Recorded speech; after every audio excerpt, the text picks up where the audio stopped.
The Senate will come to order. The chaplain, Dr. Barry Black, will lead the Senate in prayer.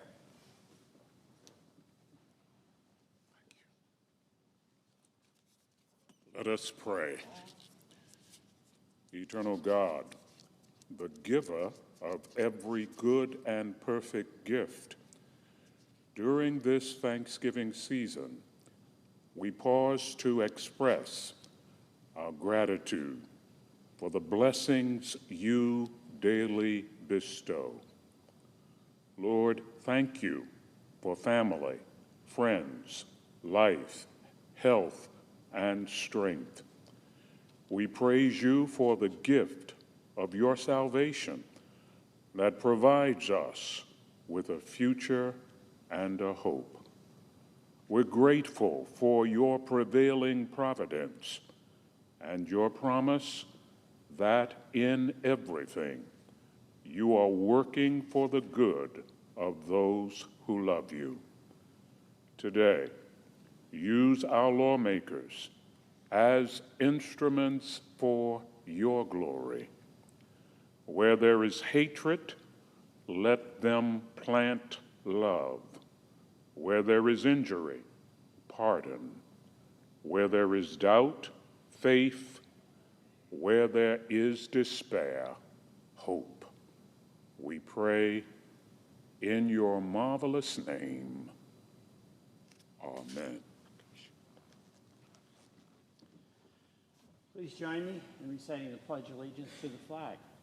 I pledge allegiance to the flag of the United States of America and to the republic for which it stands, one nation, under God, indivisible, with liberty and justice for all.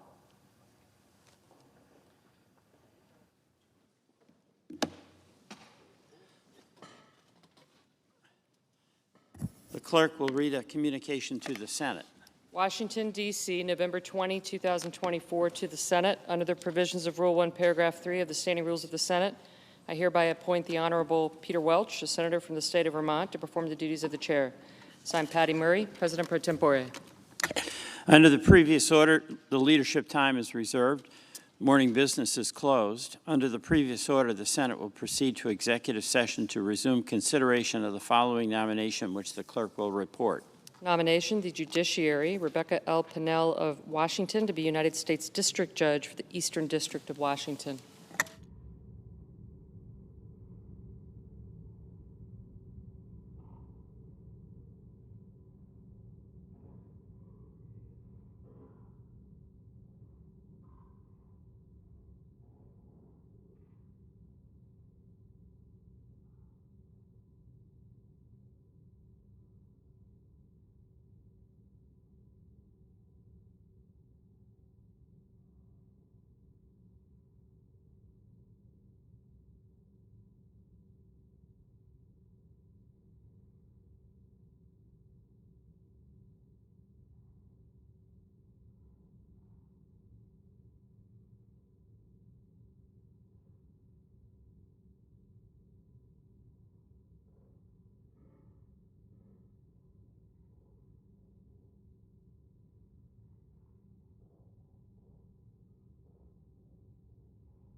Mr. President. Republican leader.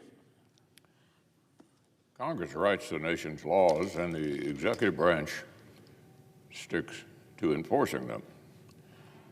That idea is actually not new. It's written plainly into Article 1 powers right in the Constitution. But half a century of ceding legislative authority to an unelected bureaucracy has thrown this balance off kilter. Earlier this year, of course, the Article 3 branch quite clearly restored the boundaries on freelance regulatory interpretation in the executive branch. But there's more work to be done to rein in Washington bureaucrats' expensive interpretation of the powers of working Americans. And fortunately, Congress has a powerful tool called the Congressional Review Act that does exactly that. To great effect, Senate Republicans used the CRA to scrap a slew of bureaucratic rules after 8 years of runaway regulation under the Obama administration. Republicans worked to end a coal mining rule that threatened hundreds of thousands of workers, including many in Kentucky. We took a hammer to a pair of far-reaching and aggressive Obama-era education rules, and we dramatically scaled back D.C. bureaucrats' control of lands that should be managed with local input.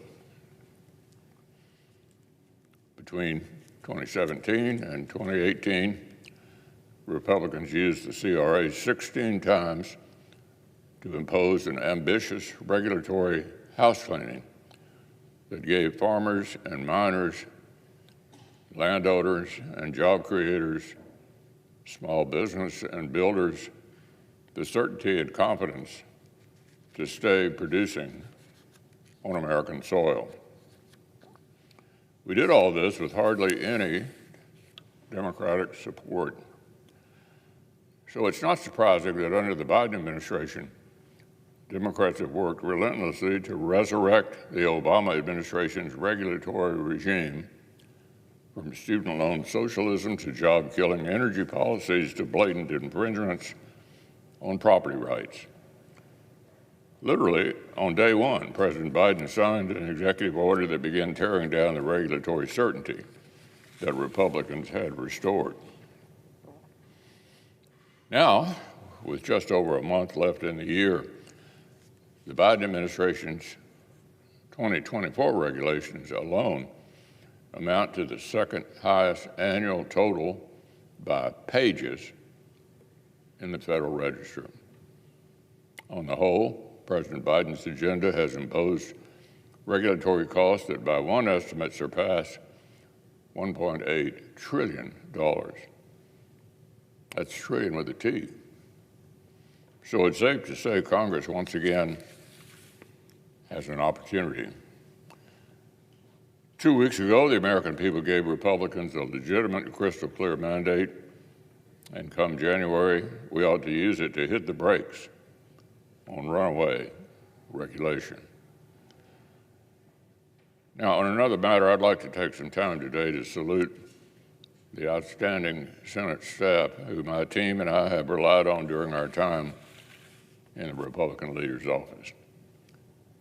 First, I'd like to offer some fulsome thanks to the official reporters of debates, the ears of the nation here on the floor, always listening, carefully recording, and much to the relief of my staff, meticulously reconciling remarks as prepared with remarks as delivered. The official reporters are integral to the life of the Senate and central to the construction of the historical record. But by definition, they fly under the radar, bending almost intentionally into the fabric of this chamber. So I take particular pleasure today in asking to record in all caps, as the live transcript goes, my sincere gratitude to each of the Senate's official reporters of debates for their essential work. And now I'll turn to a final group of floor staff who deserve our sincere thanks. In both the Democratic and Republican cloakrooms, you'll find consummate professionals for whom loyalty, service, and deep institutional knowledge are calling cards. Much as I know that Democratic leader leans on the work of Gary Myrick and the Democratic cloakroom staff, I'd like to brag for a few minutes on the Senate's Republican secretary and the staff of the Republican cloakroom. During my time in the Senate, I've been the majority leader, I've been the minority leader, majority's better.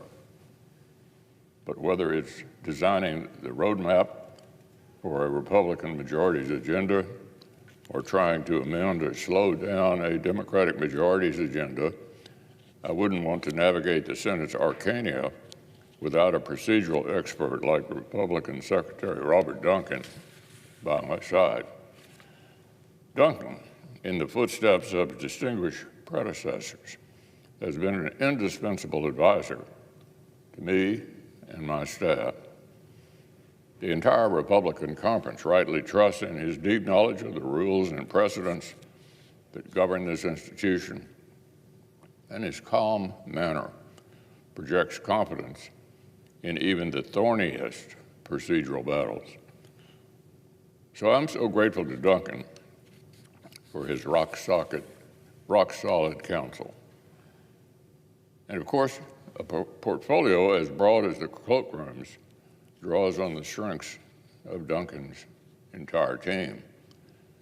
The watchful eye of Assistant Secretary Chris Tuck, whose procedural ingenuity steers the Senate out of jams and whose sharp wit brings much-needed humor to long days on the floor. The air traffic control of floor assistants, Tony Hannigan, Brian Canfield, and their recently departed colleague, Catherine Foster, whose deep relationships with senators and staff across the conference keep important business moving swiftly and in good cheer. The agile readiness of the cloakroom assistants, Max Boyd, Maddie Sanborn, and Charlotte Euland, whose record-keeping, conference-ride communications, and stewardship of the Republican pages make the cloakroom most essential functions appear to happen as if magic. And the managerial savvy of Administrative Assistant Noel Ringel, who wears a dizzying array of hats to keep the entire operation humming. Cloakroom staff spend nights, weekends, and every working day making the jobs of senators easier. Their pride in the very unique set of professional skills makes them more of a family than co-workers. And I know the sentiment extends entirely across the Republican conference. So to each of you, thank you for the hard work you do so extraordinarily well.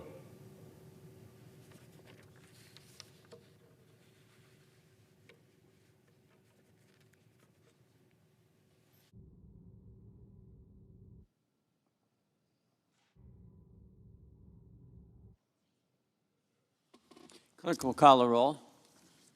It was nice. Ms. Baldwin.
Mr. President. Majority Leader. Thank you, Mr. President. Well, Mr. President, when I wrote and led We're in a past... quorum call, Majority Leader. I ask unanimous consent the quorum be dispensed with. Without objection. Now, Mr. President, when I wrote and led passage of the Bipartisan CHIPS and Science Act, I often spoke about days in the not-too-distant future when this legislation would bring manufacturing back to the U.S., strengthen our national security, and deliver big for New York, particularly upstate New York. Today, I'm proud to say it's precisely the kind of day I had in mind when I helped write the Bipartisan CHIPS and Science Act. Today, semiconductor company Global Foundries finalized a $1.5 billion award, that's $1.5 billion with a B, to build a new, cutting-edge, massive chip factory in Malta, New York, and expand production in the capital region of New York. This award was made possible precisely because of the law I wrote and passed. This CHIPS award is now locked in. The agreement is signed, sealed, and delivered. In fact, ready to deliver a better future for upstate New York and for America. Importantly, this funding is protected for years to come. Global Foundries' announcement is exciting for several reasons. First, it means thousands of new, good-paying manufacturing and union construction jobs are on the way to the capital region, as Global Foundries triples its production in Saratoga County. And when we wrote the CHIPS and Science law, we wanted to make sure that it was union labor that built these factories. The funds will also modernize, Mr. President, a Global Foundries facility in Vermont, you'll be happy to know. These are jobs that will help transform the region, jobs that even the children and grandchildren of workers today will hold decades from now. When your kid gets one of these jobs, you're not going to think, oh, it'll be gone in 5 years, because this is a growing, burgeoning industry. Semiconductor chips are the future of our modern economy. So it's a great thing for optimism, for a future, for those ladders up that we so believe in here in America. Second, this funding will help create a strong domestic supply of essential chips that America needs for our national and economic security. The chips made by Global Foundries are critical to the auto industry, to national defense, to artificial intelligence, all the way down to our smartphones. Excuse me. If we want to keep prices low and prevent shortages, one of the best things we can do is build chips here at home. This funding will help make that happen. Most importantly, as I said, the $1.5 billion award is cemented for New York and for America, as long as Global Foundries meets its project milestones. Upstate New York, the capital region, can rest assured that the funding announced today will be there in the years to come. So today's a great day for the capital region, a great day for New York, a great day for American leadership in the global semiconductor industry. Now on judges. Today,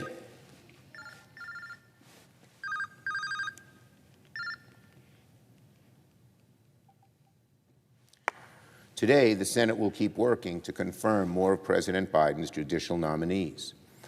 It's already been a very productive week here in the Senate. We began on Monday by confirming Judge Kidd to serve as a Circuit Court judge to the 11th Circuit. He's the 45th Circuit Court judge confirmed under President Biden. And yesterday, we kept going. We confirmed 2 more district judges to seats in Oregon and the District of Columbia and invoked cloture on the 3rd. And we'll continue going forward today. This morning, we will vote on the confirmation of Rebecca Pennell to be district judge for the Eastern District of Washington State. We'll then immediately turn to a cloture vote on the next judicial nominee, Amir Ali, to be district judge for District of Columbia. We'll continue working on judges throughout the day and into this evening. We have a lot of excellent nominees to work through, so I ask my colleagues to be flexible, to be ready to stay late, and to keep the votes moving quickly. We did that the other night, and we got a lot of votes done relatively fast. I've spoken at length about how proud I am of the nominees this majority has confirmed to the bench. The over 200 judges we've confirmed have a sweeping range of experiences and areas of expertise. One of our nominees, for example, today has argued and won 3 historic civil rights cases before the U.S. Supreme Court. Another judge, confirmed early in Biden's term, built her career as an expert in worker protections and represented factory workers and grocery store workers and taxi drivers and nurses. She's now a circuit judge. We've also had consumer protection lawyers elevated to the bench, including one nominee whose job was to go after healthcare fraud and deceptive marketing of pharmaceutical and medical devices. And I've been proud to support nominees to the Second Circuit who've been leading voting rights attorneys. And the experiences go on and on. Our nominees have represented children who faced abuse, individuals wrongly convicted, and more. At the end of the day, of course, what matters most in a nominee is whether or not they can render impartial judgment based on precedent and rule of law. But it's also important that judges come from different walks of life. Judges should not operate like cold, unthinking machines, nor is the work of a justice a mere theoretical exercise. Judges are better off when they can interpret the law while putting themselves in the shoes of those over whom they preside, from the privileged to the impoverished. Judges are more likely to reach an equitable and prudent ruling if they can appreciate how their decisions will play out in society. And that is more likely to happen if our bench is comprised of jurists with many different experiences from many different walks of life. So I thank my colleagues for their good work this week, and we'll keep working today. I yield the floor. Note the absence of a quorum. Clerk will call the roll. Ms. Baldwin.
Mr. President. Republican Whip. Mr. President, the Senate in quorum call. It is. I ask unanimous consent the quorum call be suspended. Without objection. Mr. President, it's been clear for a while now that an enduring legacy of the Biden-Harris administration will be the historic immigration crisis at our southern border. And I don't use the word historic lightly, but it's appropriate. Because President Biden and Vice President Harris have presided over 4 years of record-breaking illegal immigration at our southern border. That's right. The 4 highest years of illegal immigration ever recorded at our southern border have occurred on President Biden and Vice President Harris's watch. Now, I say occurred on their watch, but of course this record-breaking illegal immigration didn't just occur on their watch. The Biden-Harris administration created this crisis. On the day he took office, the president began dismantling President Trump's border security policies, and illegal immigration began surging in response, and kept on surging. Between official U.S. Customs and Border Protection encounters and known gotaways, individuals the Border Patrol saw but was unable to apprehend, there have been somewhere around 10 million migrant encounters at our southern border during this administration. Now, to put that number in perspective, that's larger than the population of the vast majority of U.S. states. And that's just the individuals we know about. There are undoubtedly individuals who've made their way into our country over the past 4 years who have been neither seen nor apprehended. Mr. President, the past 4 years have displayed the problems with unchecked illegal immigration. Shelters are overwhelmed. Border cities are overwhelmed. Blue cities far from the border are overwhelmed. The Border Patrol is stretched thin. Agents pulled off field work to process the massive numbers of migrants, and the list goes on. And of course, it's essential to remember that the situation at the border doesn't just affect the border. As I said, cities far from the border have struggled to deal with an influx of migrants. Criminals who have made their way illegally into the country have committed crimes far from the southern border. And the effects of cross-border illegal activity are felt all around the country. My state of South Dakota is about as far from our southern border as you can get, but law enforcement officials consistently tell me, in larger and smaller communities, that the deadly drugs they're dealing with have entered the country across our southern border. And then there are the national security issues. The June arrest of 8 Tajikistan nationals with suspected ties to ISIS who had illegally entered the country, as well as the identification of more than 400 migrants who used an ISIS-affiliated smuggling network to enter the United States, are just 2 examples of the kind of threats that we face and the dangers of the chaos that President Biden and Vice President Harris have allowed to rage and have unleashed at our southern border. Since October 2020, 387 individuals on the terrorist watch list have been apprehended attempting to cross our southern border between ports of entry. 387 individuals on the terrorist watch list. Those are the ones we caught.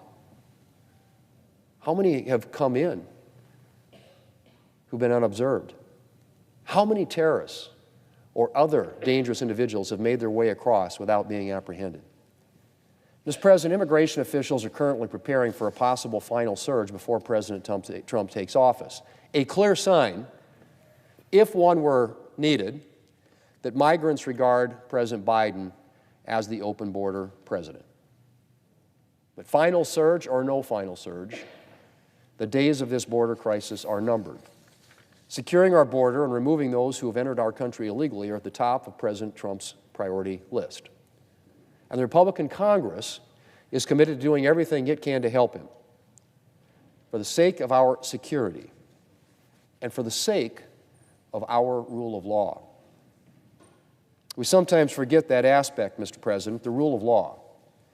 But the area of immigration should not be an exception to the principle that the law has to be respected. Immigrants have played and continue to play a vital role in this country, and that won't change. But immigration, Mr. President, has to be legal. We need to end the notion that illegal pathways are a viable way to take up residence in this country. And we will end that notion under President Trump.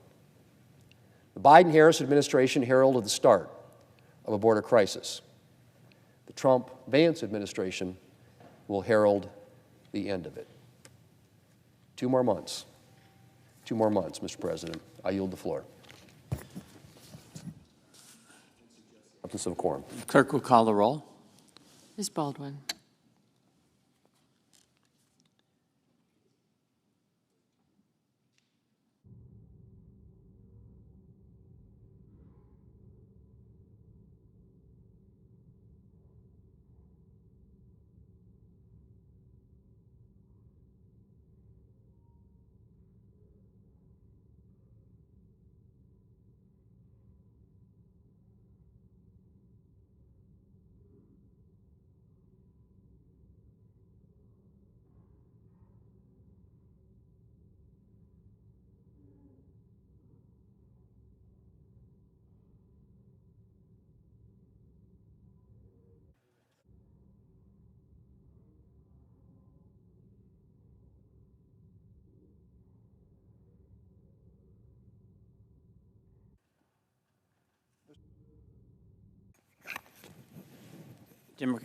Democratic Whip. I ask that the quorum call be Without objection. appreciated. I ask that we commence with the roll call vote immediately. Unanimous consent. Without objection. The question is on the nomination. Is there a sufficient second? There is. There appears to be. The clerk will call the roll. Ms. Baldwin, Mr. Barrasso, Mr. Bennett, Mrs. Blackburn, Mr. Blumenthal, Mr. Booker, Mr. Bozeman, Mr. Braun, Mrs. Britt, Mr. Brown, Mr. Budd, Ms. Butler, Ms. Cantwell, Mrs. Capito, Mr. Cardin, Mr. Carper, Mr. Casey, Mr. Cassidy, Ms. Collins, Mr. Coons, Mr. Cornyn, Ms. Cortez Masto, Mr. Cotton, Mr. Kramer, Mr. Crapo, Mr. Cruz, Mr. Daines, Ms. Duckworth, Mr. Durbin. Thanks.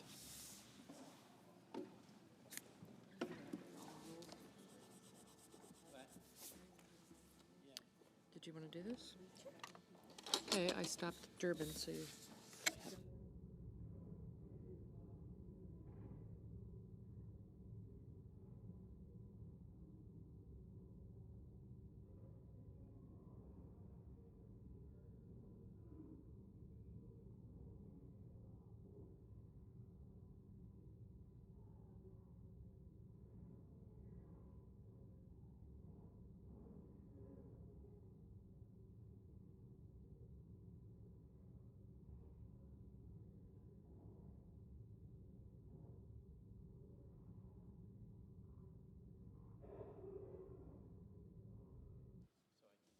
Ms. Ernst, Mr. Fetterman, Mrs. Fisher, Mrs. Gillibrand, Mr. Graham, Mr. Grassley, Mr. Haggerty, Ms. Hassan, Mr. Hawley, Mr. Heinrich, Mr. Helmy, Mr. Hickenlooper, Ms. Hirono,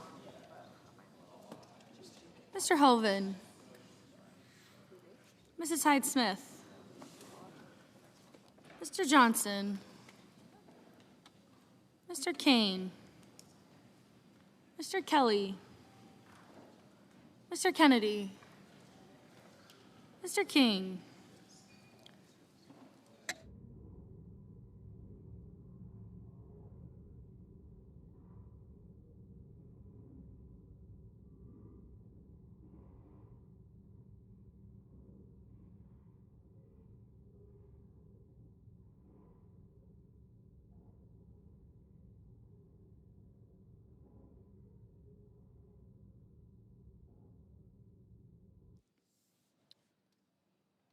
Ms. Klobuchar, Mr. Langford, Mr. Lee, Mr. Lujan, Ms. Lummis, Mr. Manchin, Mr. Markey, Mr. Marshall, Mr. McConnell,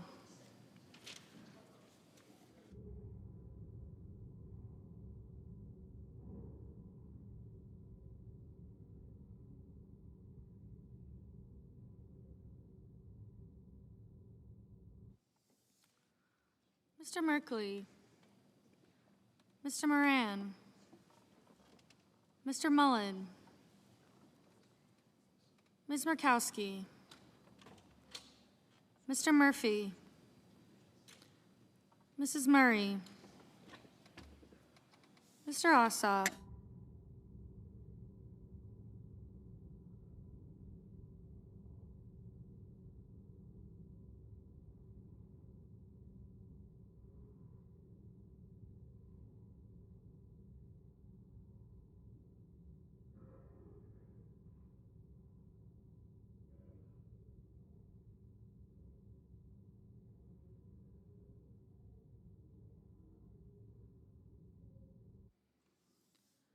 Mr. Padilla, Mr. Paul, Mr. Peters, Mr. Reed, Mr. Ricketts, Mr. Risch, Mr. Romney, Ms. Rosen, Mr. Rounds, Mr. Rubio, Mr. Sanders, Mr. Schatz, Mr. Schmidt, Mr. Schumer,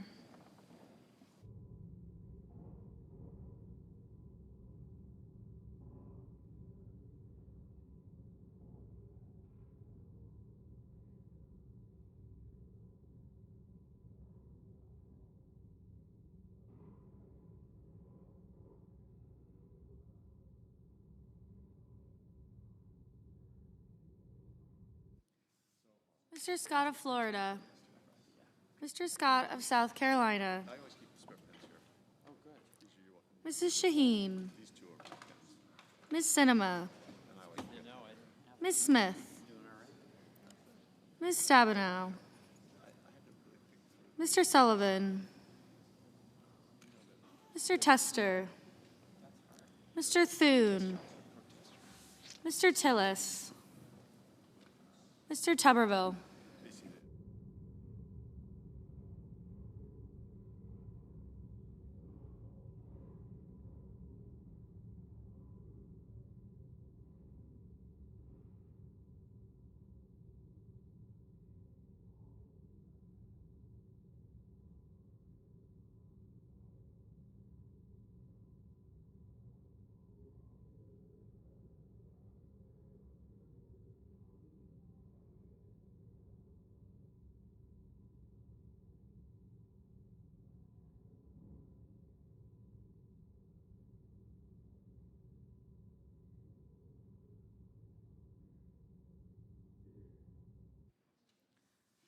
Mr. Van Hollen, Mr. Vance, Mr. Warner, Mr. Warnock, Ms. Warren, Mr. Welch, Yes.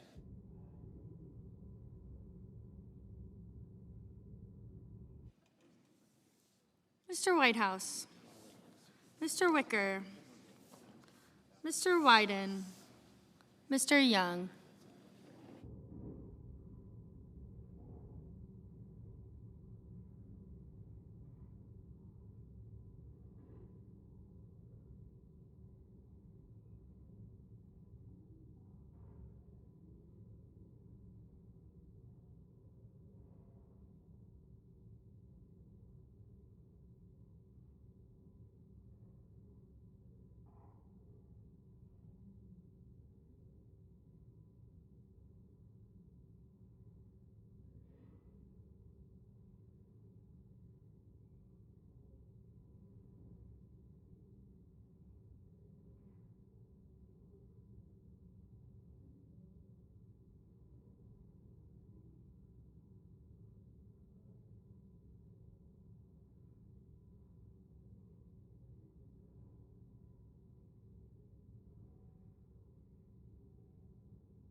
Senators voting in the affirmative: Durbin, Warner, Welch, and Whitehouse. Senators voting in the negative: Daines, Rubio, Scott of Florida, Tuberville, and Young. Mr. Warnock. Mr. Warnock, aye.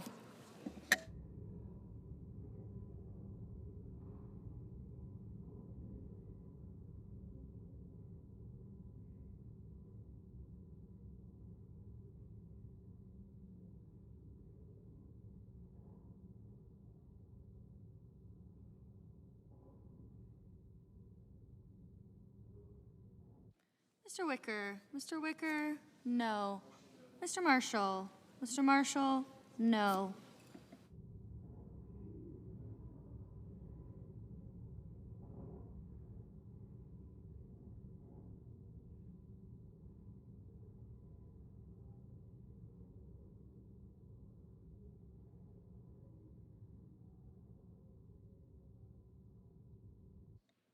Ms. Smith. Ms. Smith, aye.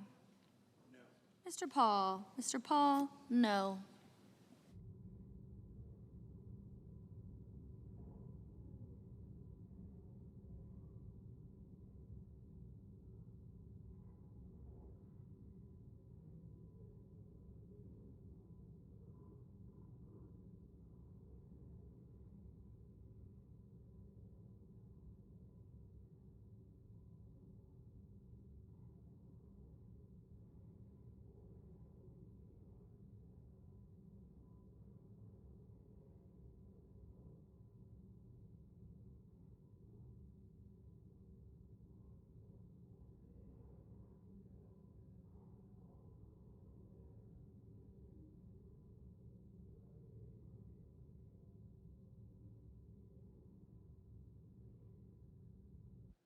Mrs. Capito. Mrs. Capito, no.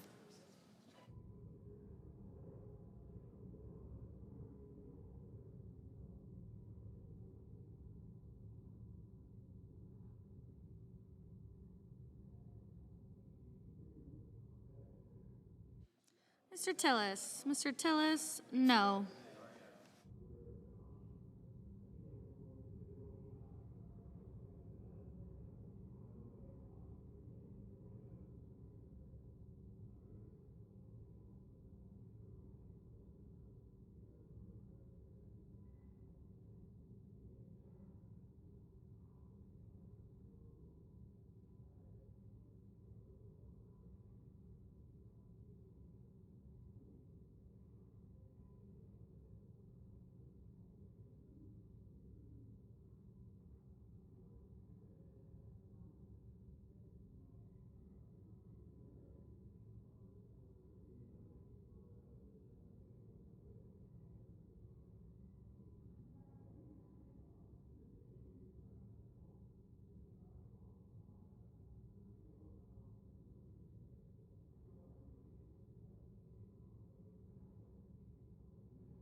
Ms. Stabenow. Ms. Stabenow, aye.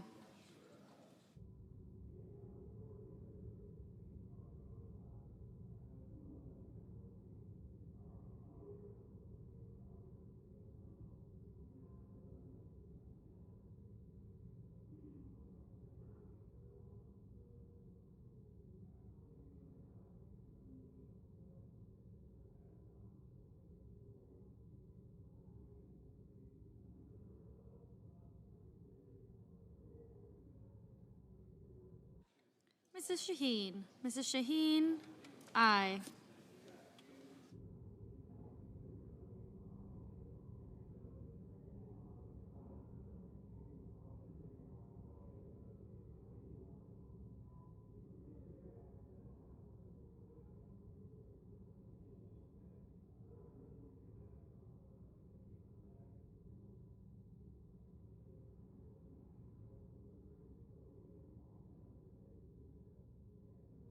Mr. Hoven. Mr. Hoven, no.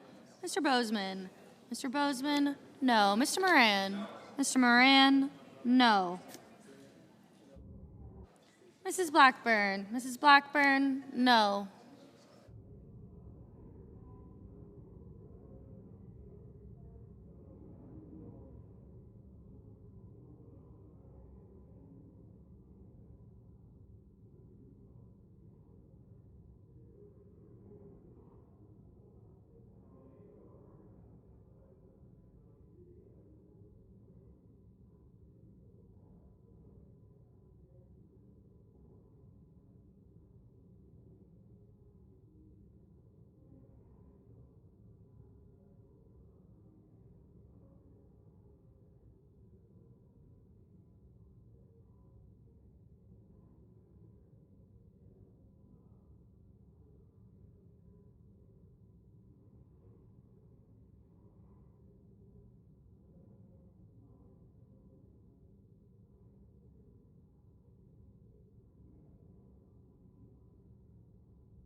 Mr. Cotton, no.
Mr.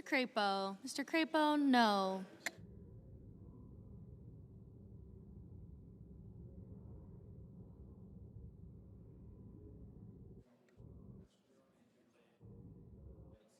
Mrs. Britt, no.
Mr. Lujan. Mr. Lujan, aye.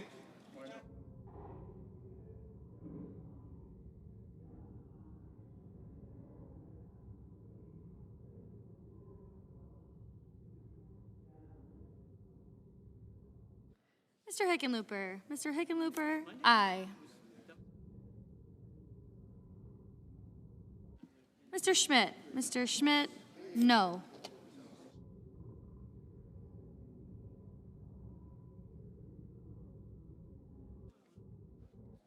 Mr. Kramer. Mr. Kramer, no.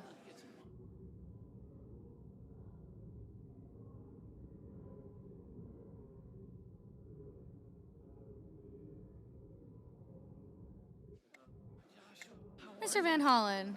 Mr. Van Hollen, aye.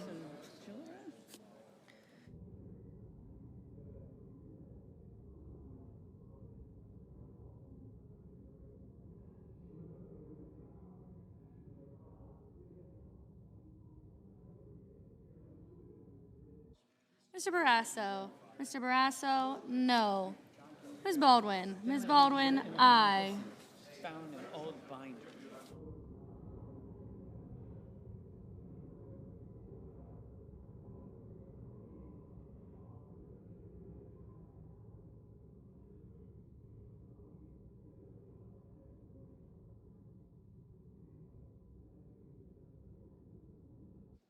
Mr. Ricketts. Mr. Ricketts, no.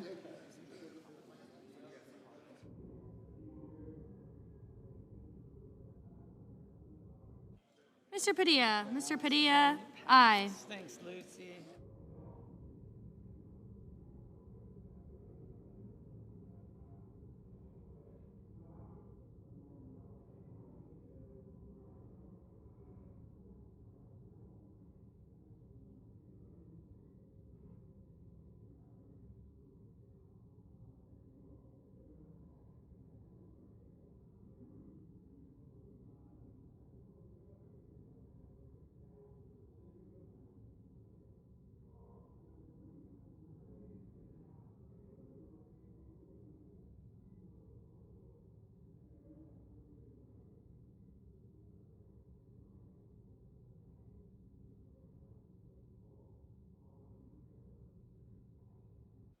Mr. Heinrich. Mr. Heinrich, aye.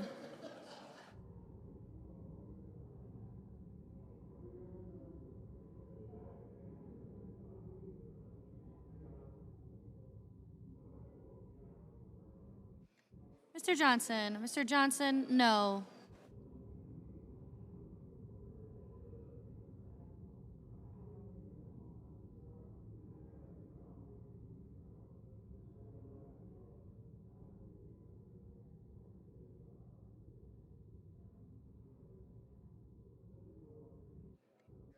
Mr. Bennett. Mr. Bennett, aye.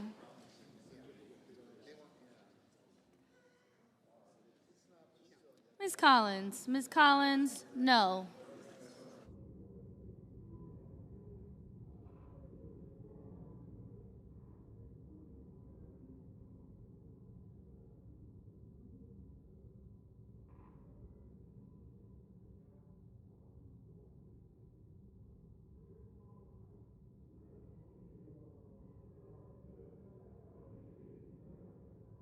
Mr. Wyden. Mr. Wyden, aye. Mr. Schumer. Mr. Schumer, aye.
Mr. Brown. Mr. Brown, aye.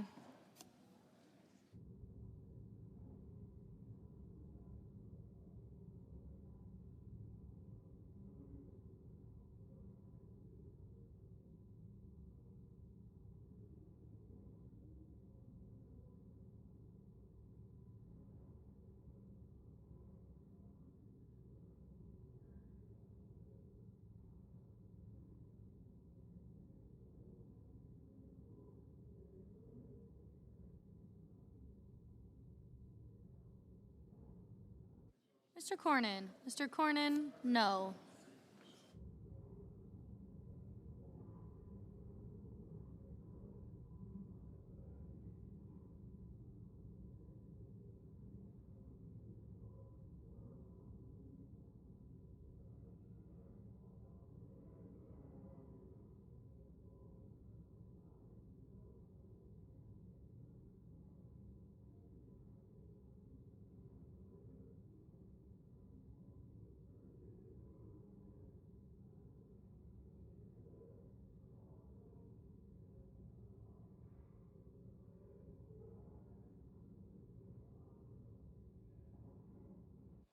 Ms. Cinema. Ms. Cinema, aye.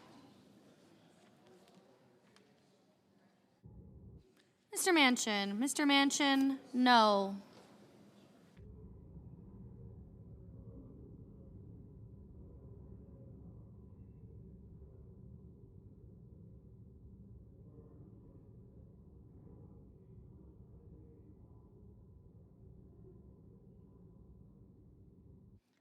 Mr. Rounds. Mr. Rounds, no.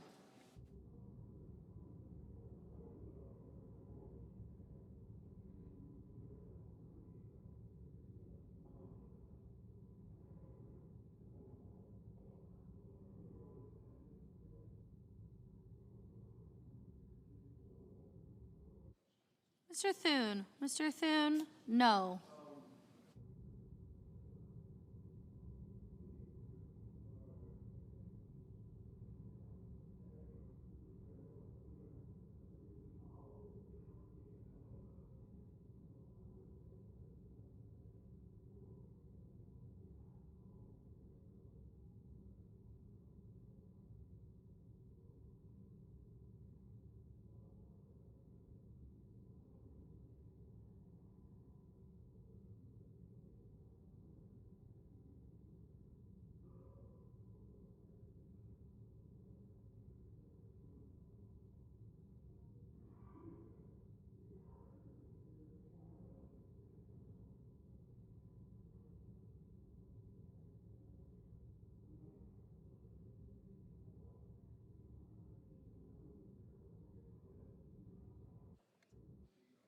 Mr. Merkley. Mr. Merkley, aye.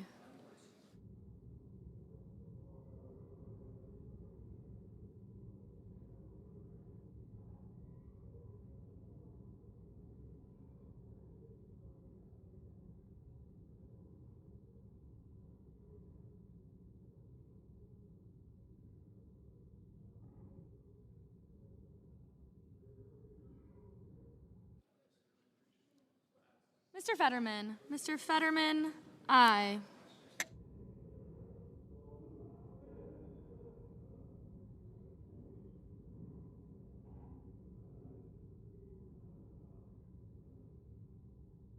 Ms. Warren. Ms. Warren, aye.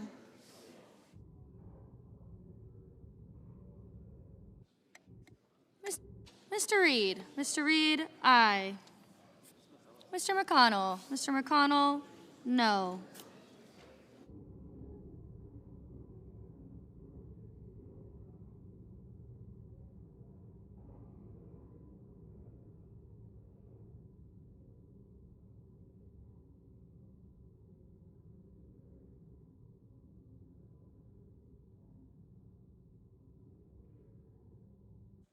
Ms. Cortez Masto. Ms. Cortez Masto, aye.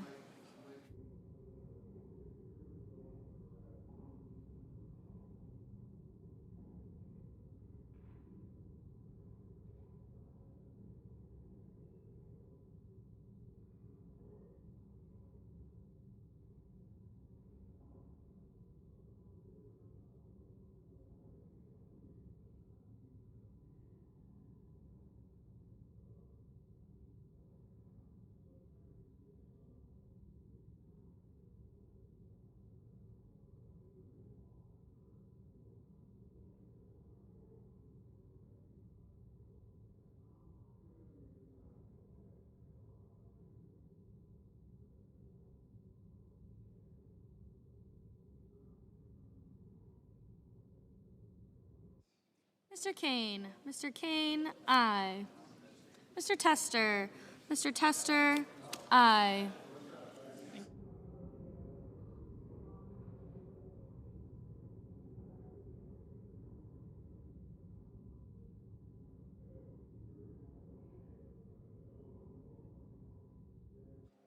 Mr. Grassley. Mr. Grassley, no.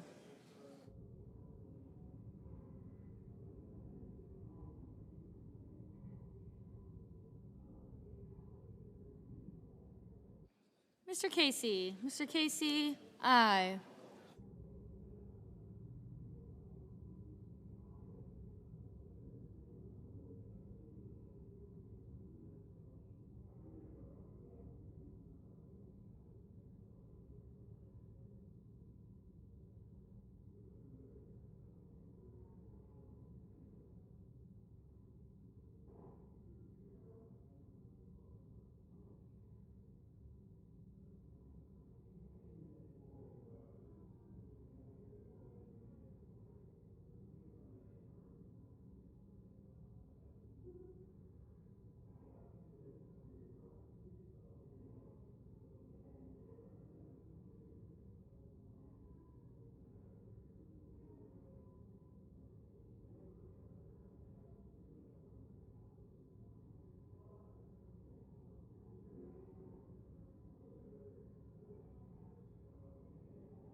Mr. Booker. Mr. Booker, aye.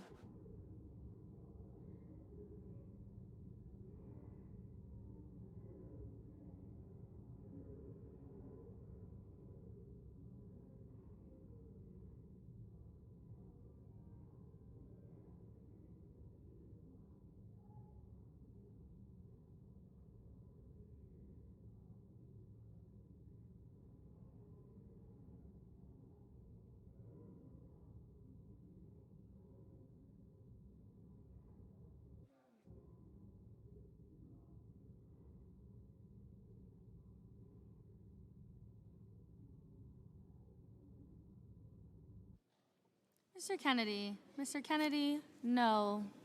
Mr. Risch. Mr. Risch, no.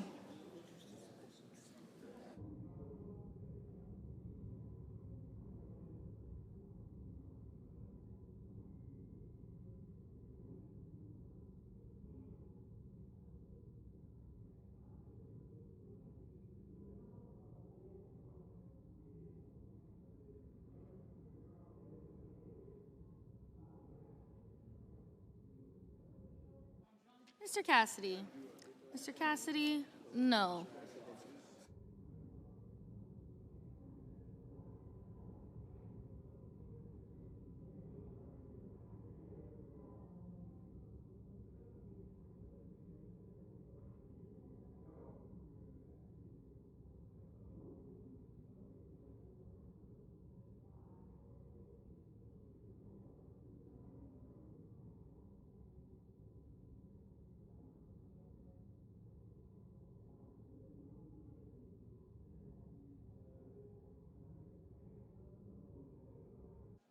Mrs. Murray. Mrs. Murray, aye. Mr. Murphy. Mr. Murphy, aye.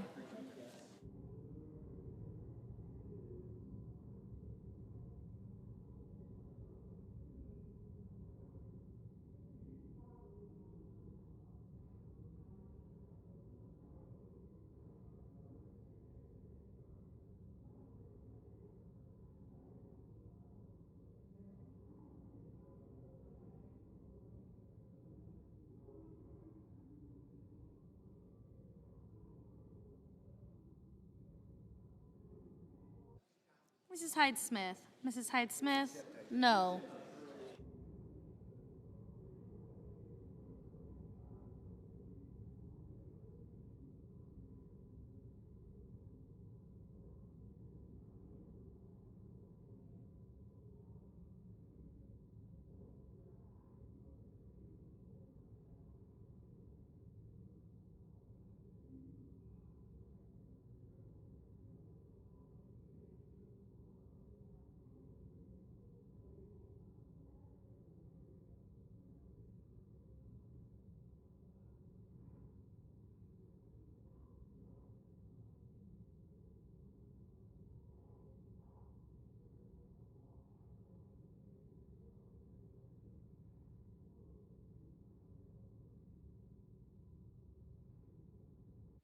Ms. Cantwell. Ms. Cantwell, aye.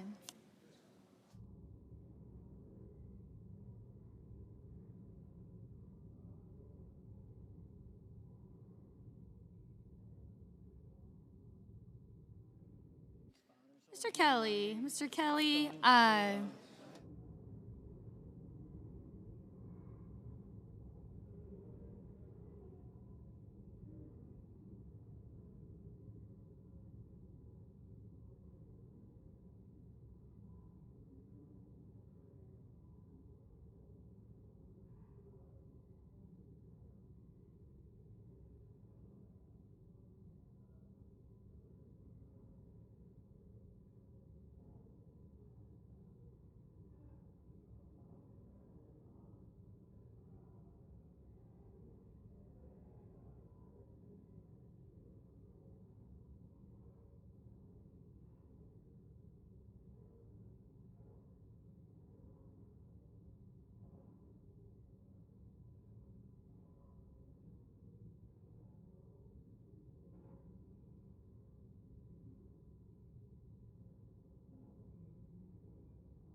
Mr. Sullivan. Mr. Sullivan, no.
Mr. Helmy. Mr. Helmy, aye.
Ms. Murkowski. Ms. Murkowski, no.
Mr. Cardin. Mr. Cardin, aye.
Mr. Vance. Mr. Vance, no.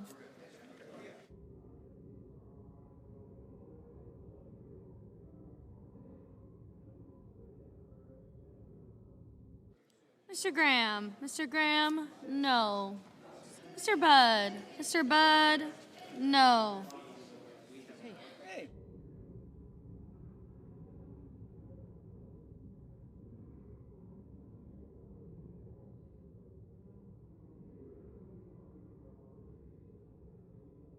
Mr. Coons. Mr. Coons, aye. Ms. Hirono. Ms. Hirono, aye.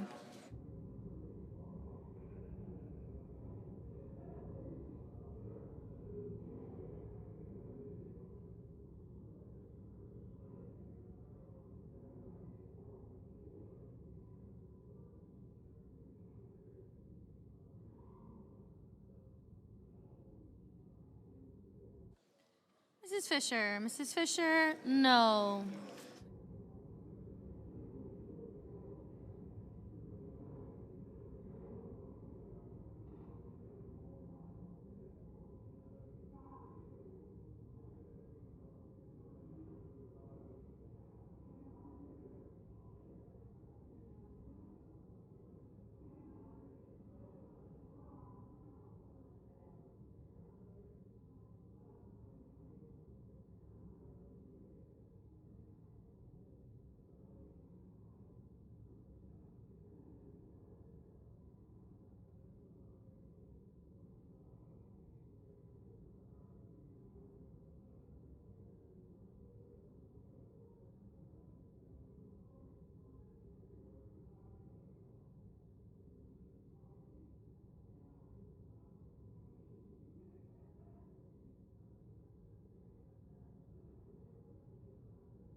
Ms. Duckworth. Ms. Duckworth, aye. Ms. Ernst. Ms. Ernst, no.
Mr. Scott. Mr. Scott of South Carolina, no.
Mr. King. Mr. King, aye.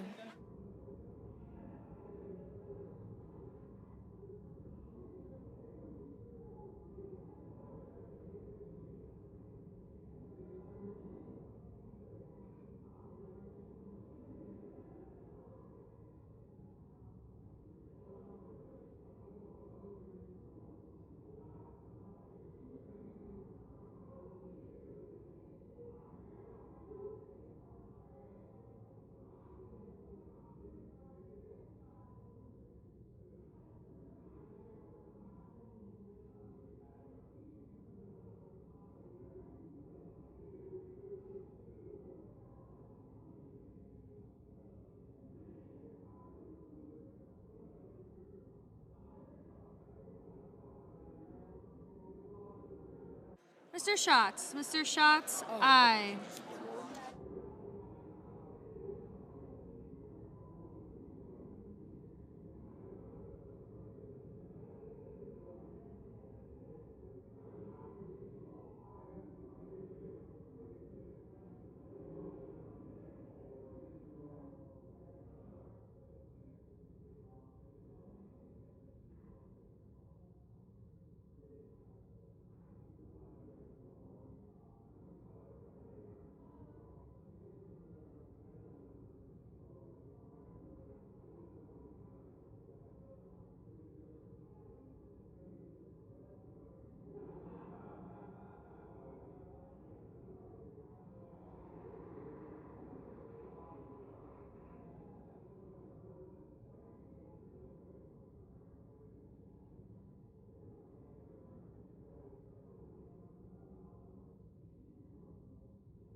Ms. Klobuchar. Ms. Klobuchar, aye.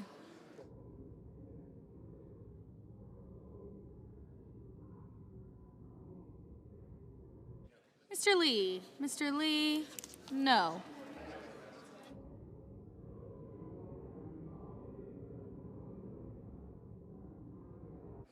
Ms. Hassan. Ms. Hassan, aye. Mr. Blumenthal. Mr. Blumenthal, aye.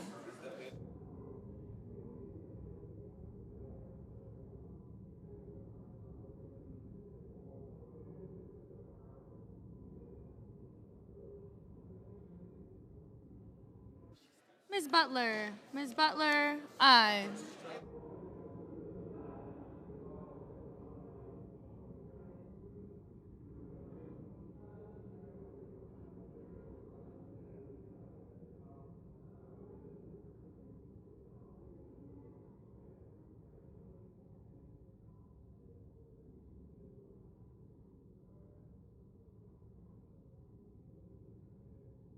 Mr. Markey. Mr. Markey, aye.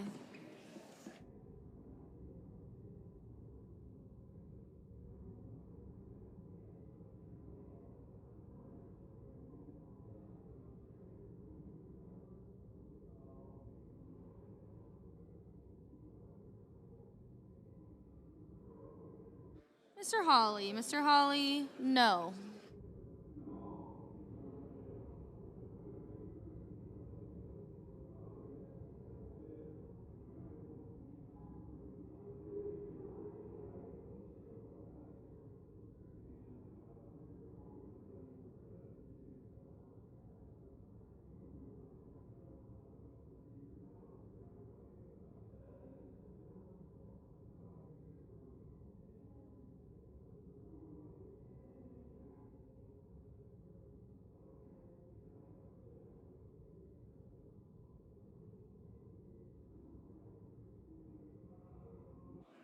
Mr. Romney. Mr. Romney, no.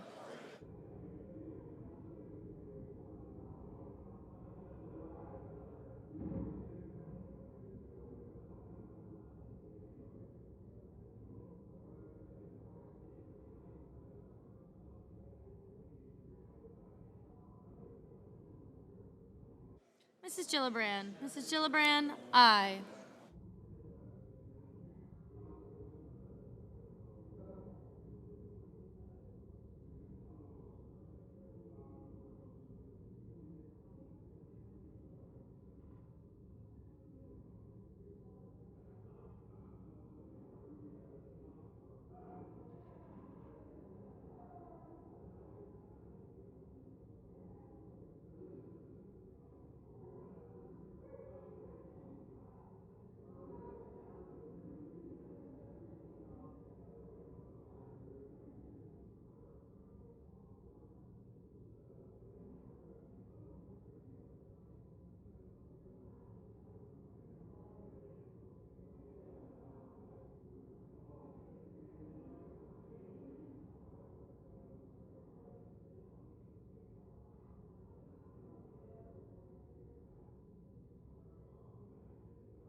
Ms. Rosen. Ms. Rosen, aye.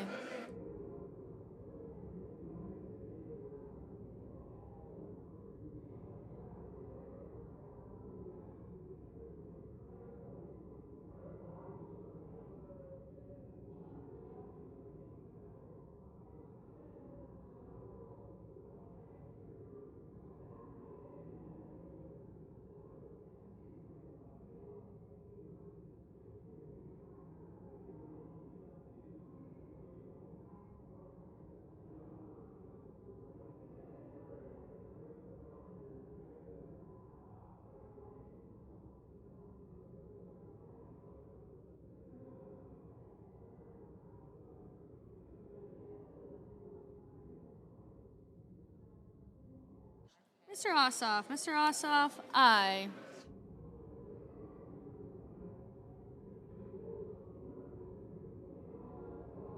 Ms. Lummis. Ms. Lummis, no.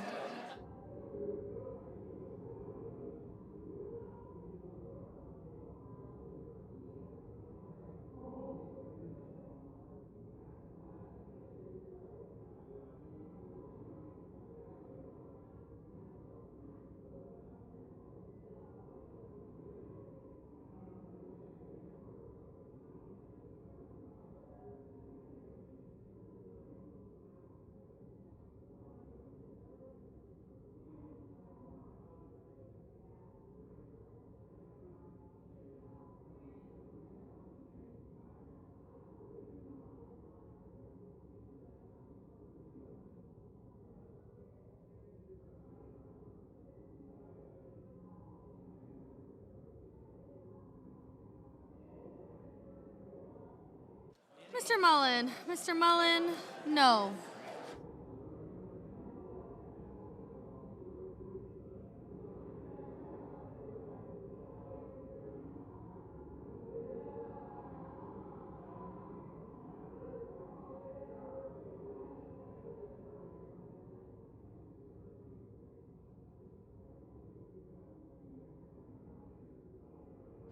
Mr. Carper. Mr. Carper, aye. Mr. Langford. Mr. Langford, no.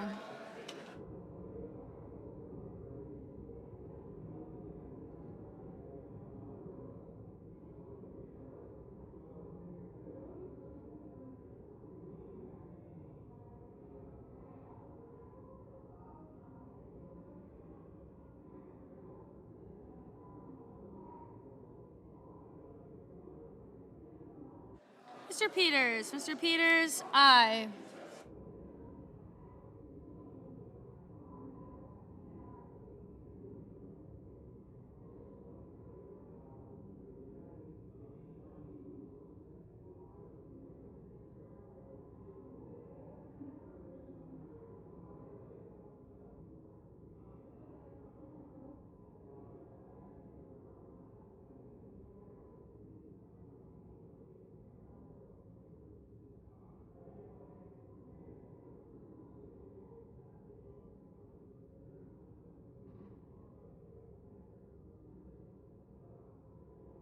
Mr. Sanders. Mr. Sanders, aye.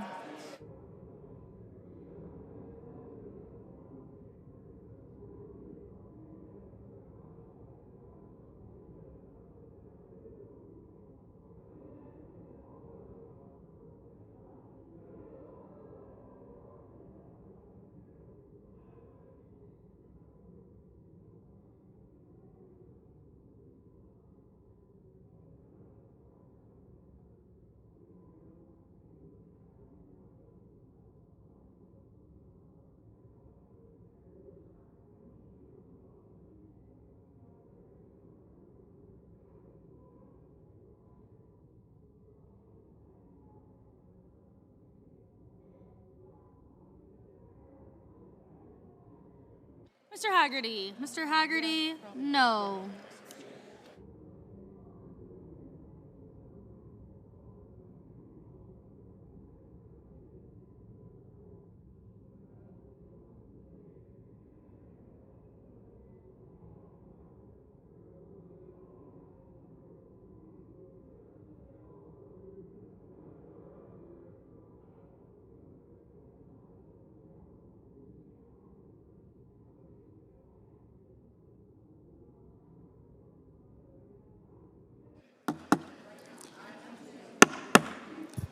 On this vote, the yeas are 50, the nays are 48. The nomination is confirmed.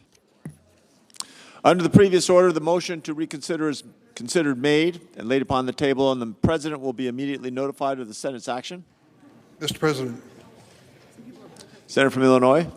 I ask unanimous consent the mandatory quorum call with respect to the Ali nomination cloture motion be waived. Is there objection? Without objection. The clerk will report the motion to invoke cloture. Cloture motion, we the undersigned senators, in accordance with the provisions of Rule 22 of the Standing Rules of the Senate, do hereby move to bring to a close the debate on the nomination of Executive Calendar Number 539, Amir H. Ali of the District of Columbia to be United States District Judge for the District of Columbia.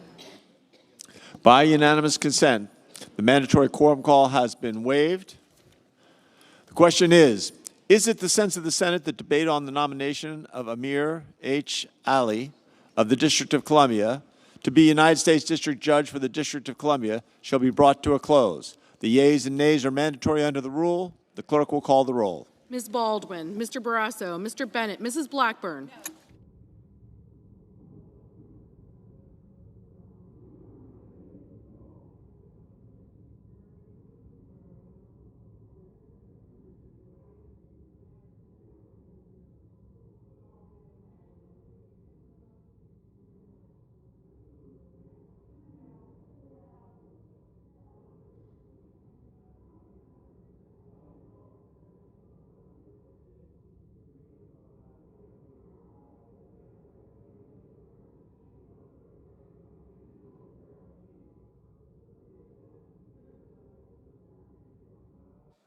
Mr. Blumenthal, Mr. Booker,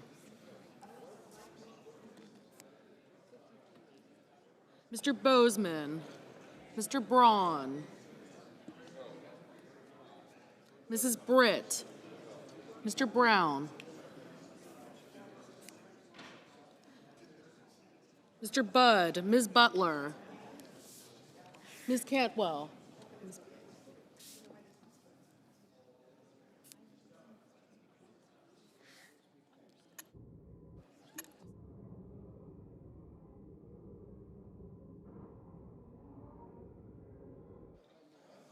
Mrs. Capito,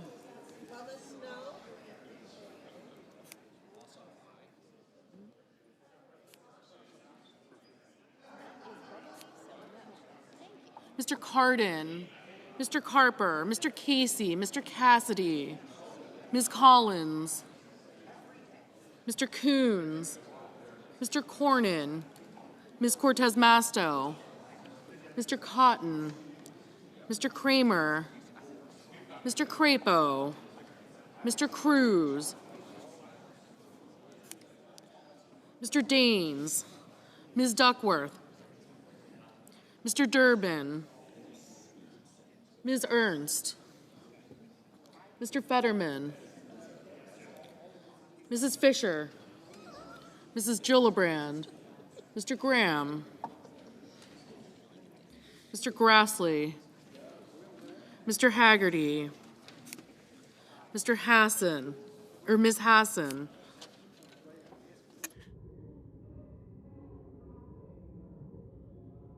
Mr. Hawley, Mr. Heinrich, Mr. Helmy, Mr. Hickenlooper,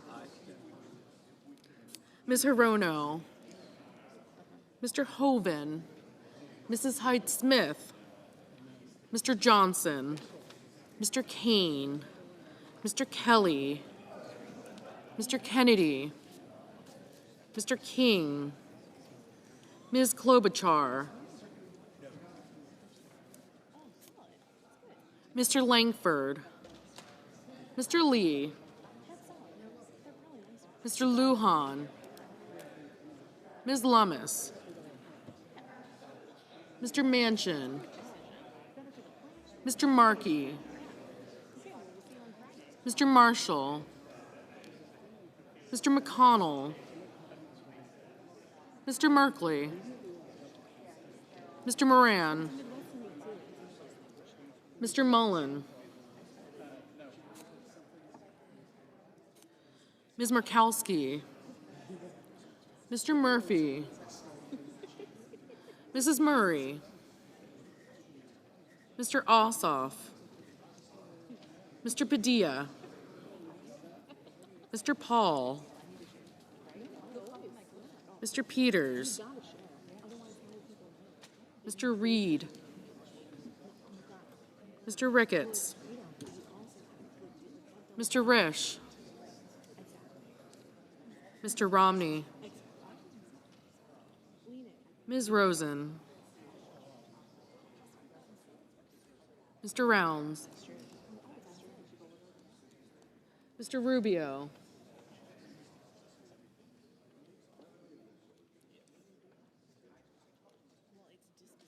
Mr. Sanders,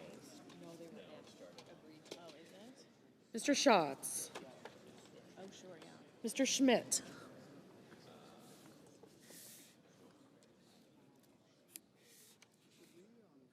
Mr. Schumer, Mr. Scott of Florida, Mr. Scott of South Carolina, Mrs. Shaheen, Ms. Sinema, Ms. Smith, Ms. Stabenow, Mr. Sullivan, Mr. Tester, Mr. Thune, Mr. Tillis,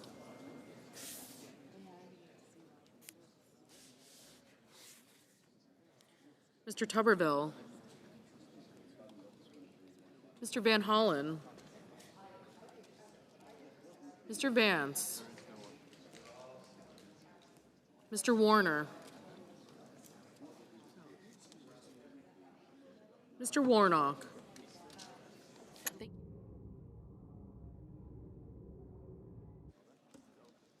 Ms. Warren, Mr. Welch, Mr. Whitehouse, Mr. Wicker, Mr. Wyden, Mr. Young,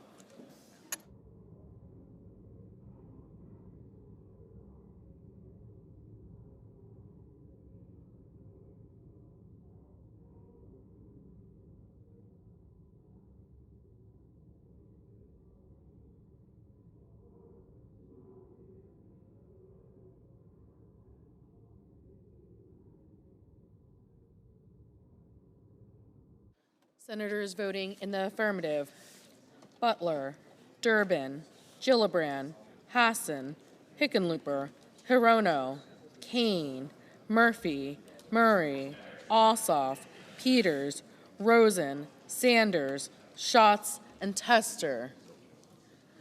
Senators voting in the negative: Blackburn, Cotton, Ernst, Fisher, Graham, Grassley, Haggerty, Hawley, Hyde-Smith, Johnson, Lummis, Mullen, Paul, Romney, Scott of Florida, Sinema, Tillis, and Wicker. Mr. Blumenthal, aye. Mr. Coons, aye.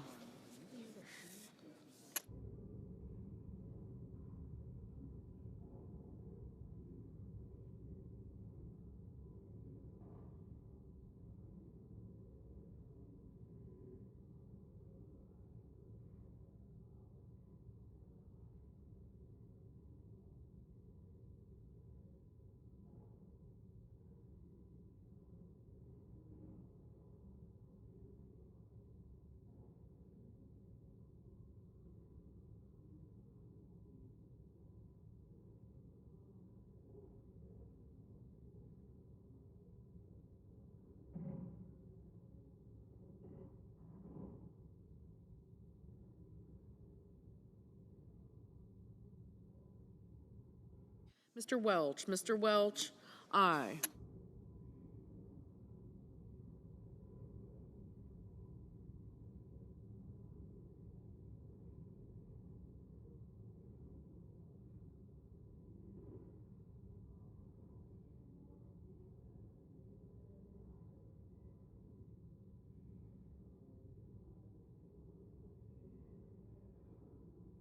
Mr. Helmy. Mr. Helmy, aye.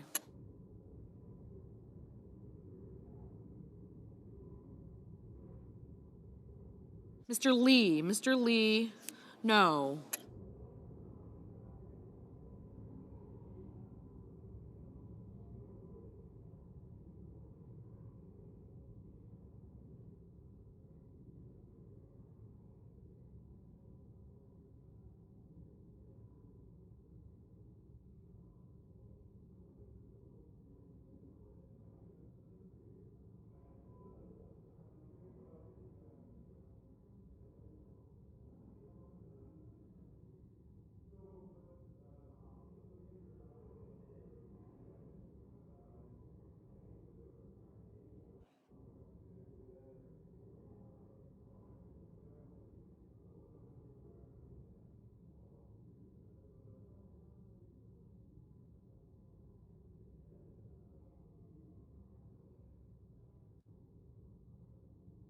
Mr. Carper. Mr. Carper, aye.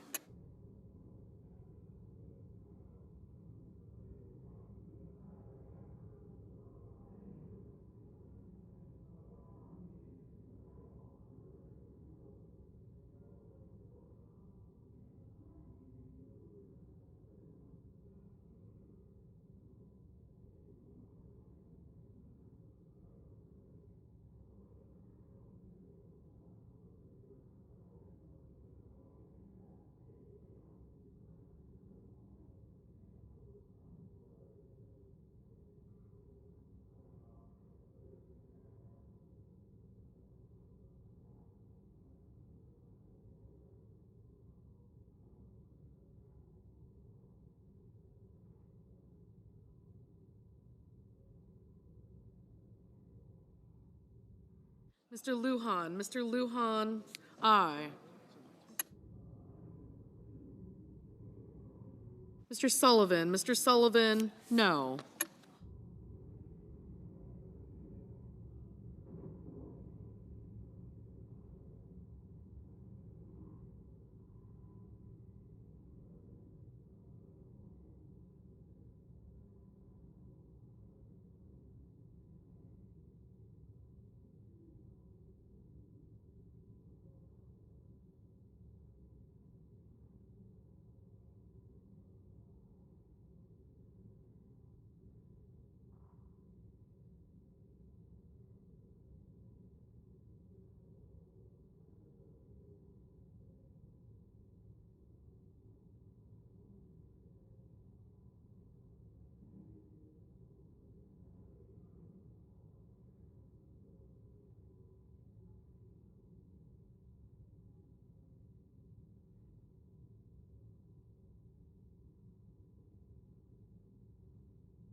Mr. Scott of South Carolina, no. Mr. Risch, no.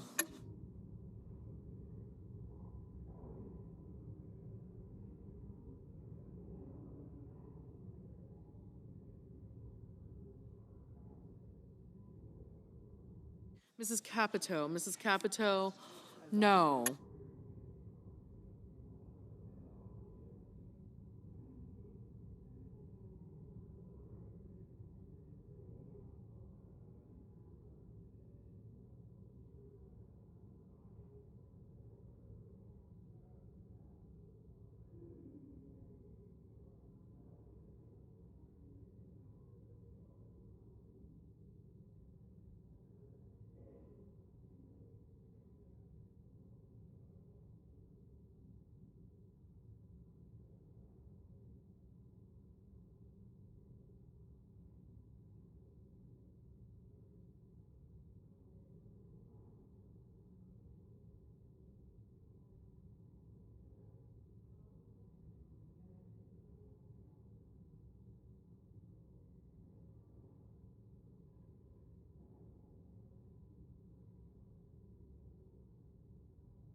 Mr. King, aye.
Mr. Casey, aye.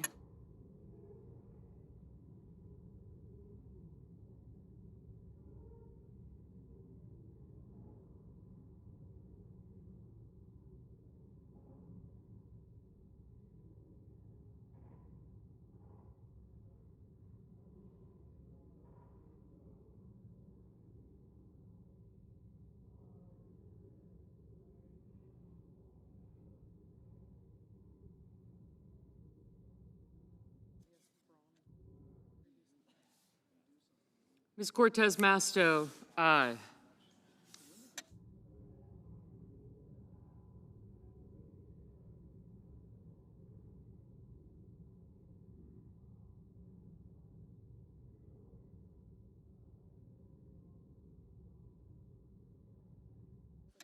Mr. Padilla, aye. Mrs. Shaheen, aye.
Mr. Tuberville, no.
Ms. Warren, aye.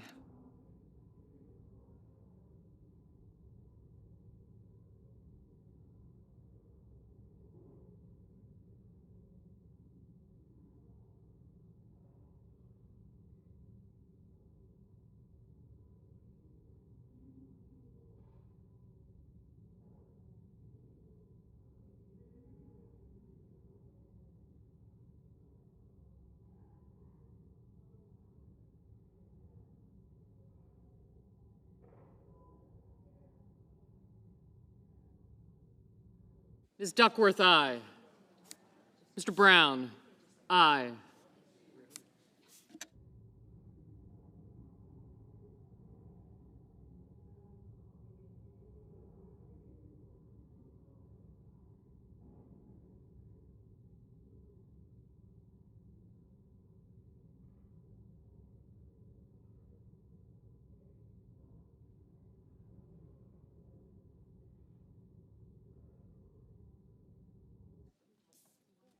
Mr. Barrasso, no.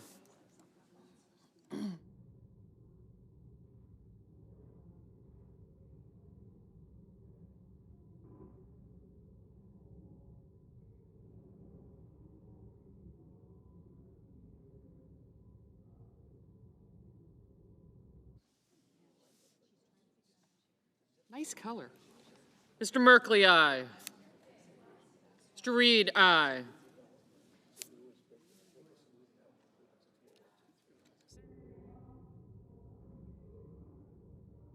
Ms. Cantwell, aye. Thanks.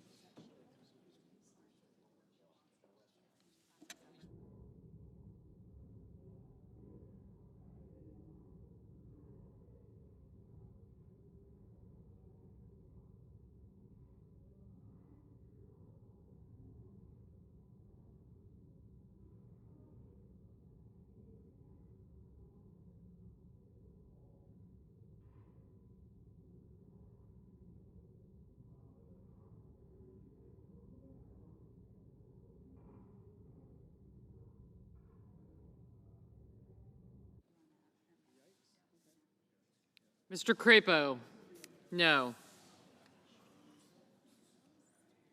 Mr. Hoven, no. Mr. Bozeman, no.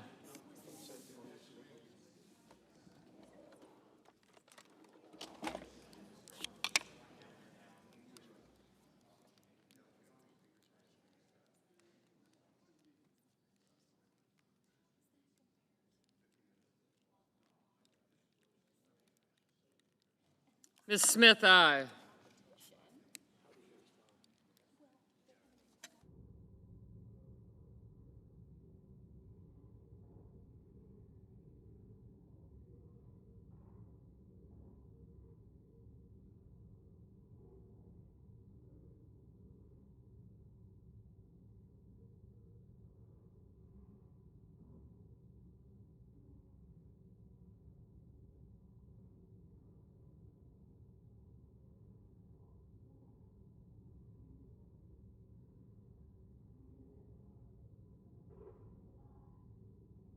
Ms. Collins, no.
Yes. Mr. Langford, no.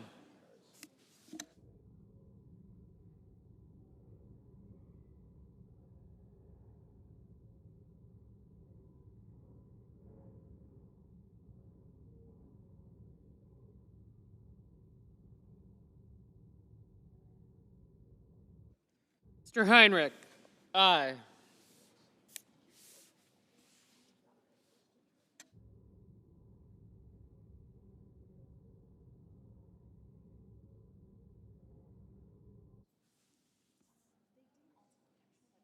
Mr. Van Hollen, aye. Mr. Cardin, aye. Thank you.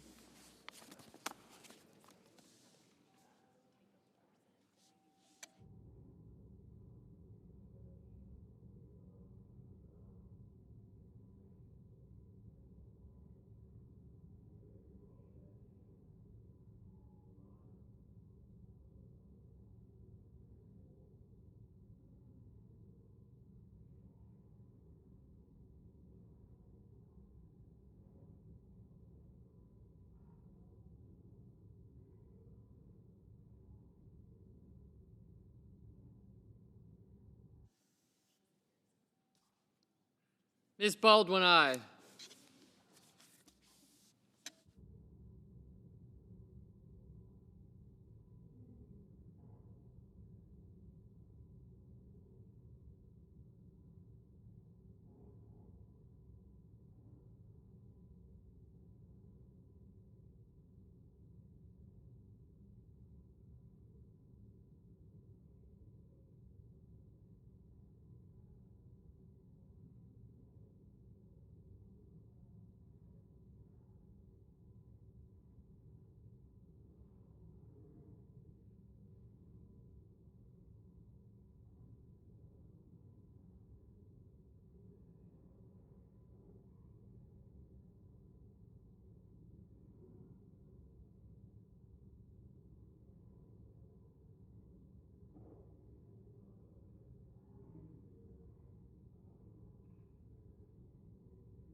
Mr. Thune, no.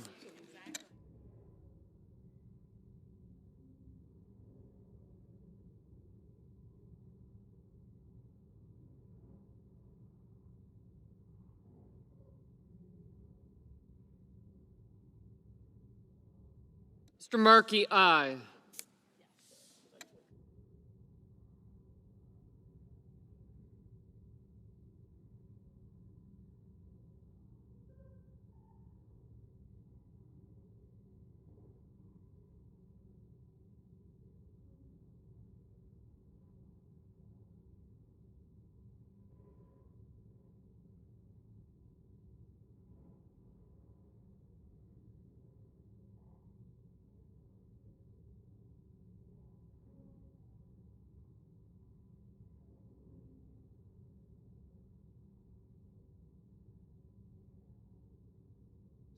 Mr. Rubio, no.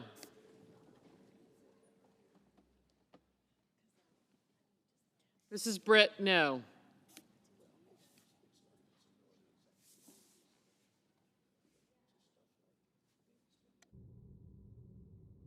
Mr. Ricketts, no.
Ms. Stabenow, aye.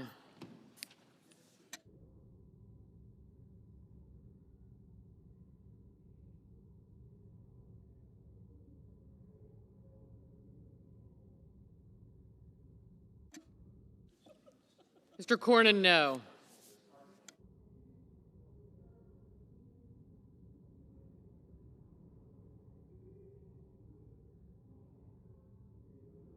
Mr. Daines, no.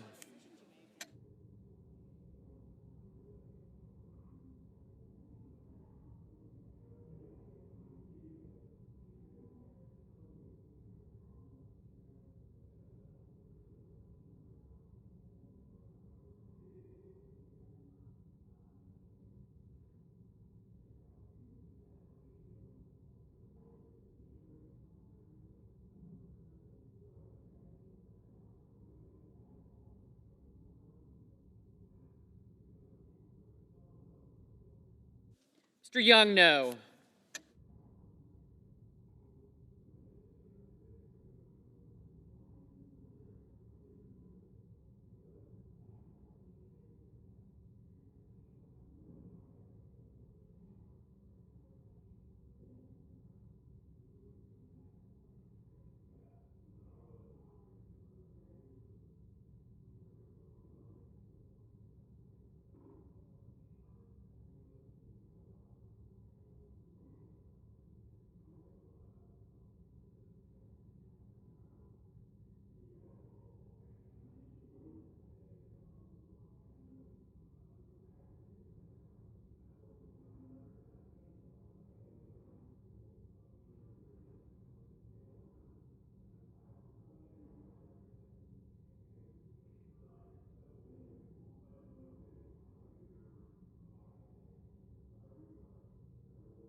Mr. Booker, aye. Mr. Wyden, aye.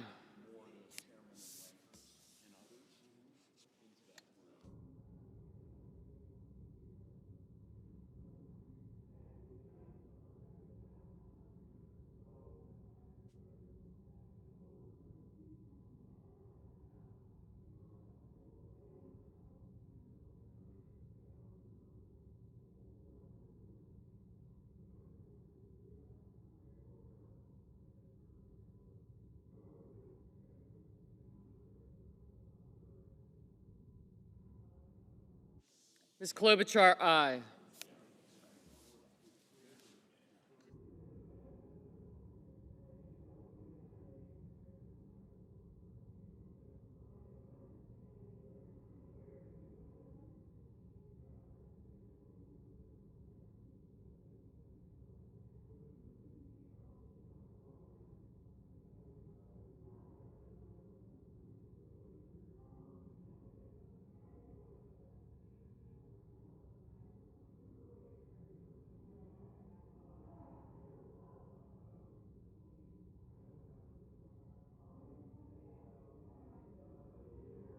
Mr. Moran, no.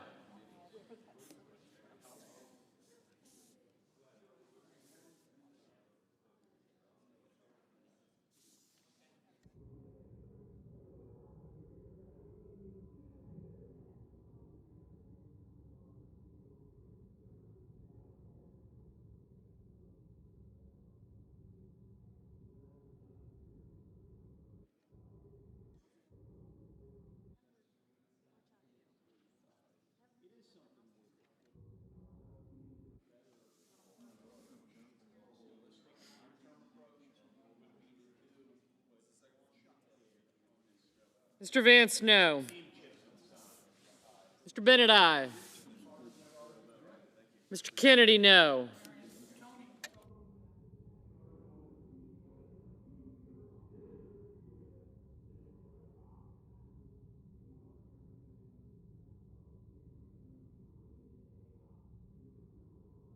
Mr. Kelly, aye.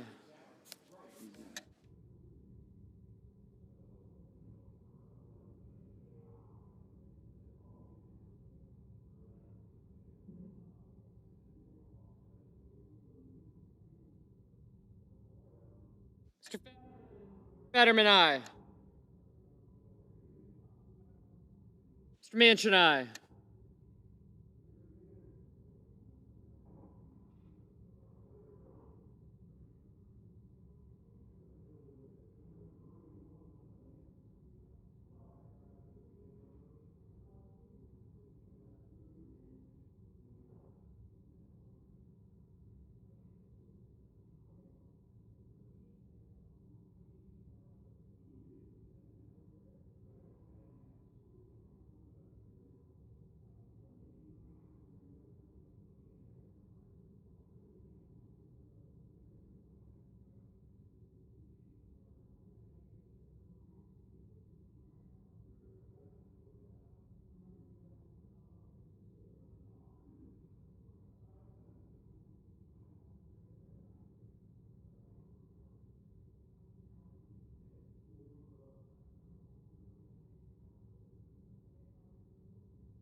Mr. Kramer, no.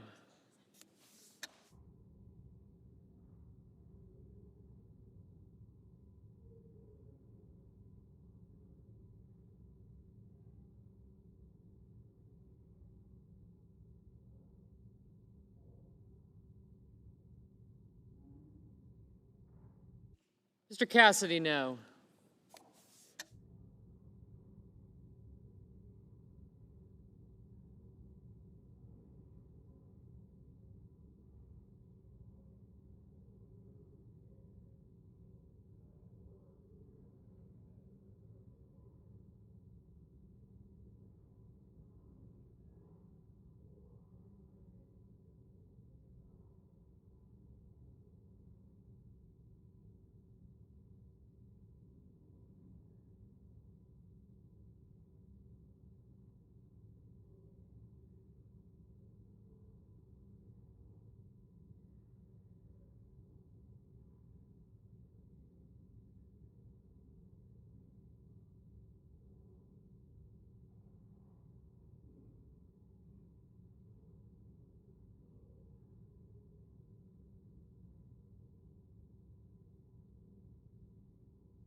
Mr. Whitehouse, aye. Ms. Murkowski, no.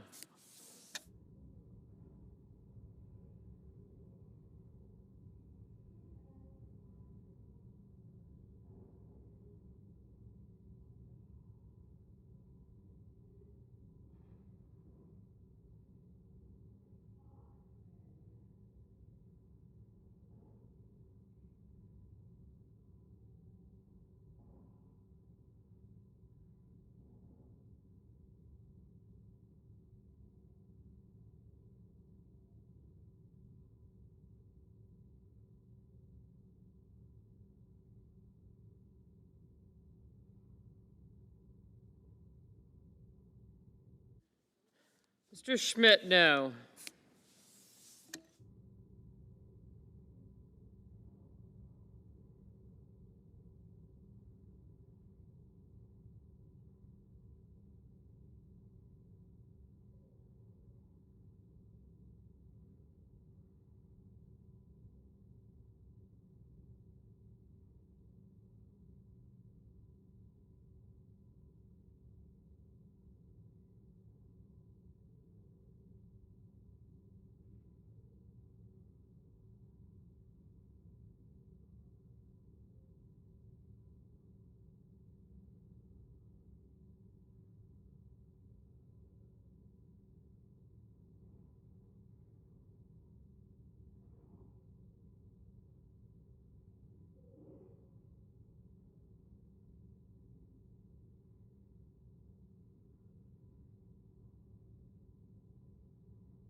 Mr. Budd, no.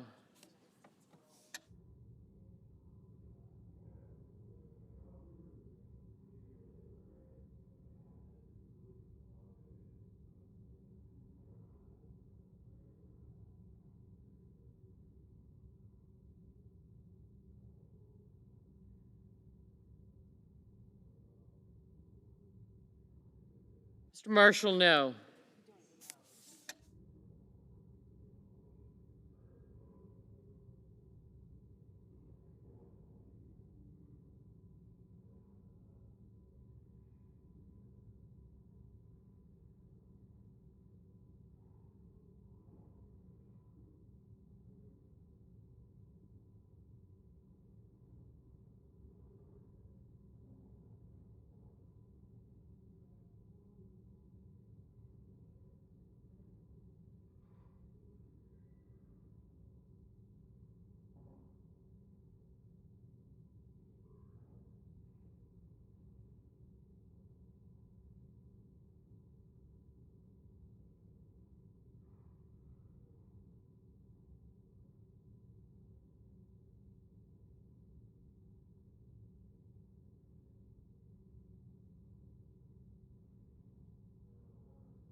Mr. Rounds, no.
Mr. Warnock, aye.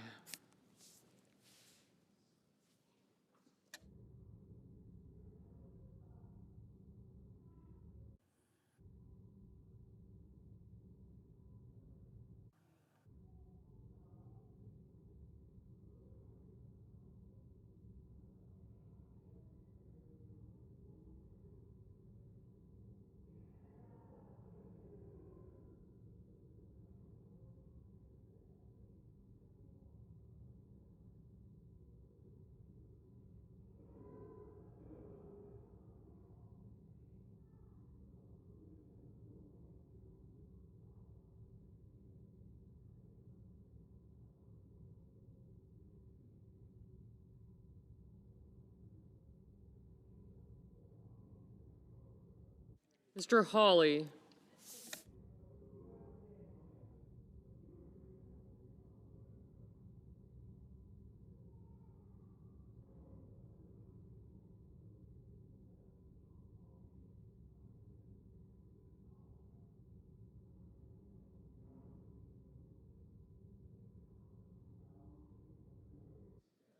Mr. McConnell, no.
Mr. Warner, aye.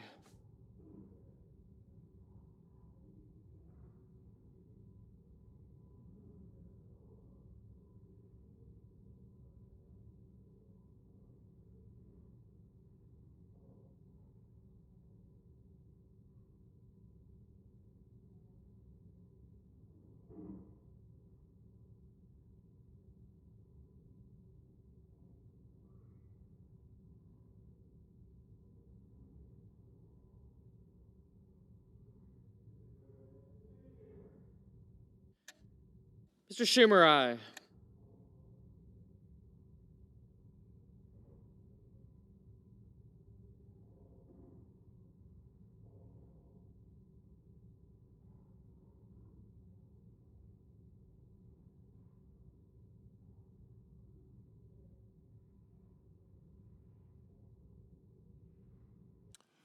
On this vote, the yeas are 50, the nays are 48. The motion is agreed to. The clerk will report the nomination. The judiciary, Amir H. Ali of the District of Columbia, to be United States District Judge for the District of Columbia.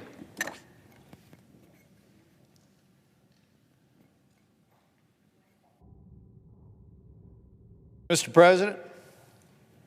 Senator from North Carolina. Mr. President, I'd like to start by thanking Senator Warnock for letting me jump ahead in the speaking order today. I appreciate it. I'm only going to take a couple of minutes. Yesterday in the press report, apparently I had a report at what I said in lunch for the news about me talking about a simple concept. I don't know. I think the American people's on board with me. We have to show up for work, right?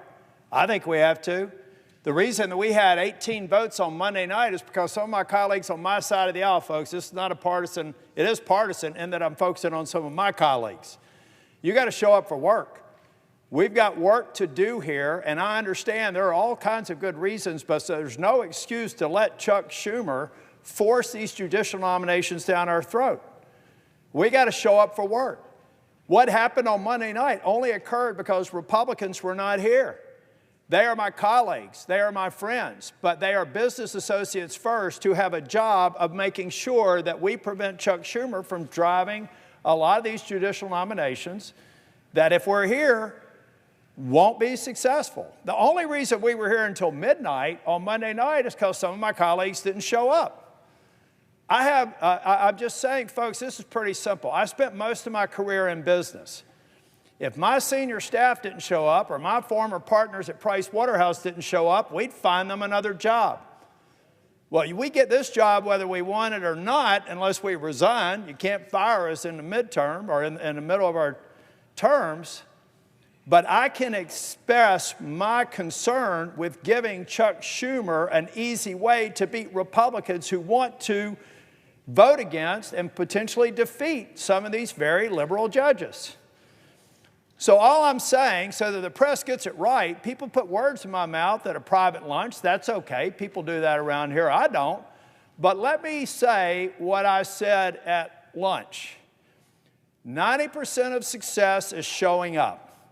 If we were here on Monday night, we wouldn't have been here till midnight because we would have defeated Chuck Schumer's opportunity to do it then. If we're not here every single day, I had somebody ask me, well, when do I need to be there for that Fourth Circuit nominee? When is that vote going to occur? I said, when you're not here.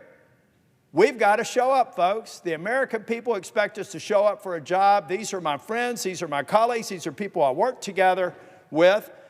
But they let me down on Monday. They better not let me down for the rest of the session or every time we fail because we failed to show up, I'll be back down here to remind my colleagues the American people and the people that elected us in our great states want us to do our jobs. You can't do your job if you're not here. Thank you, Madam President.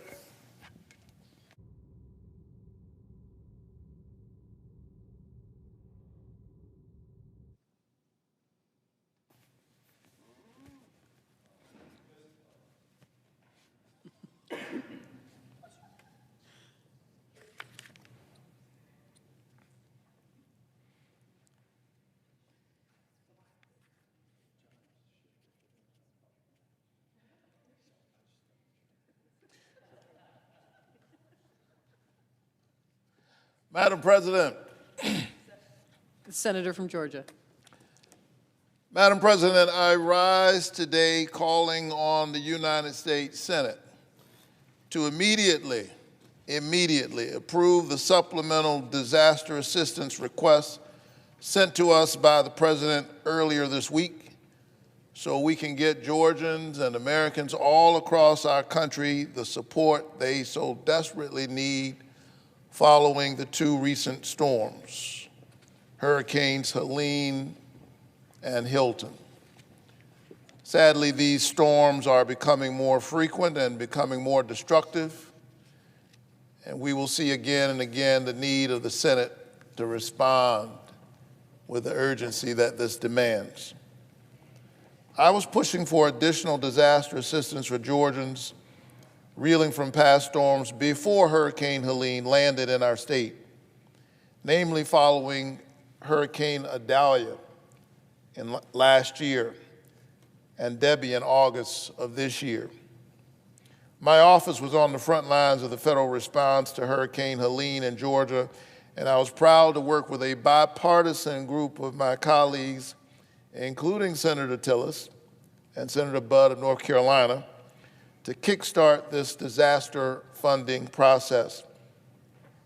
I want to thank the President for listening to the people of our state in expediting this request. And I want to thank the Senate Appropriations Committee Chair, Patty Murray, for acting on this priority today. It's something she and I have talked about over the last several weeks.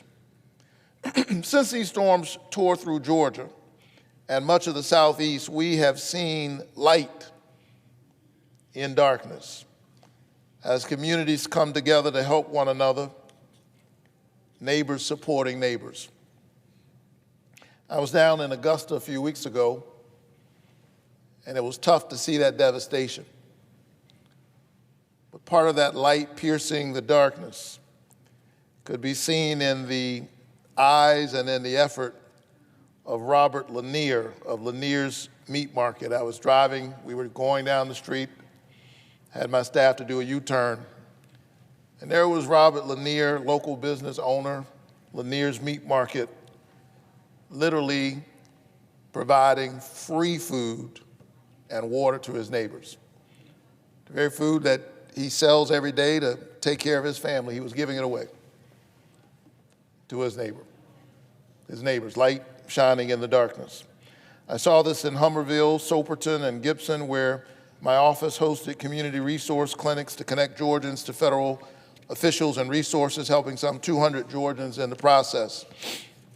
In Quitman and in Valdosta, my team and I hit the road to deliver food, healthcare supplies, and water to our neighbors in need.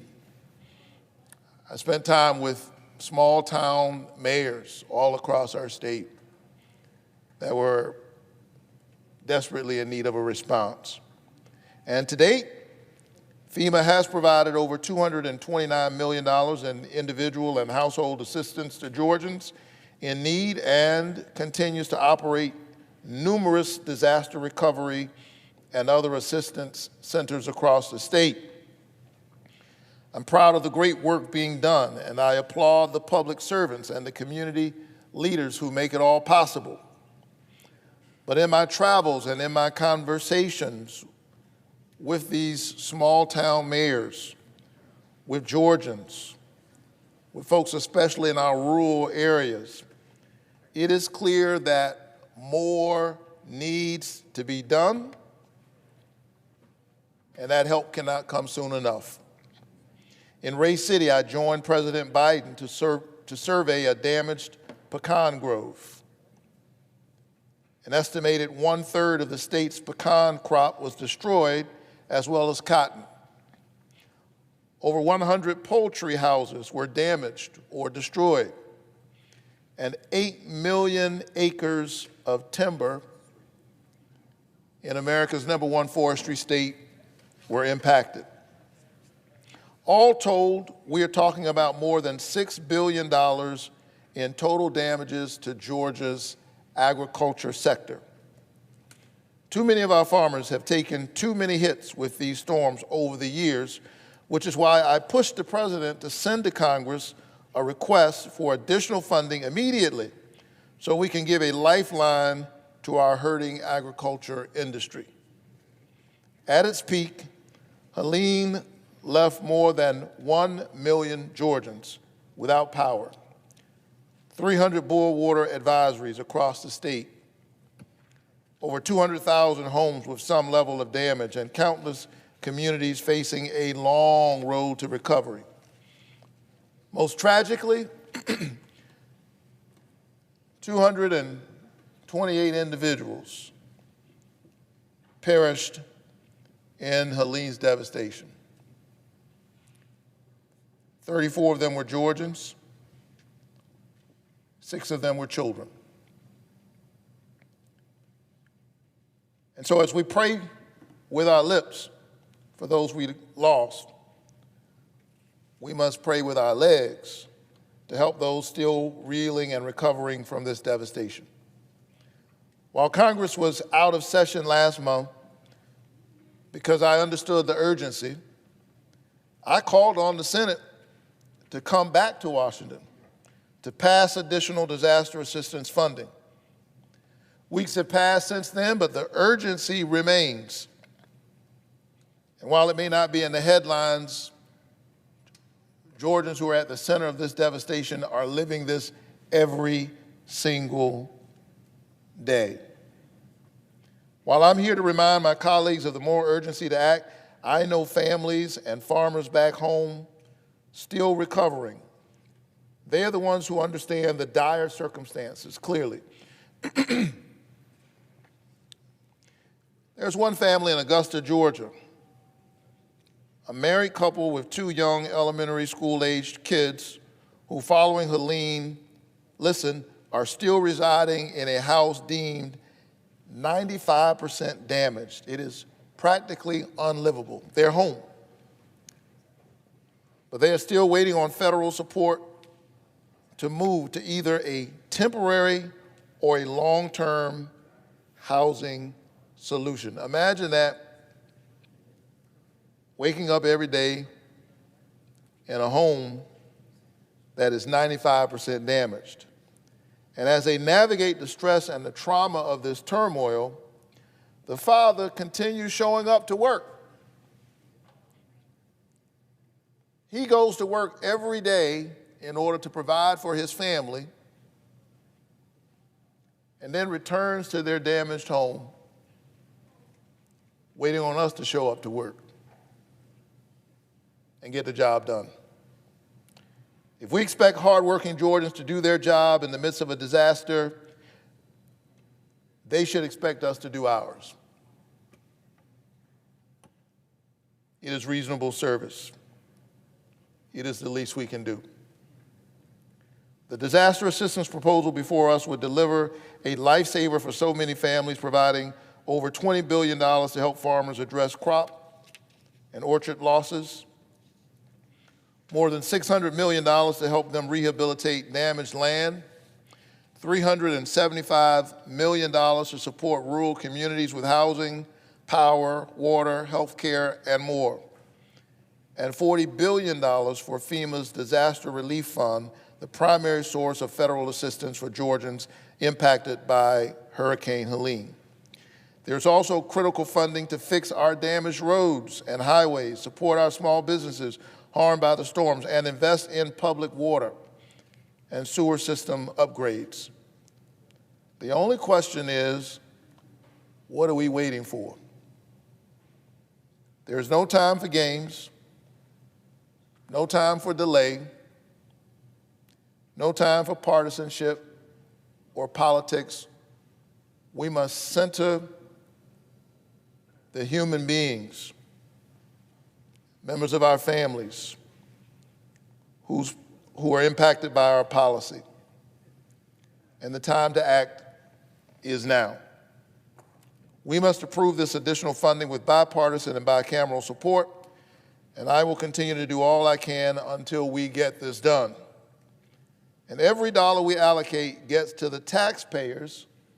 After all, this is the taxpayers' money, and hardworking families trying to pick up the pieces of their lives.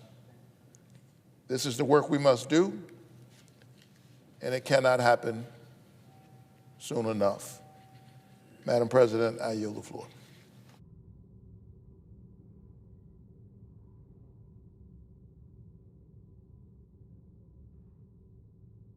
Madam President. Senator from North Carolina. Madam President, I rise today to talk about the road ahead for Western North Carolina after the devastation of Hurricane Helene. And I acknowledge and I appreciate my colleague from one of the mountain states, Georgia, particularly northern Georgia, and am reminded that we are rebuilding together. For us here in North Carolina, Hurricane Helene, it represented one of the worst natural disasters to ever strike my home state. And I've seen a lot of natural disasters in North Carolina. For Hurricane Helene, at last count, more than 100 people just in our state have been killed. Hundreds more were injured, and some are still missing. Thousands of North Carolinians, they lost their homes, they lost their businesses. And for small mountain communities in Western North Carolina, this horrific ordeal began Friday morning of September 27th. When the storm hit an already rain-soaked area, the situation escalated into life and death within moments. In the small town of what's now famous Bat Cave, North Carolina, population 180, the town's fire chief, Steve Freeman, he was at home with his wife. In advance of the storm, Steve parked his first car, a 1967 Mustang. He put it up on higher ground on the ridge above the family shed. And around 8:45 a.m., he and his wife, they heard their house shake. He ran to the back of the house, he looked out the window, and he found that the car had already been swept downhill into the shed. Seconds later, he watched their Ford pickup get flipped upside down by the torrential flooding. Then he heard more rumbling noises, followed by shaking. And outside, he saw a mudslide barreling down towards the rest of the holler. He ran for cover, but the collapsing shed took his feet out from under him and washed him several yards into a backhoe where his head was pinned between the loader and what was left of the shed. His wife, who was watching in horror, thought that he was dead. But in a moment, he credits to the grace of Almighty God, Steve had just enough room to get his head out, and he went back inside to his wife. They escaped the area, and Steve later said, "I had my near-death experience, and that's when I knew that God was here for me." What is even more extraordinary is that after this harrowing experience, the chief, Steve, he began working for the safety of his community. Others might have called it quit, but he went to work. He and his firefighters, they mapped out the area and they started digging people out. Chief Freeman is one of the hundreds of heroic North Carolinians who leapt into harm's way to help others. That's the thing about the people of Western North Carolina. They're not just tough, they're mountain tough. Madam President, I had the pleasure of going to undergrad at Appalachian State in Boone years ago. And I've got lifelong friends who still call the region home. But if you spend any amount of time up there, you learn just how strong these people are in the mountains. These are proud and self-sufficient people. They're generous people. For instance, take the story of Ethan Fowler of Slick Rock. He lives in Henderson County, and he volunteered to help rescue folks who were trapped. When he saw the storm debris that needed clearing in his neighborhood, he jumped on his own heavy machinery and he did the job.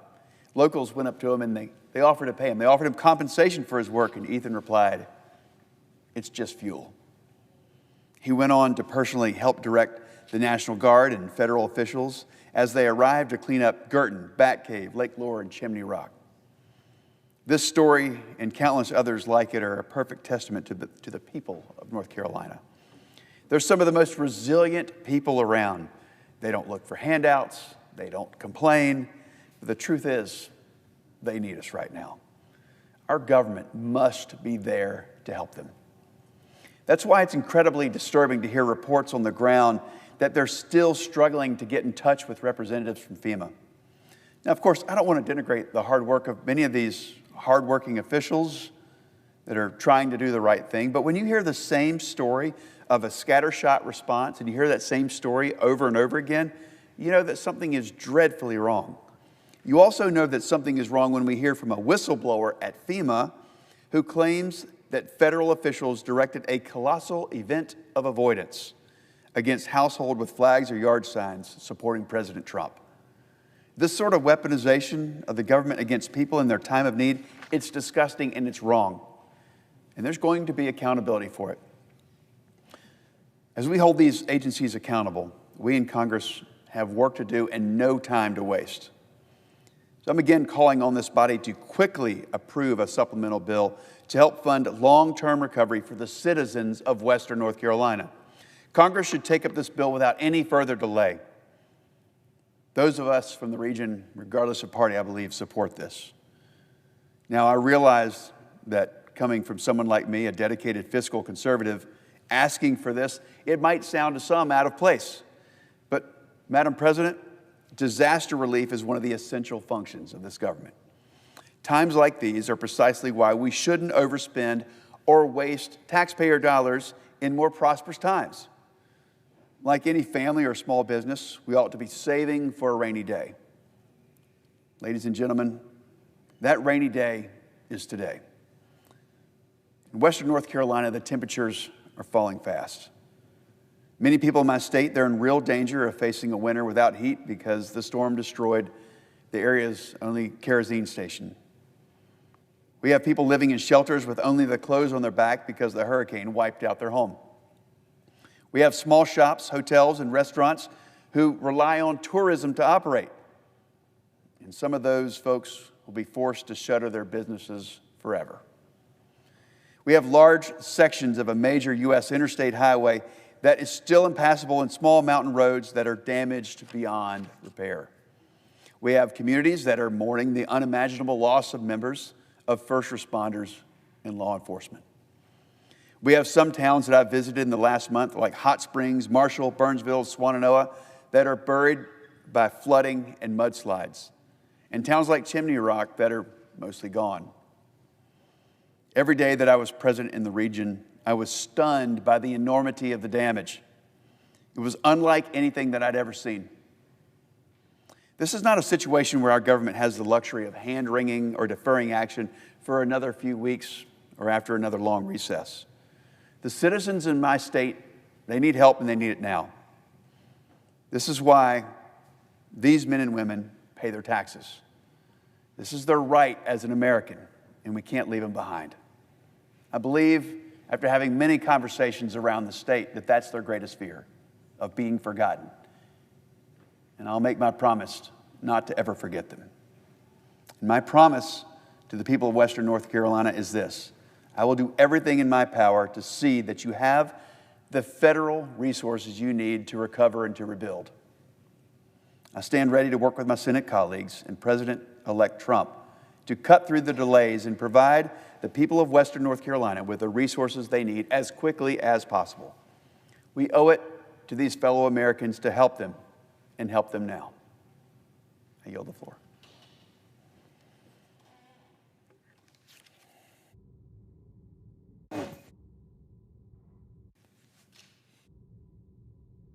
Madam President. Senator from Hawaii. Madam President, on Monday, President Biden submitted to Congress an emergency supplemental funding request for nearly $100 billion to help communities across the country recover from disasters. Whether it's Lahaina, Maui, or Burlington, or Davenport, or Asheville, every community that has had the misfortune of being struck by a disaster deserves help. No one is ever fully prepared for a tornado or a flood or a fire, but everyone has to go through the long and difficult and painful process of rebuilding. Rebuilding their life, rebuilding their home, rebuilding their store, rebuilding their community. Which is why every time a disaster has devastated our fellow Americans, Congress has recognized the need for help and stepped up to fulfill our responsibility to provide that help. We don't first check to see if it's a blue or a red or a purple state or county. And today, disaster survivors in almost 40 states, including my own, are counting on us to do exactly that. They've had their lives turned upside down. And in the wake of awful death and destruction, they're trying to find some semblance of stability and peace in their lives. But to recover quickly and fully, they need our help. It's been more than 15 months since Lahaina burned down to the ground in a matter of hours by ferocious fires. More than 4,000 homes were destroyed. And yet, as of today, just one home has been rebuilt. One home. 4,000 homes gone. 12,000 people without a house. 2,200 structures incinerated. One home rebuilt. Even before the fires, Lahaina was a working-class town where people were mostly renters. And while a disaster of this scale is catastrophic for any community, the financial burden inflicted on these survivors is especially acute. Everyone is doing the best that they can to recover. They are working so hard. They have pulled together so much. They have summoned courage and compassion and persistence. They have plowed through every barrier put in front of them. They have saved each other's lives. They are trying to rebuild this beautiful, historic, pluralistic, joyful, multicultural town. But they need our help. And this is a core responsibility of the United States federal government. There are certain things that we should be arguing about. There are lots of things that we should be arguing about. And among those things is, what does the federal government do exactly? What is the federal government's role exactly in education, in healthcare, in transportation? One thing we cannot argue with each other about is this. When your fellow Americans are in a situation where their county, their church, their community, their state is just simply overwhelmed and cannot recover without the resources of the federal government, then the federal government steps up and does their job. And so we are about to wrap this week up before the Thanksgiving break. And then we have a tight little work period to get a hell of a lot done. The one thing we cannot leave undone in December, the one thing we cannot leave undone in December is disaster aid, not just for the people of Maui, but for people all across the country. If the federal government is for anything, it has to be for this. I yield the floor.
Madam President.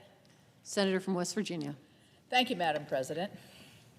So a few weeks ago, the American people spoke loud and clear. They rejected the policies that we've been seeing through this current administration. But today, I rise to talk about the vision my Republican colleagues and I have for this future, and the many solutions that we are eager to get back to work on that I believe will help get this country back on track. First things first, this newly formed Republican Senate majority is ready to close the previous chapter. It's a chapter I think that none of us really want to go through again, and soon the Resolute desk will change hands, and the Senate, under the guidance of my friend and colleague and soon-to-be Majority Leader John Thune, will get to work. And we have the full support of the incoming president, President-elect Trump. The American public want to see real action. Back home in my state of West Virginia, people have conveyed to me that they are ready for real representation, a government of, by, and for the people. Senate Republicans will deliver responsive and responsible solutions for the American people. The task ahead is this: unshackling the American economy, securing the border, unleashing our American energy, reducing crime and lawlessness, and restoring American strength and deterrence on the world stage. These are the issues on which the voters placed their faith in us. And I also believe that the central to this mandate for new American leadership is the idea that people really did feel better and preferred their lives under the presidency of President Trump. I know for sure I did. And so as the Senate fulfills its responsibility to pass legislation that gets this country back on track, let's look no further than the previous Trump administration for the roadmap. President Trump unleashed American energy production, rolling back burdensome permitting rules and red tape. Republicans slashed regulations that canceled pipelines. We erased barriers to our new ones. America sits on the greatest treasure trove of natural resources in the world, and a Republican-led energy policy will not squander that. West Virginia knows the difference between good and bad energy policy oh too well. We are an energy state. We've been blessed with a lot of natural resources, and we know that our economy and people's jobs and people's lives and people's families depend on us unleashing that energy. The jobs that President Trump saved, a lot of those jobs were West Virginia energy jobs. So we can get back to a cheaper, more secure, more reliable world by our unleashing of American energy once again. So the Republican solution is America First energy policies that can result in energy dominance and our own self-reliance. No more depending on fuels from dictators who hate America, or no more reliance on green energy from Chinese Communist Party-backed supply chains. So it's going to take an all-of-the-above approach, including opening up projects like our recently just opened the Mountain Valley Pipeline so that we can deliver energy in markets, promoting carbon capture and sequestration to use our vast coal resources, nuclear energy and renewables as the market sees fit, and they're growing. In a few months, I will be chairman of the Senate Environment and Public Works Committee.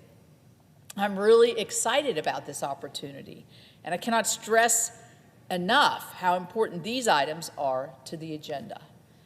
My Senate Republican colleagues and I are prepared to bring forward legislative solutions to help fuel American growth. And I hope our Democrat colleagues will join us at moving these solutions forward in the next Congress. On the economy, residents from my state and the entire country are still reeling from the elevated costs on all things, from housing, energy, food, and almost every other everyday essential. Personal finances are stretched so thin right now For instance, in my state of West Virginians are spending on average an additional $930 a month, or more than $25,000 a year, due to inflation since 2021. Well, actually, that's a total $25,000 since 2021.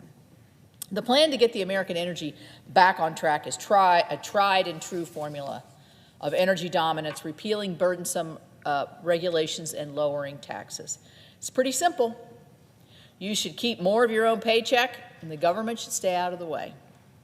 I'm looking forward to taking up legislation proposed by me and my other Senate colleagues towards these ends, including an extension of the reauthorization of the Tax Cuts and Jobs Act that we passed in 2017, including some of the most pro-growth tax reform policies that we have seen, as well as other potential budget solutions. Crime and the border go hand in hand. Under President Trump's first administration, both were managed, but now they're not. Look no further than the example of the addiction crisis, a direct product of lawlessness and the free reign of Mexican cartels. Just a few days ago, last Friday, I convened state and community leaders in West Virginia for a summit focused on combating the addiction crisis.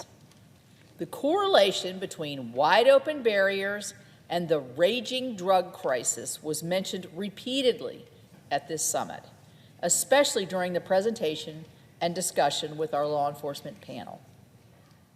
Here is the fentanyl crisis by the numbers. CBP seized 27,000 pounds of fentanyl in the fiscal year 2023. That's only a fraction of the real amount that crosses our border. And keep in mind, a minuscule amount of fentanyl can have a deadly effect. Of the over 107,000 drug overdoses that occurred in the United States in 2023, I'll repeat that number, 107,000. That's almost double the size of the capital city of West Virginia and Charleston, where I live. Almost 75,000 of those involved fentanyl. This out-of-control drug trafficking must end. It's a lawless scourge that takes more West Virginians and more Americans. It takes more West Virginians per capita than any other state in the Union. In sheer numbers, the death toll and calamity eclipses any other modern drug epidemic. We know what works because the rise in fentanyl overdose deaths stalled under President Trump. Bottom line, we got to close the border and end the lawlessness. Yet again, Republicans have the roadmap. We did it once, and we can do it again.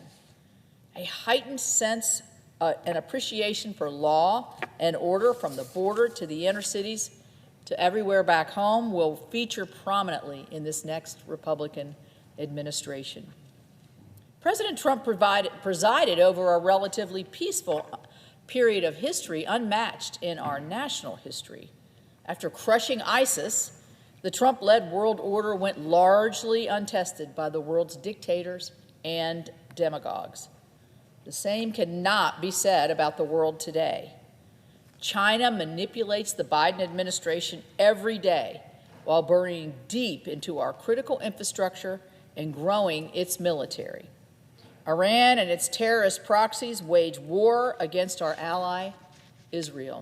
And of course, the ongoing war in Ukraine. This is the world under the Biden-Harris administration's watch. In what seems like the most trying confluence of geopolitical struggles in a generation, America must lead through strength. Indecision and weakness have emboldened our adversaries. Republicans can start the next Congress by restoring deterrence against Iran and reinstating Trump's maximum pressure campaign. We should cut off Iran's funding sources so that they can't continue to support these attacks against our U.S. service members. Just last week, the Houthis fired at least 8 drones, 5 ballistic missiles, and 3 anti-ship cruise missiles against our U.S. Navy ships. It was barely even news. because this is now just a regular occurrence under this current administration. This administration apparently has no clue that our troops are under constant attack on land and sea, since our current vice president in her campaign said that she didn't think any U.S. forces were in combat. America must protect our service members and put Iran on notice that their weapons dealing business is over. More broadly, a unified Republican government will be prepared to restore our military strength, refocus our DoD on lethality, and restock our critical munitions. I've detailed but a few of the ideas and solutions to this dangerous, costly, disordered world that we are inheriting. In a challenge fit for a strong government and even stronger leadership, and it's good that we have a change for who's in charge. Until then, I suggest the best course of action this body can take is to work diligently on the outstanding priorities that we have in front of us. I'm talking about the NDAA, the Defense Authorization Bill, the government funding bills, and the Farm Bill. That way, the next Congress can stand at full attention, ready to advance policies to make our country safer, stronger, and a more resilient place. And with that, I yield the floor.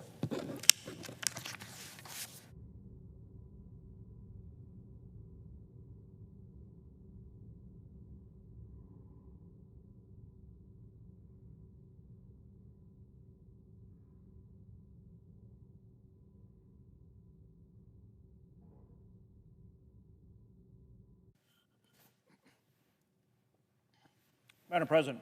Senator from North Dakota. Thank you, Madam President. 2 weeks ago, President Trump was reelected, and the Senate Republicans reclaimed the Senate majority. As we prepare for the 119th Congress, I join my colleagues today to discuss Republican solutions to the challenges our nation faces. Among these important efforts, we will work with President Trump to unleash more American energy and not only make our country energy independent once again, but actually make the United States energy dominant. We'll do that by cutting the red tape that has handcuffed our energy industry, and instead of strangling regulations, we're going to boost innovation. That's the right kind of approach for energy policy in our nation. Energy security directly impacts our economic and national security. And that's why we must act on day one to reverse the Biden administration's regulatory onslaught. From the very beginning of his tenure, President Biden has sought to curtail American energy. I'd like to take a moment to recap some of these harmful regulatory policies. Just last week, the Biden administration finished implementing a new natural gas tax. Think about that, a tax on natural gas at a time when the country's been fighting inflation. That natural gas tax was authorized as part of the Democrat partisan tax and spend bill. Importantly, I intend to introduce a Congressional Review Act resolution of disapproval to block the Biden administration's new natural gas tax rule, and we'll work with President Trump to repeal it. Again, this is part of reducing an inflation that affects every single American. This costly tax comes in addition to new burdensome rules and higher fees on federal energy production imposed by the Department of Interior Bureau of Land Management. But the Biden administration isn't just increasing costs for producers. They're working to outright prevent the development of vast amounts of taxpayer-owned energy resources on public lands. This year, BLM issued a new public lands rule enabling radical environmental groups to lock away more of our energy reserves under a so-called conservation leasing approach. In my state of North Dakota, the Biden administration is proposing to close off leasing to 45% of federal oil and gas acreage and 95% of federal coal acreage. Let me repeat that. In my state of North Dakota, we're one of the largest energy-producing states in the country. We're an energy powerhouse for this country. In my state, the Biden administration is proposing to close off leasing to 45% of federal oil and gas acreage and 95% of federal coal acreage. At the same time, the Biden administration's regulatory agenda is making electricity more expensive and less reliable. Think about that. We need more electricity, not less. These policies not only increase the price of the electricity that we get, but it prevents us from producing more electricity. Under President Biden, the EPA has issued overreaching power sector regulations that inflict utilities with billions of dollars in compliance costs. Worse still, these burdensome regulations could force the premature retirement of reliable coal-fired baseload power plants, and we need that baseload to maintain the integrity of the nationwide electric grid. The North American Electric Reliability Corporation, or NERC, and multiple independent grid operators are sounding the alarm of a coming reliability crisis. Each of these actions by the Biden administration were specifically designed to make traditional energy more expensive and to produce less of it. That's why, in partnership with the incoming Trump administration, we will take off the handcuffs of our energy producers and empower them to increase supply and bring down prices for American families and businesses. I'd also like to thank President Trump and offer my congratulations to Governor Doug Burgum of North Dakota on his nomination to serve as Secretary of the Interior and the head of the newly formed National Energy Council. The Department of the Interior is incredibly important to North Dakota and western states, overseeing more than 247 million acres of federal land and approximately 30% of the nation's minerals. As governor of my home state of North Dakota, Doug has the right background and experience to lead the Department of Interior and all of the new administration's energy efforts. He's been a great partner as we work together to make North Dakota an energy powerhouse for our country, and I know he will bring that experience to bear in a positive way for our country. He understands the importance of productive, multiple use of our vast federal estate for energy development, grazing, recreation, tourism, and all of the multiple uses that we enjoy. I look forward to continuing our efforts together, and he will be in a tremendous position to help us roll back the harmful policies of the last 4 years and unlock our country's energy potential. That means making the best use of our nation's abundant energy resources, including our vast oil, gas, and coal reserves, while advancing new innovations to produce more energy with better environmental stewardship. That's the right way to do it. Like I said at the beginning, we're not just going to make our nation energy independent, we are going to make our nation energy dominant. Madam President, with that, I yield the floor.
Madam President? Senator from Tennessee.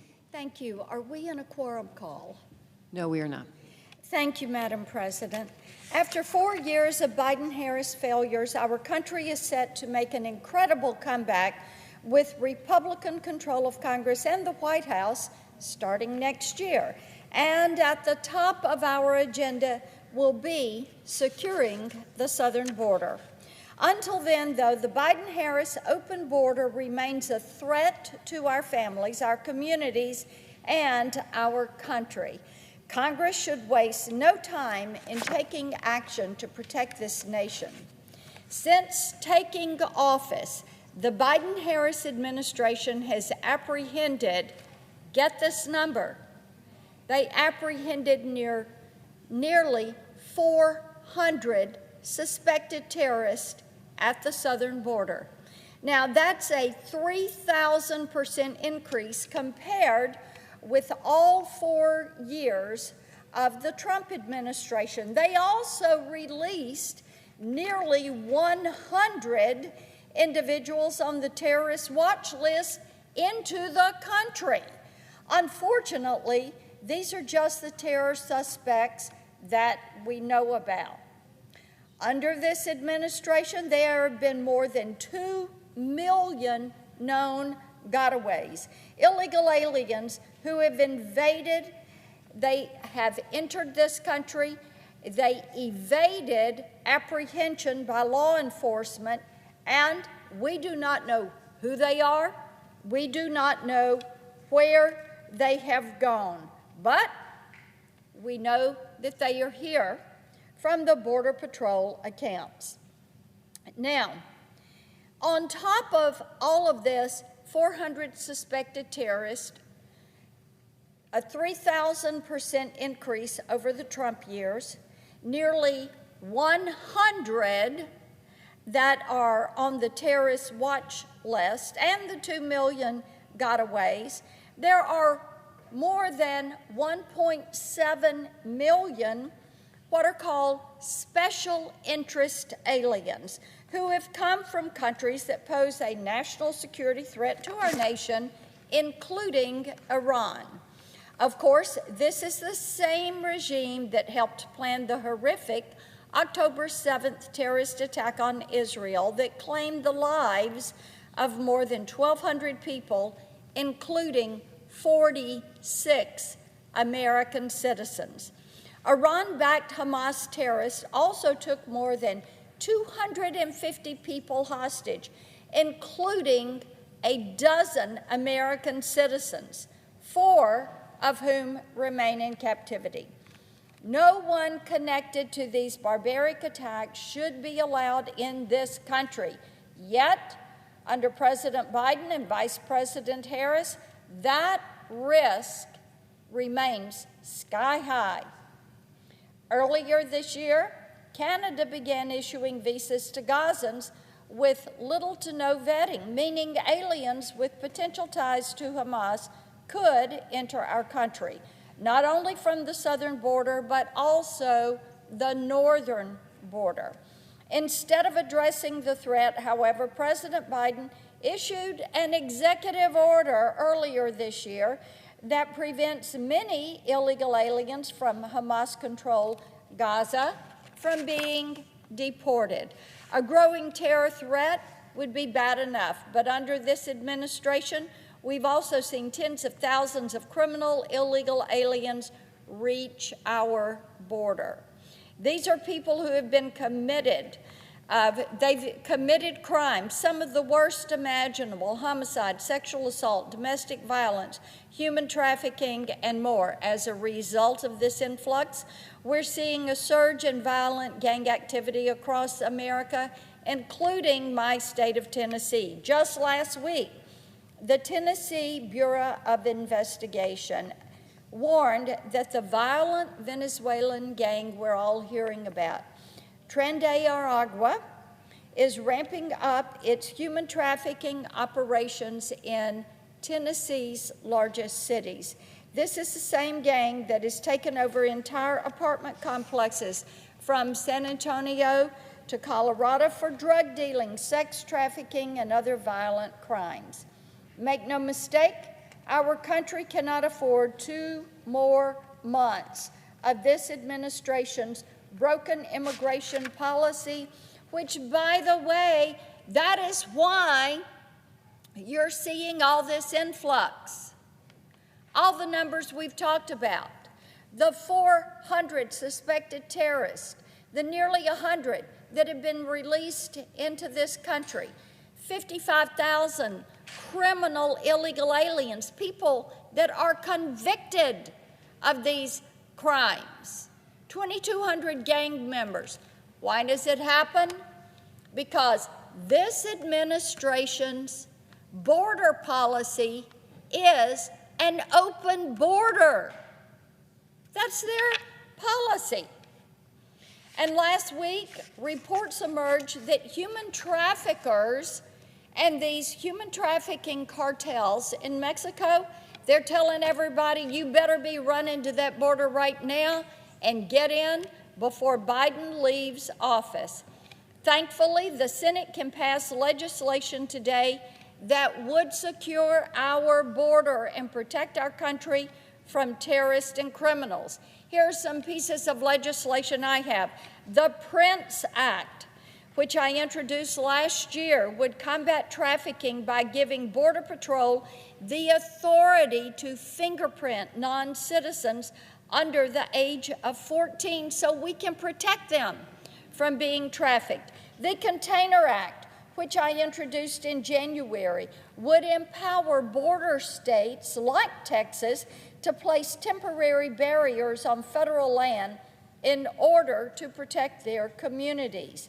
The CLEAR Act, which I introduced in March, would ensure that state and local law enforcement officials have the tools they need to help the federal government deport criminal illegal aliens.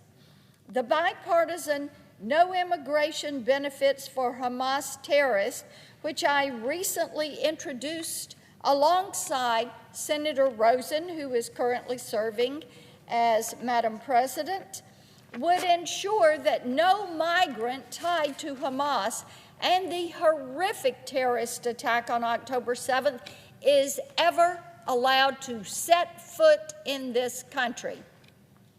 And the bipartisan Border Smuggling Crackdown Act, which I introduced last week alongside Senator Ossoff, would ensure human smugglers are held accountable for every life they endanger.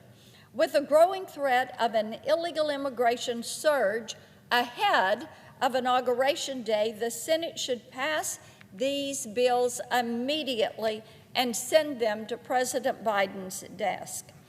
Madam President, I ask unanimous consent that the next portion of my remarks be placed separately in the record. Without objection. Thank you, Madam President. Over the last 2 weeks, President Trump has started to assemble an incredible team to help get our country back on track starting January 20th. To be sure, President Trump's recent pick to lead the Federal Communications Commission, Brendan Carr, will be essential to that effort. As the senior Republican on the commission, Carr has led the FCC's work to ensure that every Tennessean and American has access to high-speed internet regardless of their zip code. In fact, on just about every issue the FCC handles, Commissioner Carr has been a crucial advocate for freedom, internet access, and national security. His track record speaks for itself. Across his 7 years on the commission, he has fought to stamp out internet censorship and to protect free speech, to end the disastrous net neutrality rules that give government bureaucrats needless control over internet carriers, reining in big tech, addressing communist China's threats to our digital infrastructure, and many more issues have been on his get it done list.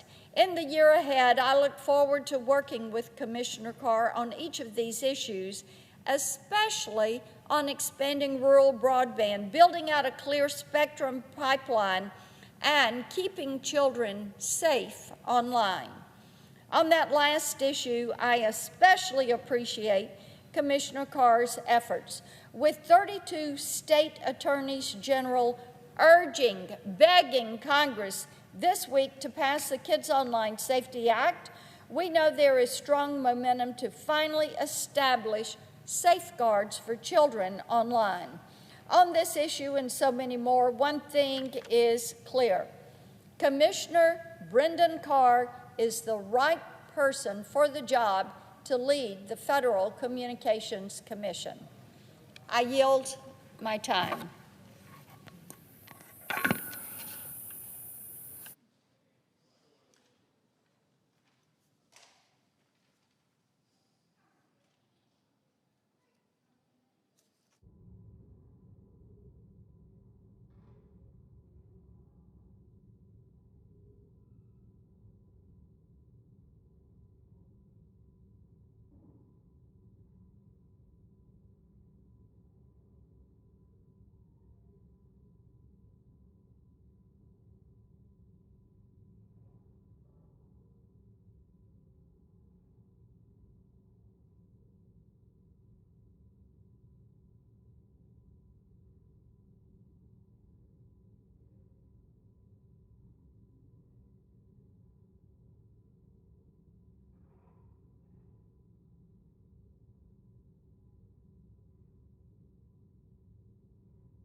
Madam President. Senator from Nebraska. Thank you, Madam President. Over the past few months, we've heard from both sides of the aisle about how American families need more support. We've heard discussions about the child tax credit, child care costs, and dozens more issues that affect parents and their children.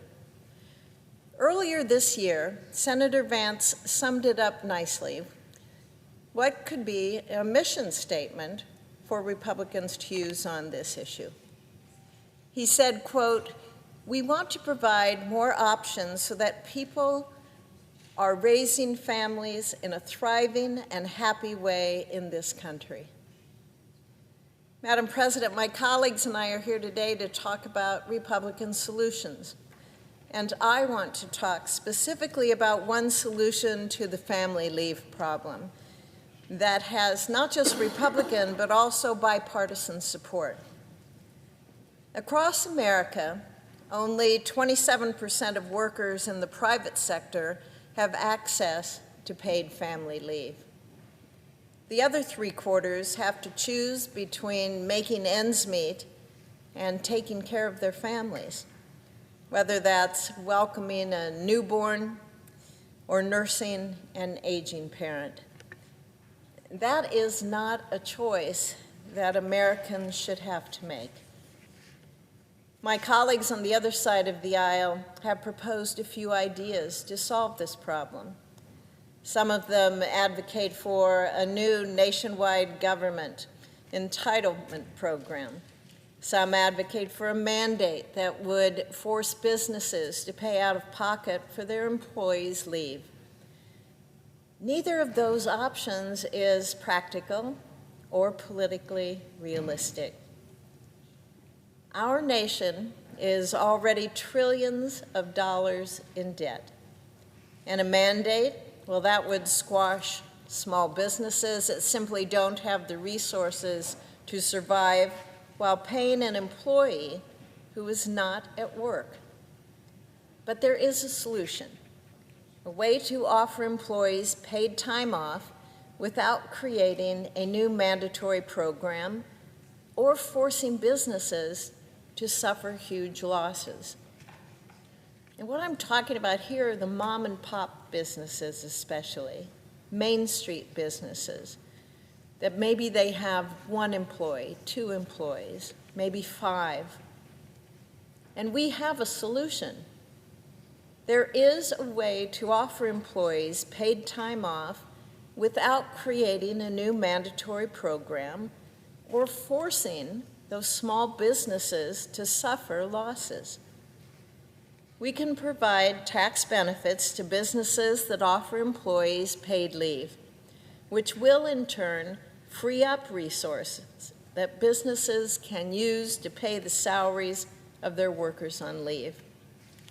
This is a tried and true method. It works. I know because I've done it before. In 2017, Senator Angus King and I, we created the first nationwide paid family leave policy in the history of the United States. We created a tax credit for employers who voluntarily offer up to 12 weeks of paid leave to their employees, and President Trump signed it into law.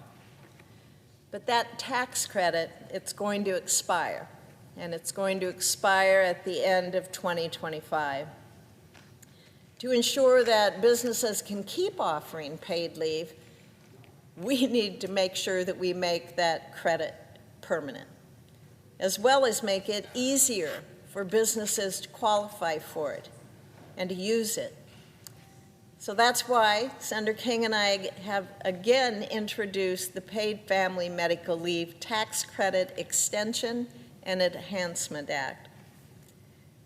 Our bill makes that credit permanent, and it also expands it. It supports additional options for financing paid leave, such as paid family leave insurance.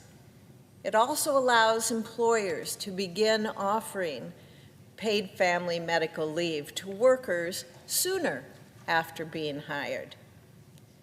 Our bill also includes a strategy for educating businesses and employees about the option to receive this credit so that more people know about it.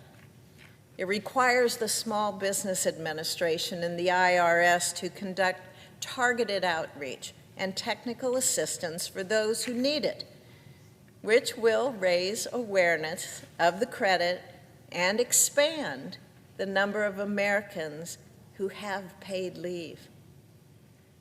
This is a Republican solution, and it's one that everyone can get on board with. It already has a track record of bipartisan support here in Congress. And we have the perfect opportunity to pass this tax credit yet again in the new year. As my colleagues on the Finance Committee begin working on tax policy for 2025 and onward, I would urge them to remember America's families. Remember how much they need access to paid family leave. And remember what they voted for this past November: an administration who will look out for parents and for kids. We have a solution for America's paid leave problem. It's just a matter of expanding it and enacting it. Thank you, Madam President. I yield the floor.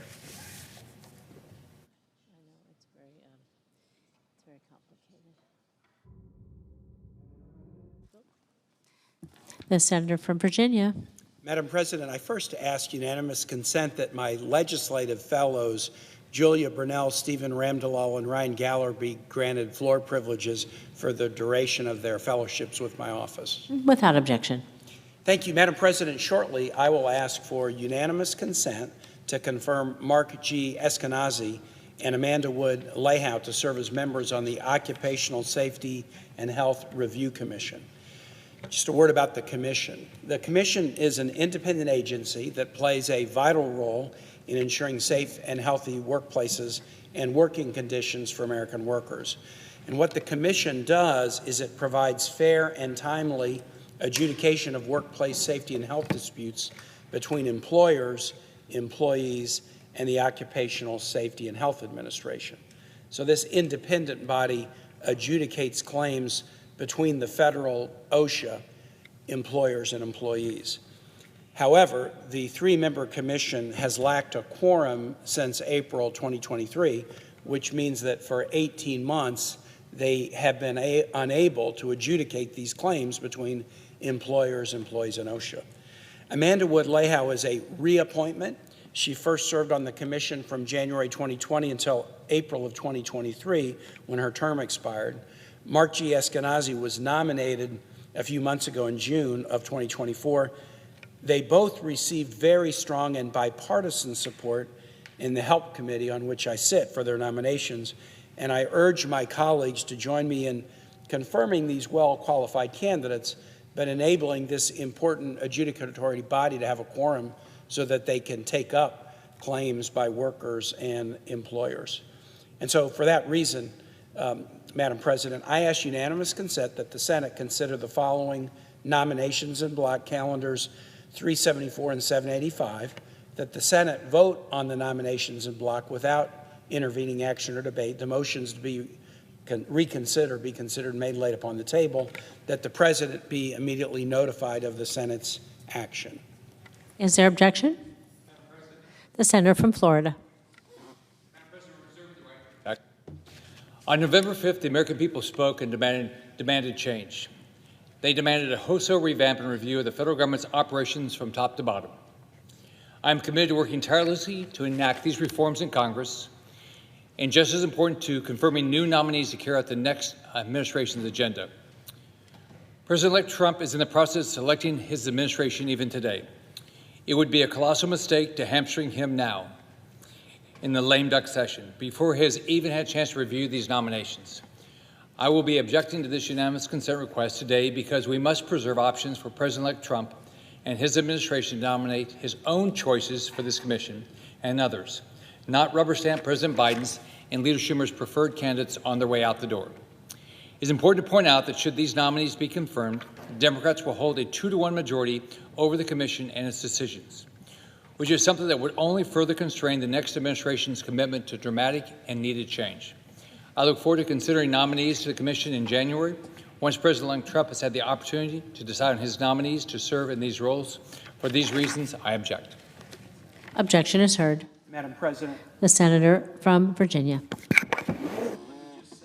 I do not believe it is President-elect Trump that is being hamstrung by stopping these nominations. It's workers and employers, and unless the President-elect has a current claim pending before the committee, he's not being hamstrung by creating a quorum.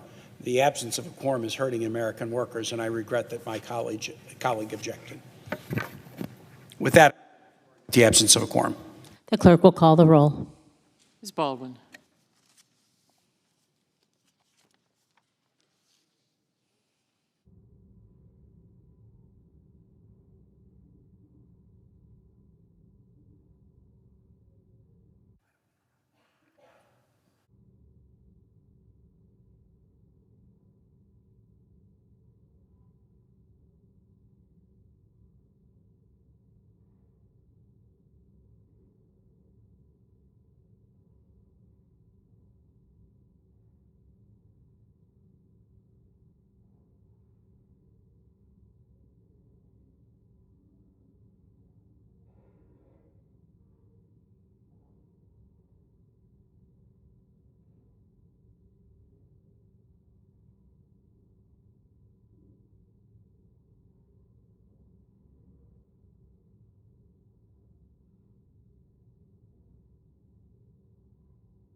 Madam President. The senator from Texas. Madam President, are we on a quorum call? We are.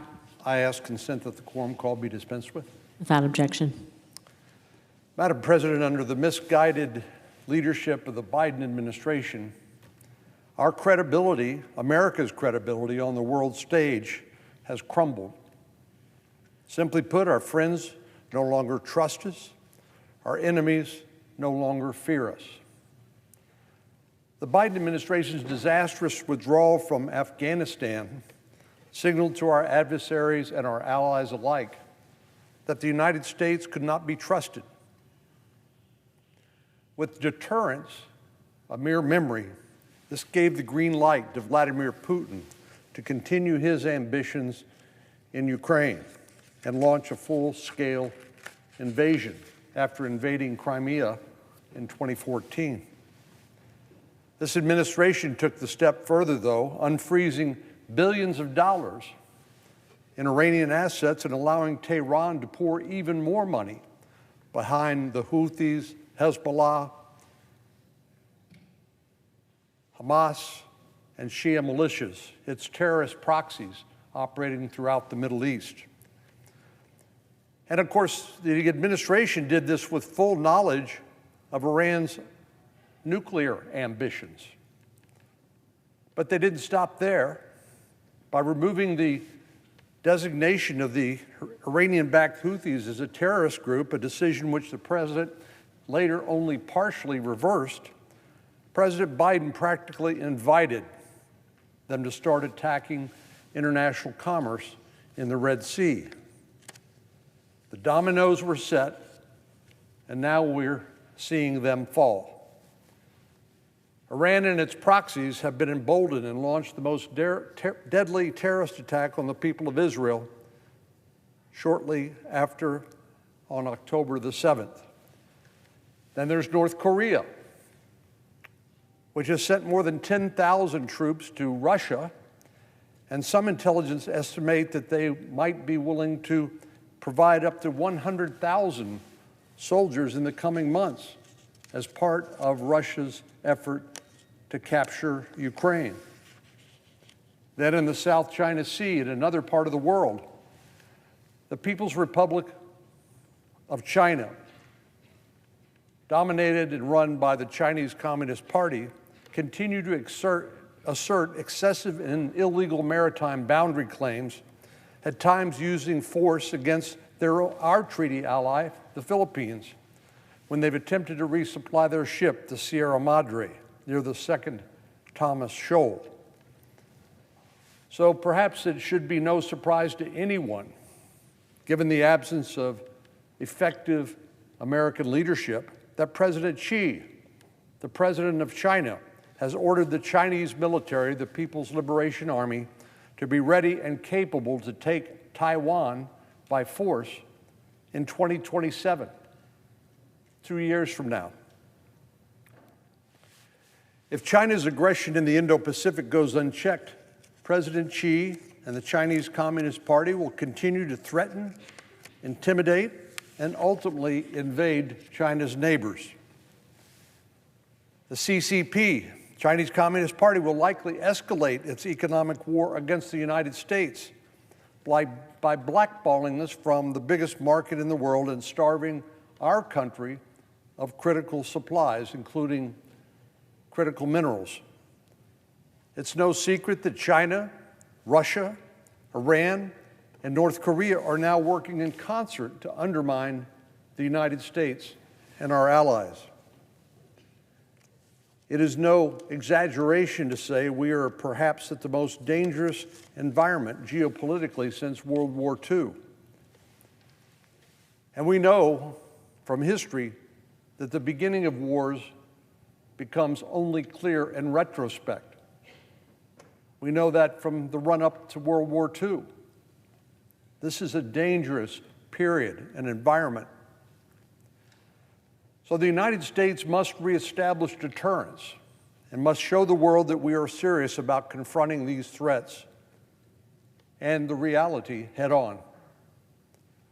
And while I admit this paints a rather grim picture, I'm confident the United States is headed toward a new chapter of peace through strength, as Ronald Reagan said, this time with President Trump as our commander-in-chief. I'm glad to see President Trump has selected military veteran Pete Hegseth as the next defense secretary, Representative Mike Waltz as a national security advisor, and our friend and colleague, Senator Marco Rubio, as Secretary of State. And I'm proud that my fellow Texan and former colleague in Congress, John Ratcliffe, has been selected to direct the Central Intelligence Agency. I'm looking forward to working with these terrific individuals to reverse the disastrous policies of the Biden administration. But we all have our work cut out for us. But I am confident that in these individuals, President Trump picked the right people for the job. The first and most significant task at hand will be shoring up our armed forces, specifically the United States Navy. A revitalization of the Navy will be critical to deterring Chinese aggression in the Indo-Pacific, as well as keeping AUKUS, our partnership with Australia and the UK, alive and well. In order to pose a credible threat to the CCP, in order to maintain deterrence, which is our ultimate goal, we need to adequately resource the Navy as well. This starts with our shipbuilding capabilities. Secretary-designate Hegseth should waste no time in working with Congress on a shipbuilding plan. We also stand ready to work with the Trump administration on a plan to reinvigorate our aging shipyards, which are struggling to attract and retain necessary talent. The Pentagon can streamline its specifications for building maritime assets, ensuring that they are linked to warfighting requirements. Another priority must be improving military recruitment. I'm pleased to see Secretary-designate Hegseth's commitment to ending the politicalization of our military. Given the Biden administration's needless focus on what divides us instead of what unites us, it's really no surprise that the number of Americans voluntarily joining our military is at an all-time low. Reducing the diversity, equity, and inclusion bureaucracy will have the benefit of freeing up resources necessary to aid recruitment and rebuilding. By ending these culture wars and reorienting the Pentagon toward a commitment to excellence as a top priority, we will be better positioned to recruit a talented military ready to deter aggression anywhere around the world. And the Pentagon must come to terms with our depleted arsenal of critical munitions. This includes replenishing our stock of long-range anti-ship missiles, joint air-to-surface standoff missiles, and the advanced medium-range air-to-air missiles.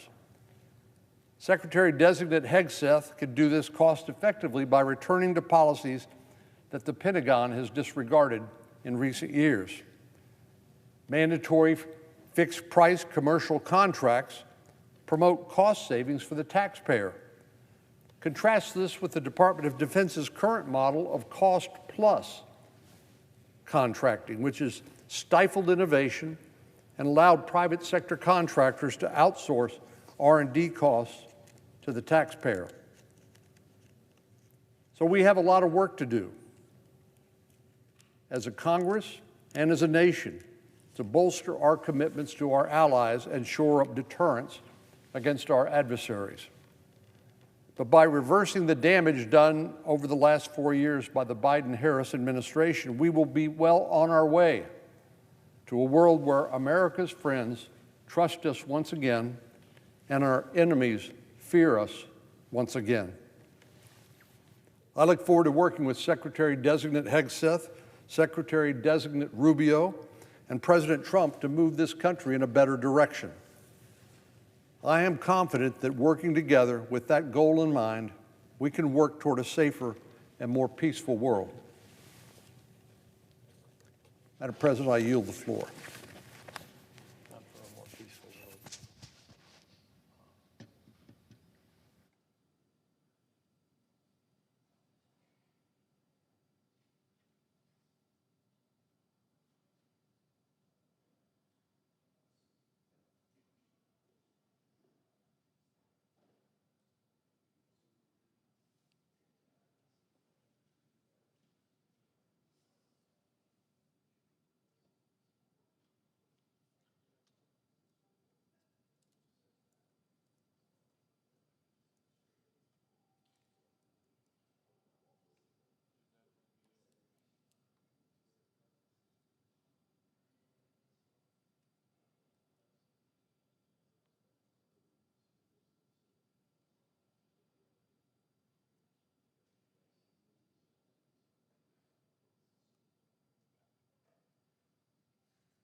Madam President, The senator from Illinois. are we in a quorum call?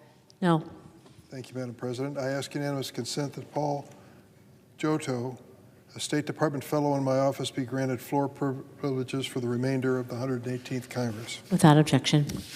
Madam President, I rise today to discuss an issue I've been working on for 23 years, the plight of America's dreamers. I first introduced the DREAM Act more than 2 decades ago with Republican Senator Orrin Hatch, who was then the chairman of the Senate Judiciary Committee. This bipartisan bill would provide a pathway to citizenship for young immigrants who were brought to the United States as children and allow them to remain in this country, the only home many of them had ever known. Dreamers grew up alongside our kids with the same hopes and dreams of getting their first job, their driver's license, even going to college. Many have gone on to serve our nation as doctors, nurses, teachers, engineers, and first responders. Some have shown their loyalty to this country by serving in the armed forces. Yet without congressional action, dreamers spend every day in fear of their lives being uprooted by the threat of deportation. 12 years ago, in response to a bipartisan request from myself and Senator Richard Lugar, President Obama established the DACA program.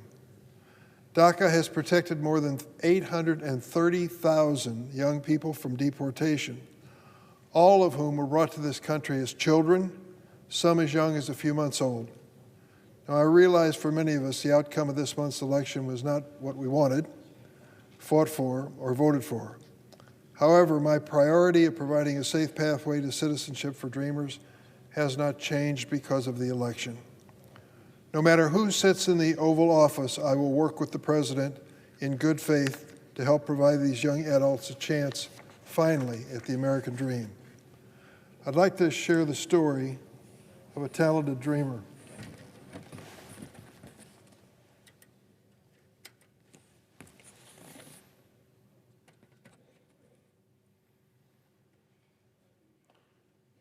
He is willing to make the ultimate sacrifice for this country.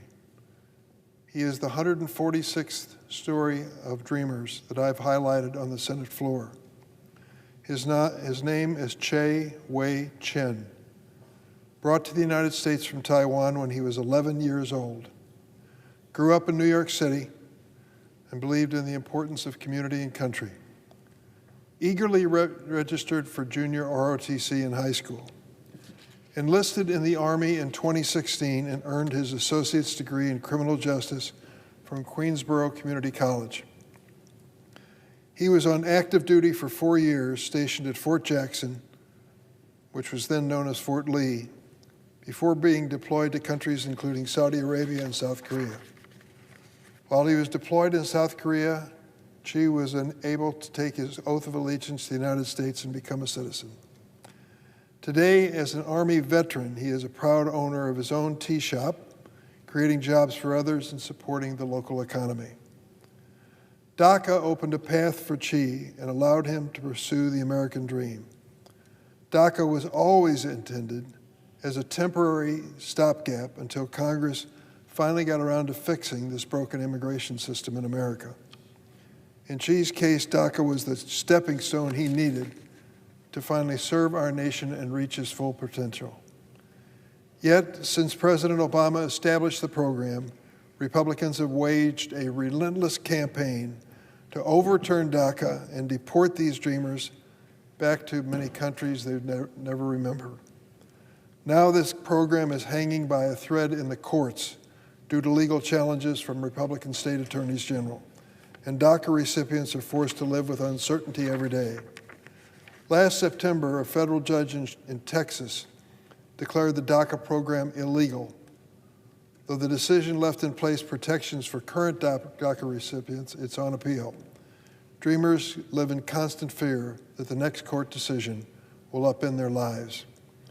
The litigation has also prevented at least 100,000 additional dreamers from registering for the program. Madam President, our military is facing the most serious recruitment challenge in modern time. Only a quarter of Americans meet recruitment standards, but would qualify them to serve in the military without receiving a waiver. We've seen time and again that DACA holders and dreamers are ready and willing to serve America, risk their lives for this country. But despite the success of veterans like Chi, DACA holders can no longer enlist in the military, even though they went to school in the United States, pledged allegiance to our flag for decades, and know no other country. During his first term, then President Trump tried to shut down the DACA program, but his effort was blocked by the Supreme Court. On a personal note, Madam President, the first time I ever met Donald Trump was just minutes after he'd been sworn in as President of the United States for his first term. I had a chance at a luncheon to walk up and shake his hand, congratulate him, and to ask a question. My question to him is, what are you going to do about the dreamers? What about these kids who are here in the United States, brought here as children, who want to be part of our future? What will you do about them, Mr. President? He said, don't worry, we'll take care of those kids. Sadly, in the 4 years, the first term of President Trump, that didn't happen. The opposite did. Many efforts were made by his Department of Justice and other agencies to stop the DACA program and to stop any effort to create a Dreamers program. That's a sad reality. I urge my colleagues to meet with these Dreamers personally. That's all I ask. Whether you support DACA, support the DREAM Act, meet with them and hear their stories. Understand that decisions were made by their family, which may have violated the law, but they were kids at the time those decisions were made. They have proven with their own personal lives and commitment that they truly want to be part of the future of America. Are we better served because this man decided to enlist in the military and protect our country? Of course. His return to Taiwan would be at the expense of the safety of the United security of the United States. Dreamers like Chi have earned the right to put down roots, start their families, further their education, and continue to contribute to America. It's time for Congress to do something on a bipartisan basis and pass the DREAM Act. It's not only the right thing to do, it's long overdue. Madam President, I yield the floor.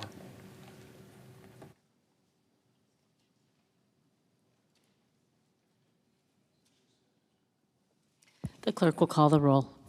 Ms. Baldwin.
Madam President, I ask unanimous consent to vitiate the quorum call and Without objection. unanimous consent that the roll call vote begin immediately. Without objection. Thank you. The questions on the nomination. Is there a sufficient second? There appears to be. The clerk will call the roll. Ms. Baldwin, Mr. Barrasso, Mr. Bennett, Mrs. Blackburn, Mr. Blumenthal, Mr. Booker, Mr. Bozeman, Mr. Braun, Mrs. Britt, Mr. Brown, Mr. Budd, Ms. Butler, Ms. Cantwell, Mrs. Capito, Mr. Cardin, Mr. Carper, Mr. Casey, Mr. Cassidy, Ms. Collins, Mr. Coons, Mr. Cornyn, Ms. Cortez Masto, Mr. Cotton, Mr. Kramer, Mr. Crapo, Mr. Cruz, Mr. Daines, Ms. Duckworth, Mr. Durbin. Thank you. Thank you. Ms. Ernst. Mr. Fetterman.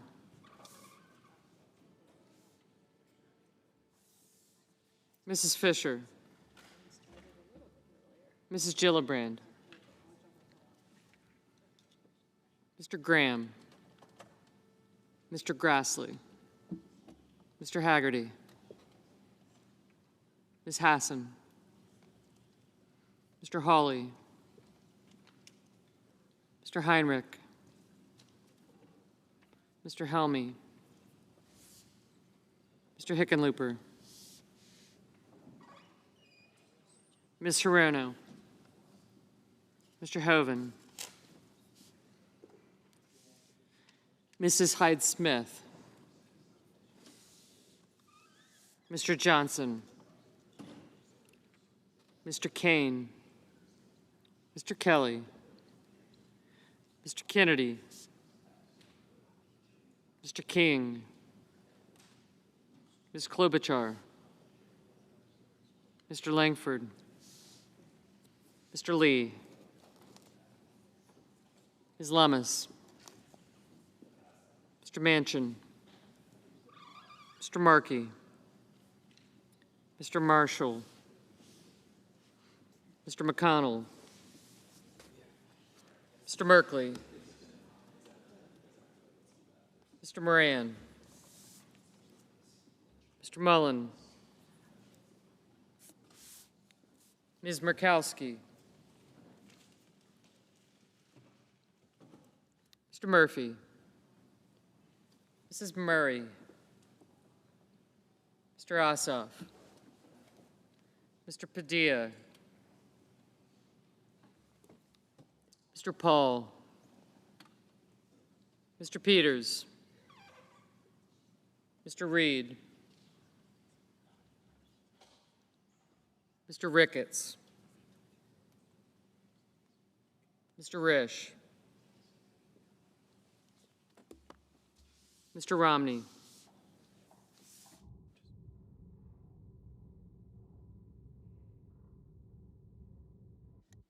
Ms. Rosen, Mr. Rounds, Mr. Rubio, Mr. Sanders, Mr. Schatz, Mr. Schmidt, Mr. Schumer,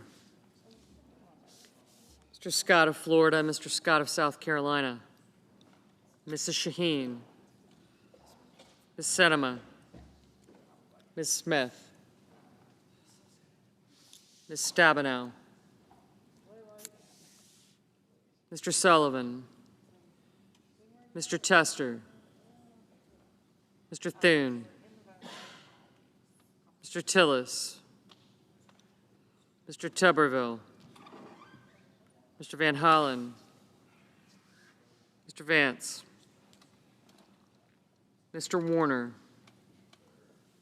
Mr. Warnock, Ms. Warren, Mr. Welch, Mr. Whitehouse, Mr. Wicker, Mr. Wyden, Mr. Young,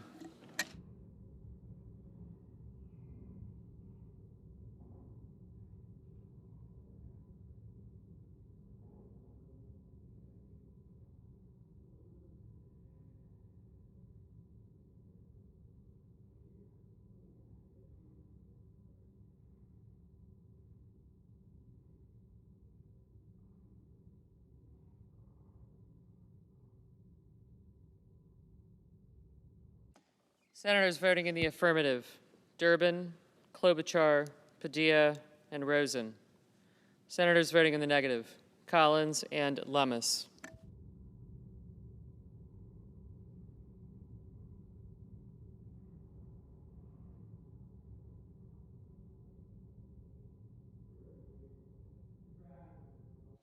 Mr. Grassley, no.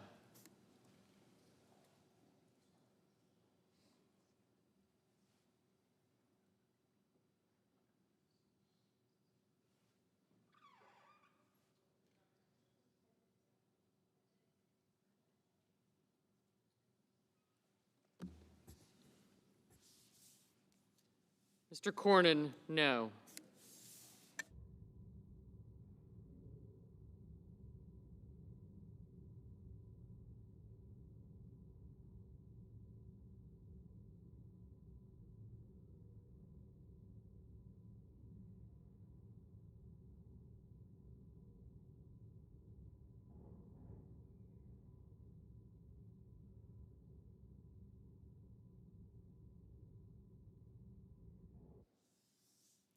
Mr. Rubio, no.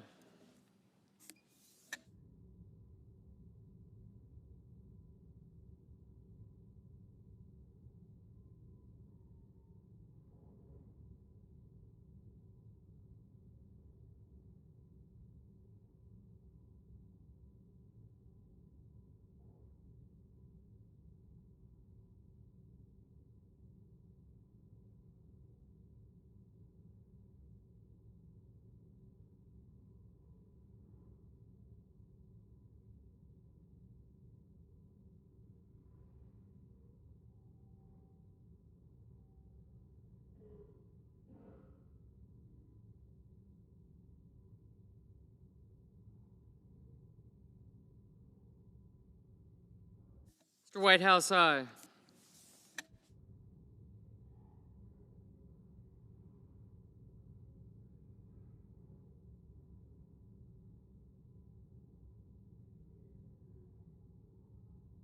Mrs. Murray, aye. Mr. Marshall, no.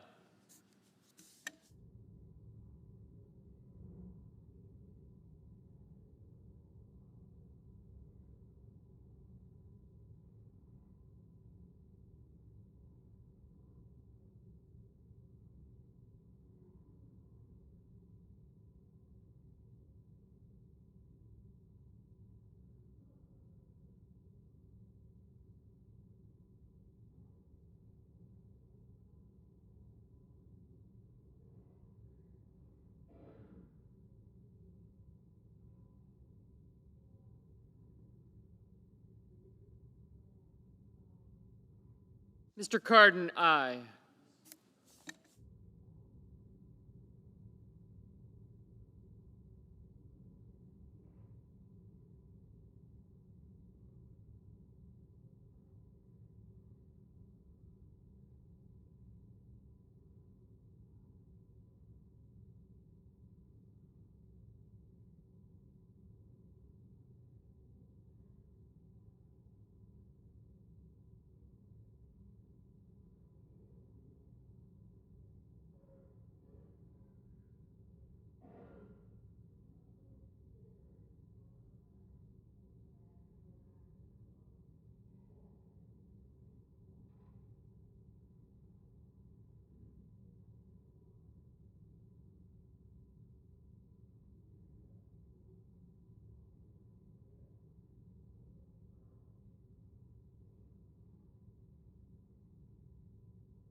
Mr. Schumer, aye.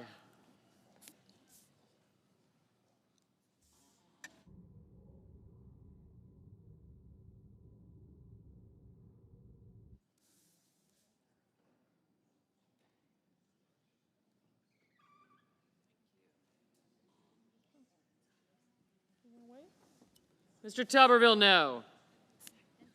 Mr. Romney, no.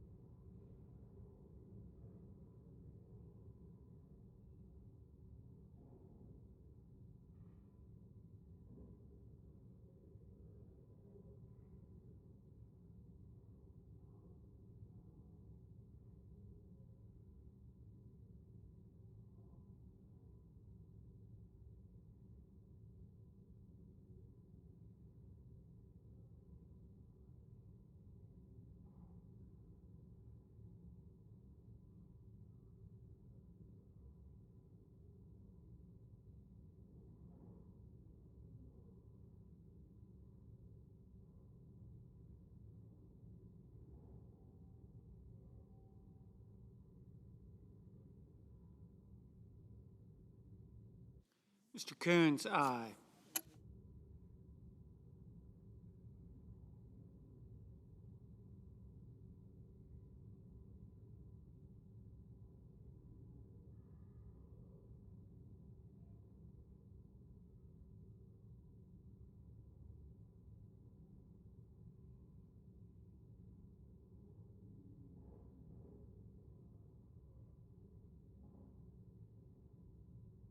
Mr. Helmy, aye. Mr. Brown, aye.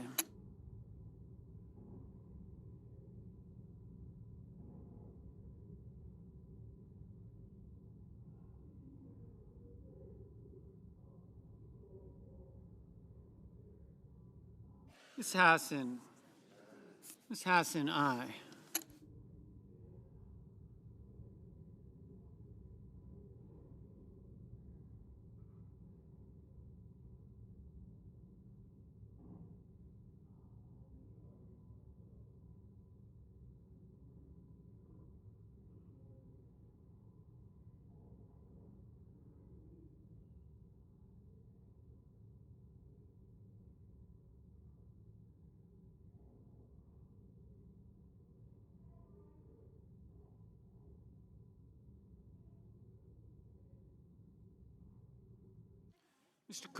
Mr. Crapo, no.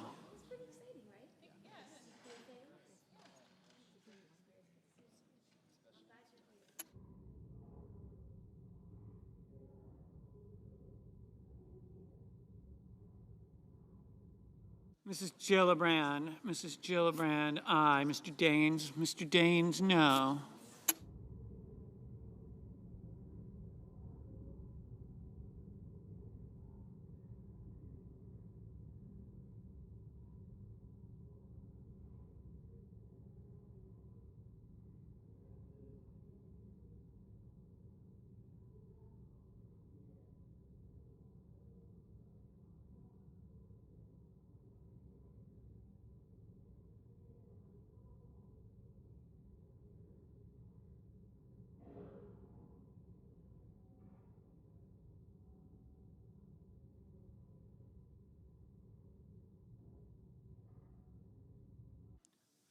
Mr. Hoven, no.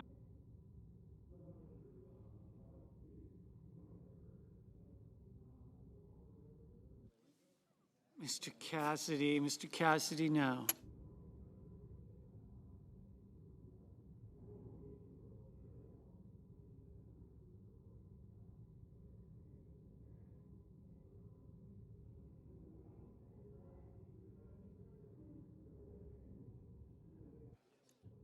Mr. Kane, aye. Mr. Welch, aye.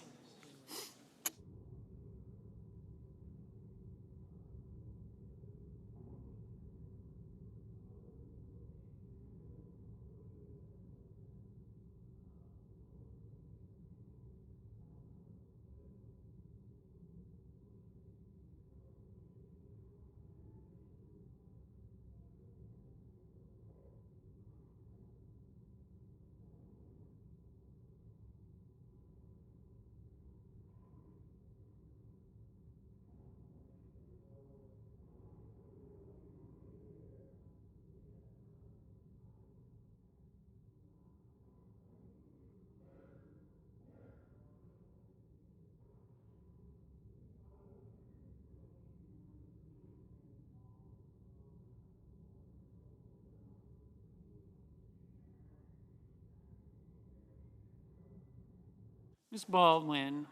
Baldwin, aye.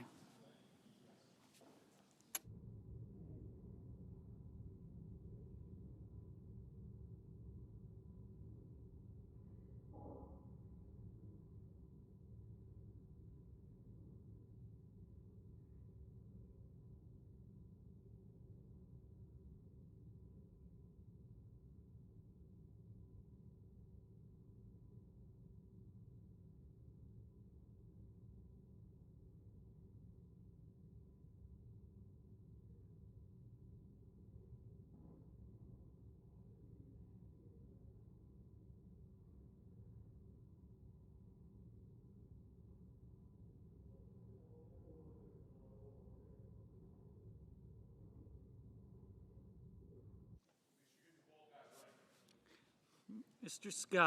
Scott of South Carolina, no. Mr. Booker, aye.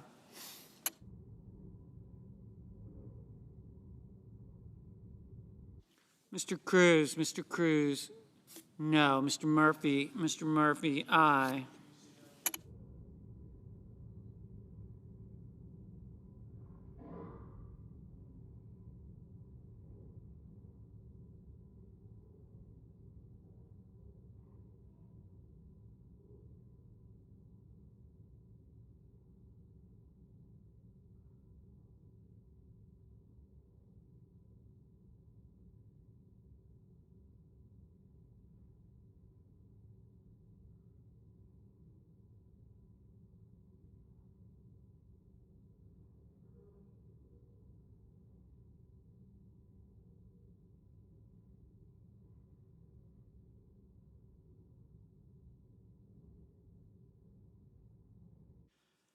Mr. Ricketts, no. Mr. Merkley, aye. Mr. Barrasso, no. Ms. Duckworth, aye.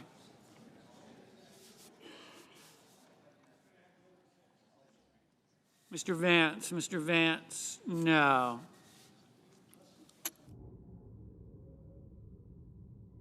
Mr. Graham, no.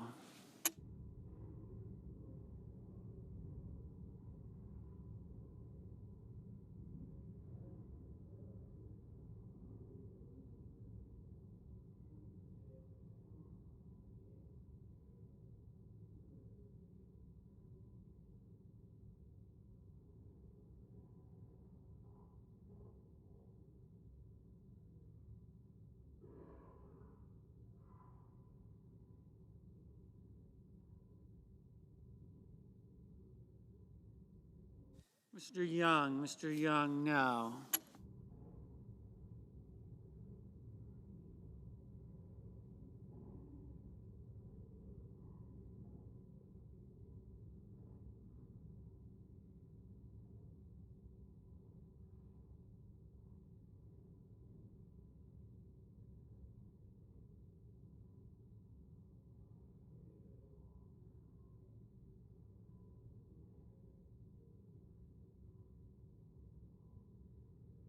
Mrs. Hyde Smith, no.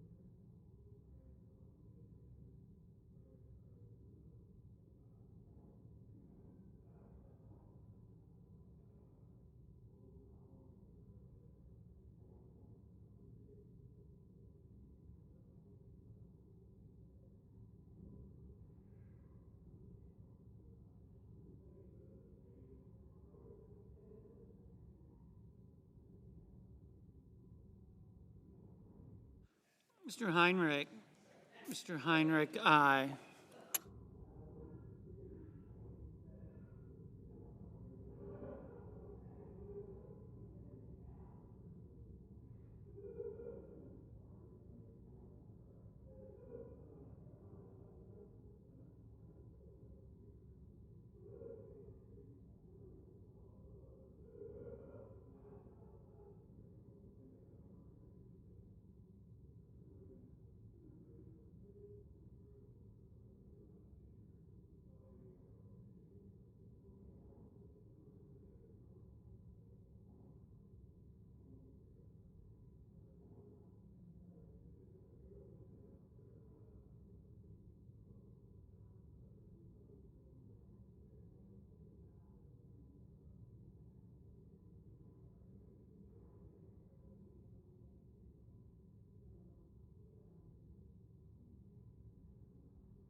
Mr. Budd, no.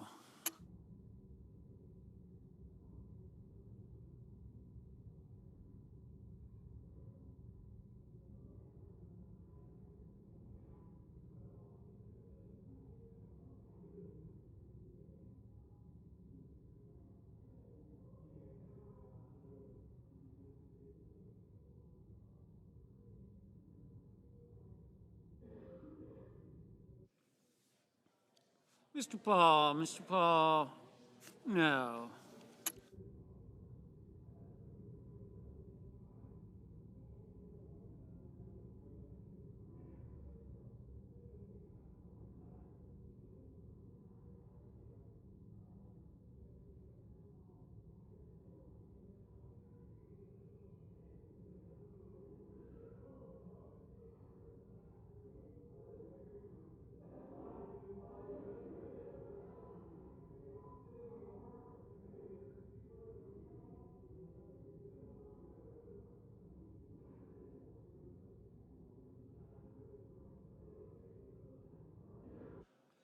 Mrs. Shaheen, aye. Mr. Hickenlooper, aye.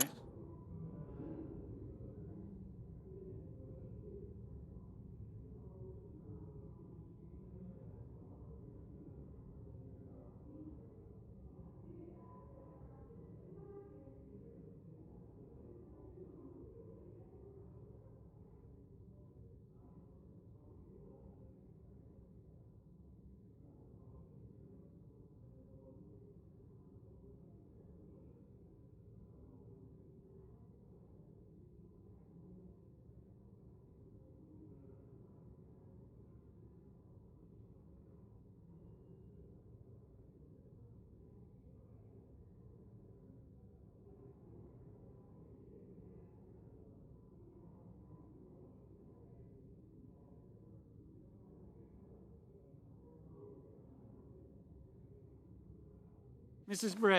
Brett, no.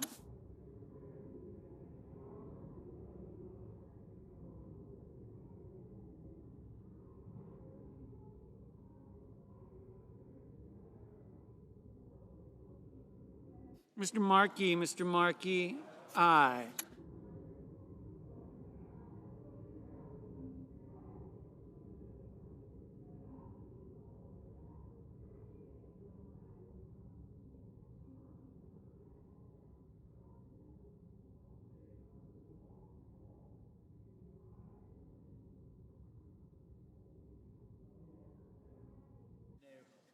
Mr.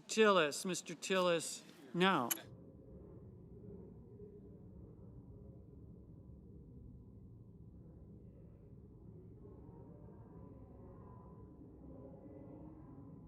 Mr. Hawley, no.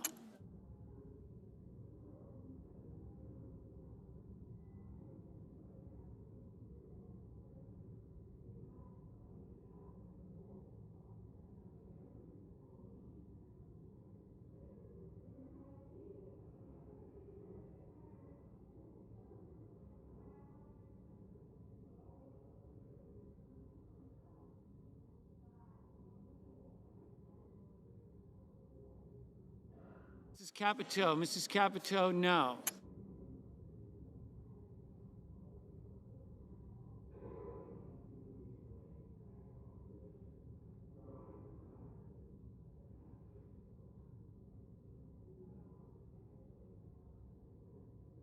Mr. Moran, no.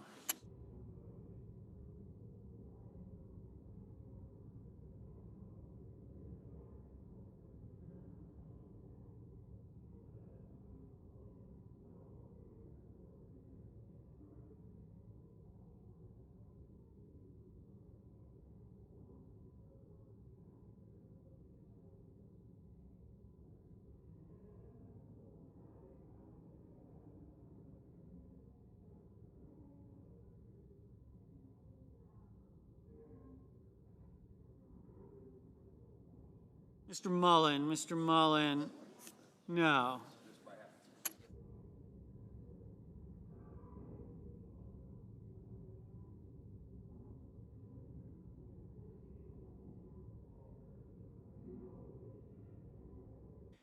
Mr. King, aye.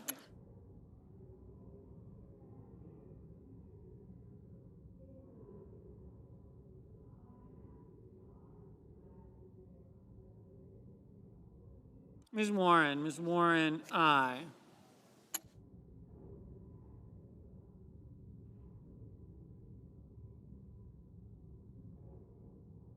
Mr. Rounds, no.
Ms. Stabenow, aye.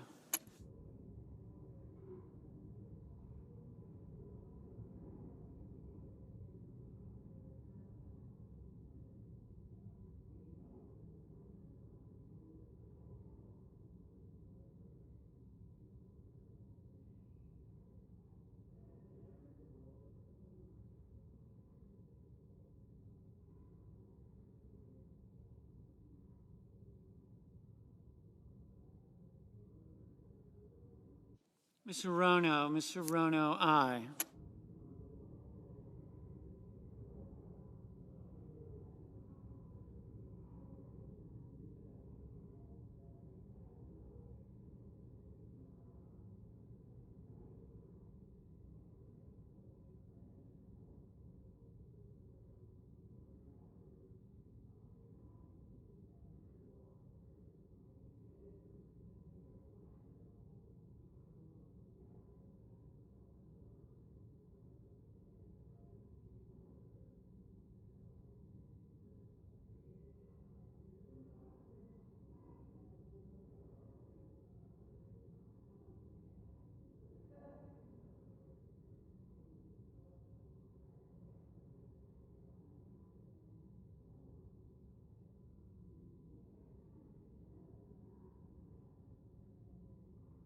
Mr. Tester, aye.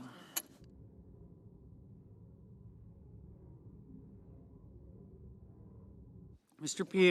Peters, aye.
Ms. Cantwell, aye. Ms. Cortez Masto.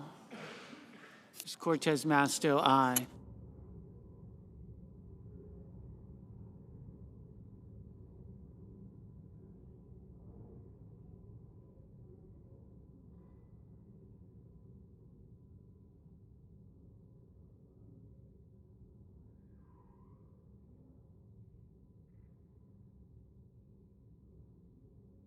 Mr. Johnson,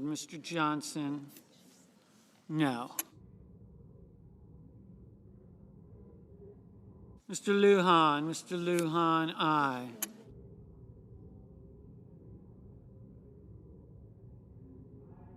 Mr. Wyden, aye.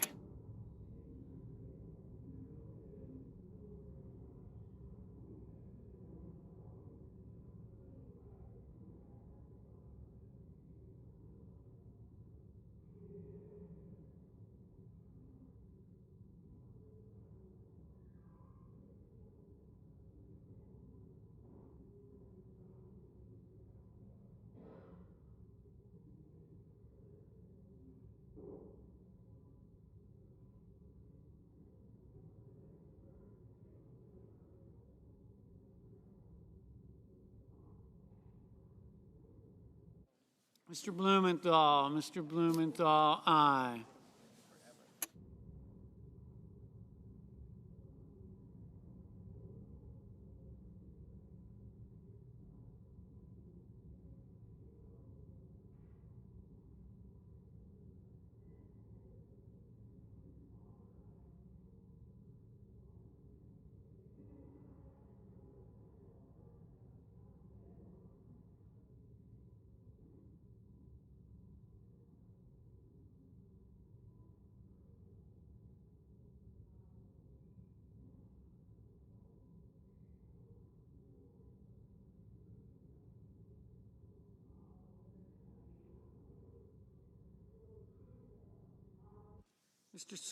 Mr. Scott of Florida, no. Mr. Schatz, aye. Ms. Smith, aye.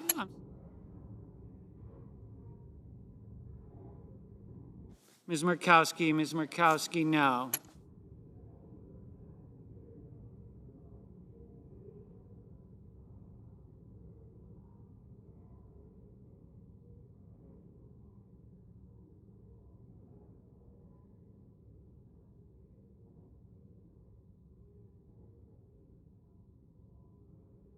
Mr. Schmidt, no.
Mr. Reed, aye.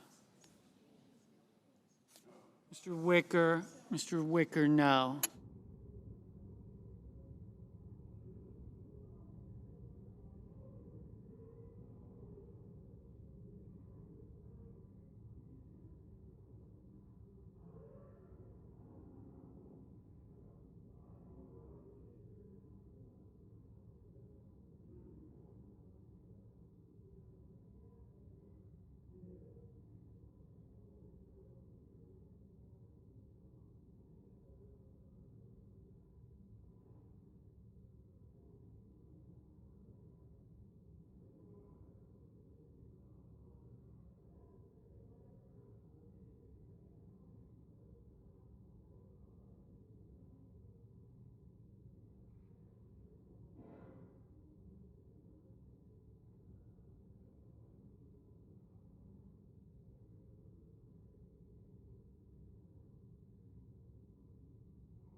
Mr. Fetterman, aye.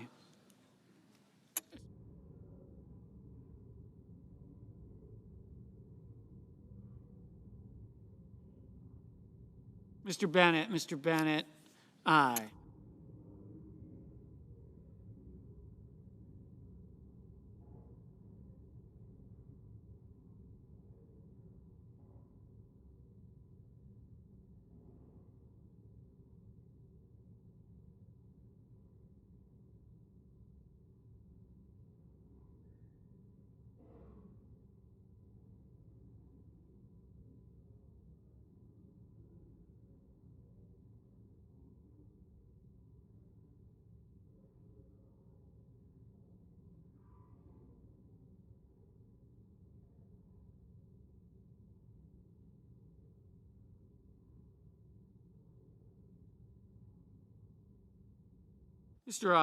Mr. Ossoff, aye.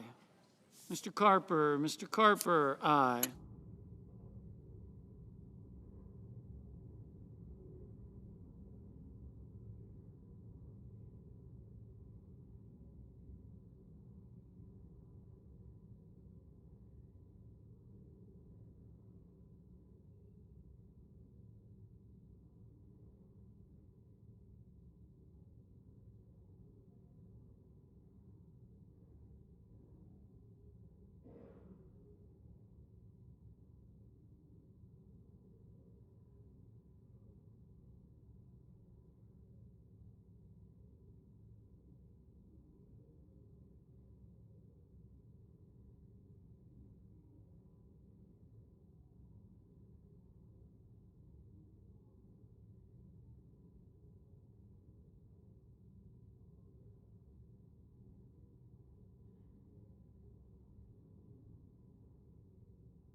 Mr. Warnock, aye. Mrs. Fisher, no.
Mr. Kennedy, no.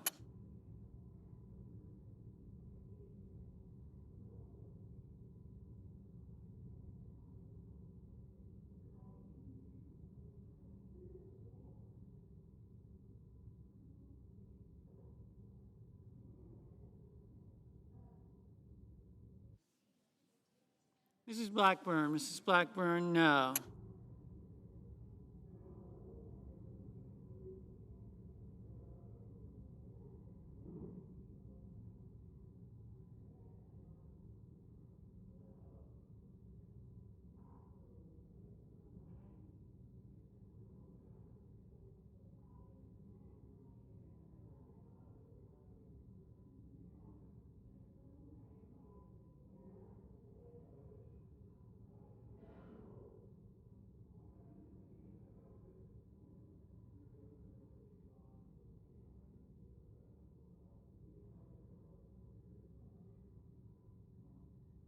Mr. Sullivan, no. Mr. Bozeman, no.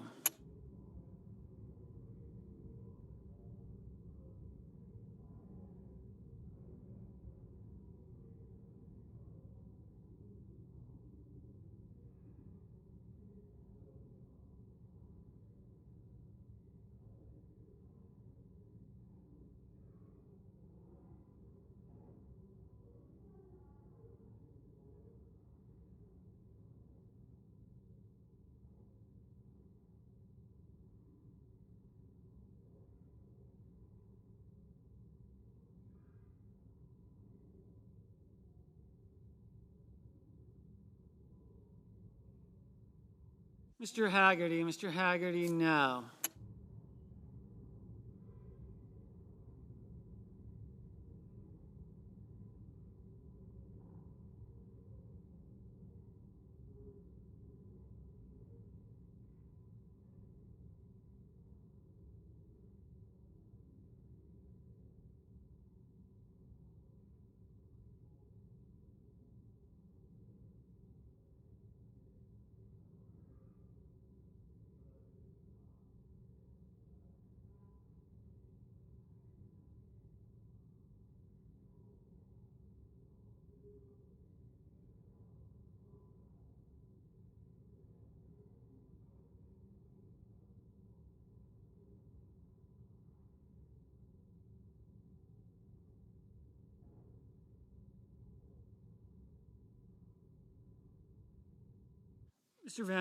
Mr. Van Hollen, aye. Mr.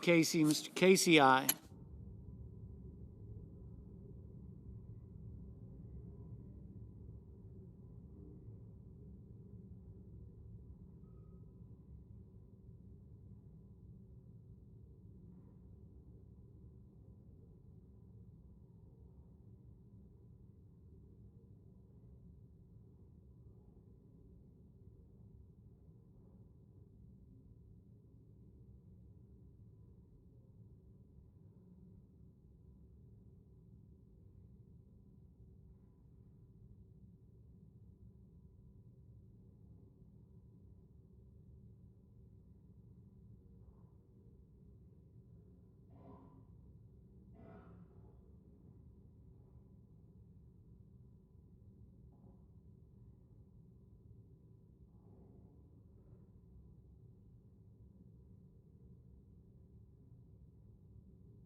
Mr. Cotton, no.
Mr.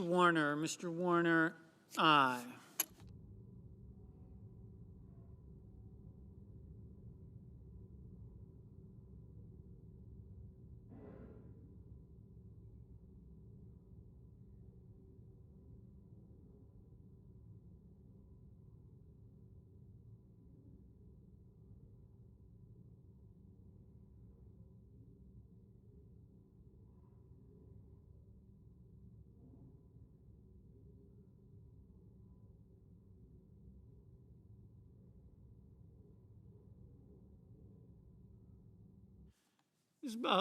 Ms. Butler, aye.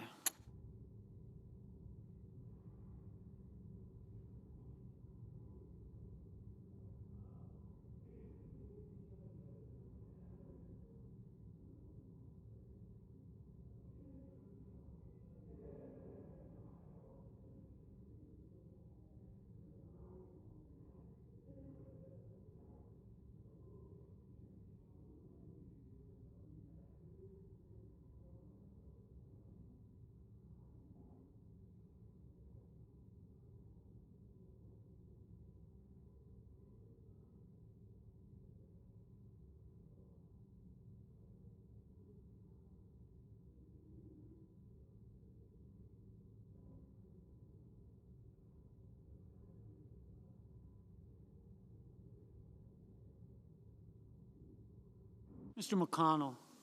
Mr. McConnell, no.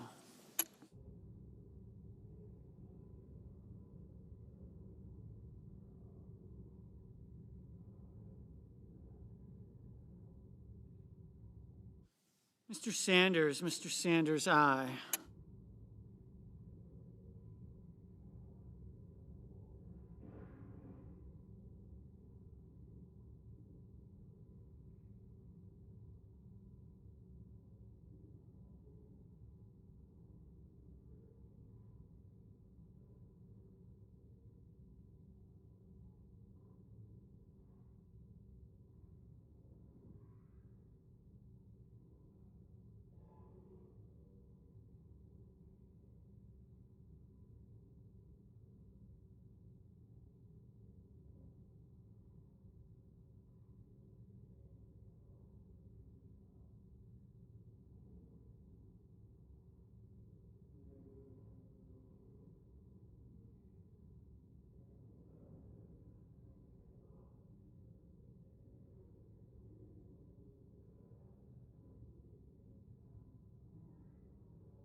Mr. Kramer, no.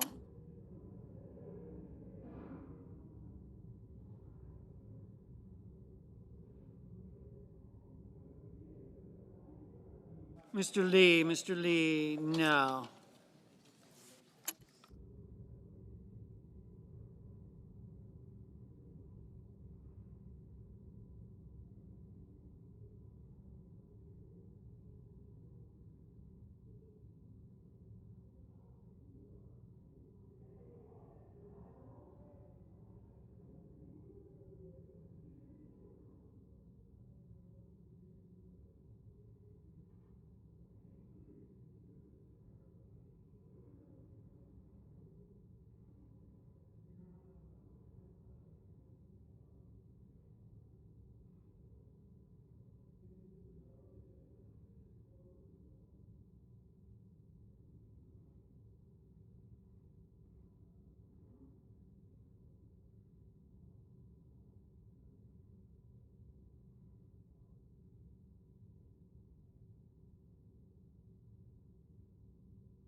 Mr. Kelly, aye.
Ms. Sinema, no.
Mr. Manchin, no. Mr. Manchin, aye.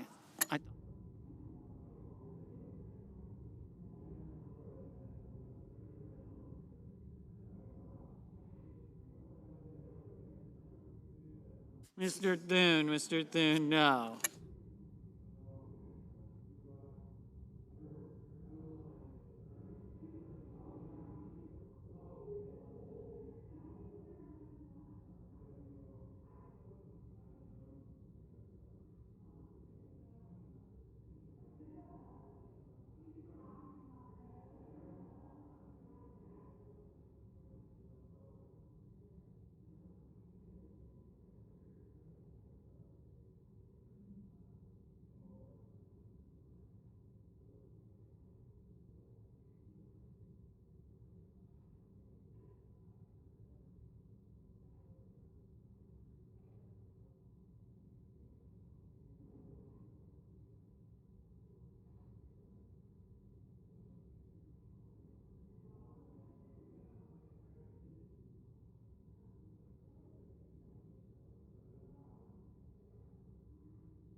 Ms. Ernst. Ms. Ernst?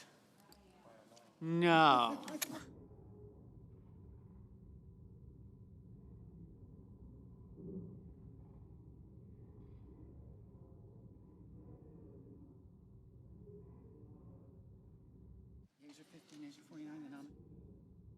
On this vote, the yeas are 50, the nays are 49, and the nomination is confirmed.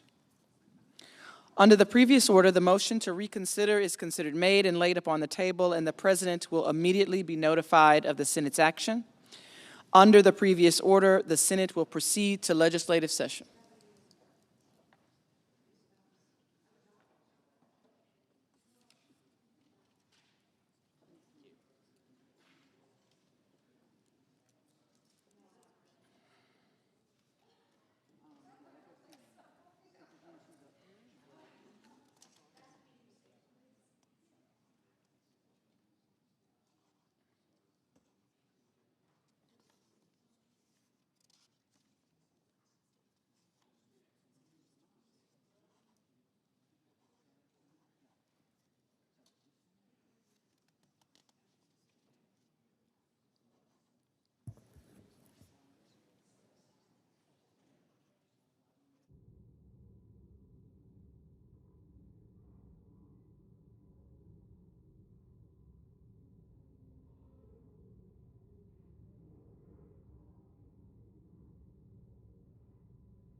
Madam President? Senator from Vermont. Madam President,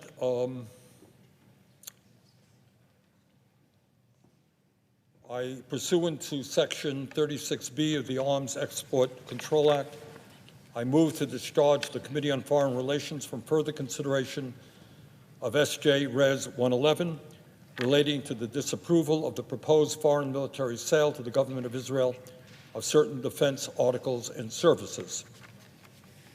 The clerk will report. The senator from Vermont, Mr. Sanders, moves to discharge S.J. Res. 111. I would ask unanimous consent to dispense with further reading of the resolution. Under the previous order, there will now be 2 hours of debate equally divided between proponents and opponents. Madam President, thank you very much. And let me thank the leadership for their cooperation in setting up this debate.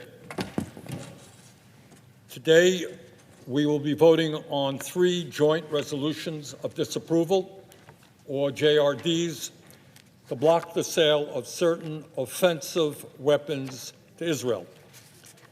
These resolutions are S.J. Res. 111, to block the sale of 120-millimeter tank rounds, S.J. Res. 113, to block the sale of 120-millimeter high-explosive mortar rounds, and S.J. 115, to block the sale of JDMs, the guidance kits attached to many of the bombs dropped in Gaza. Madam President, I would note to my colleagues that these resolutions are strongly supported by more than 100 civil society groups, including pro-Israel groups like J Street, some of the largest labor unions in this country, including the SEIU, the United Auto Workers, and the United Electrical Workers, humanitarian groups like Amnesty International and Doctors of the World, and religious groups like the United Methodist Church, the Friends Committee, and many, many other organizations. And Madam President, I would ask unanimous consent to enter into the record the list of these supporting organizations. Without objection. Madam President, I would also point out that poll after poll shows that a strong majority of the American people oppose sending more weapons and military aid to fund Netanyahu's war machine. And I would also mention, interestingly enough, that according to a poll commissioned by J Street, this is a pro-Israel organization, 62% of Jewish Americans support withholding weapons shipments to Israel until Netanyahu agrees to an immediate ceasefire. Madam President, these resolutions are aimed at offensive weapons that have been used to devastating effect against civilians in Gaza and Lebanon. They would not affect any of the systems Israel uses to defend itself from incoming attacks. Madam President, from a legal perspective, these resolutions are simple, straightforward, and not complicated. Bottom line, the United States government must obey the law. Not a very radical idea. But unfortunately, that is not the case now. And every member of the Senate who believes in the rule of law, that our government should obey the law, should vote for these resolutions. The Foreign Assistance Act and the Arms Export Control Act are very clear. The United States cannot provide weapons to countries that violate internationally recognized human rights or block U.S. humanitarian aid. Let me repeat that because that is the essence of this entire debate, not complicated. The United States government cannot provide weapons to countries that violate internationally recognized human rights or block U.S. humanitarian aid. That is not my opinion. That is what the law says. Madam President, according to the United Nations, according to much of the international community, according to virtually every humanitarian organization on the ground in Gaza, Israel is clearly in violation of these laws. Under these circumstances, it is illegal for the United States government to provide Israel with more offensive weapons. These joint resolutions of disapproval are Congress's tool to enforce the law, and that is exactly what we must do. Madam President, it has been more than 13 months since the October 7th Hamas terrorist attack on Israel, an attack which killed 1,200 innocent people and took 250 hostages, including Americans. As I have said many, many times, Israel had the absolute right to respond to that horrific Hamas attack as any other country would. I don't think anybody here in the United States Senate disagrees with that. But Prime Minister Netanyahu's extremist government has not simply waged war against Hamas.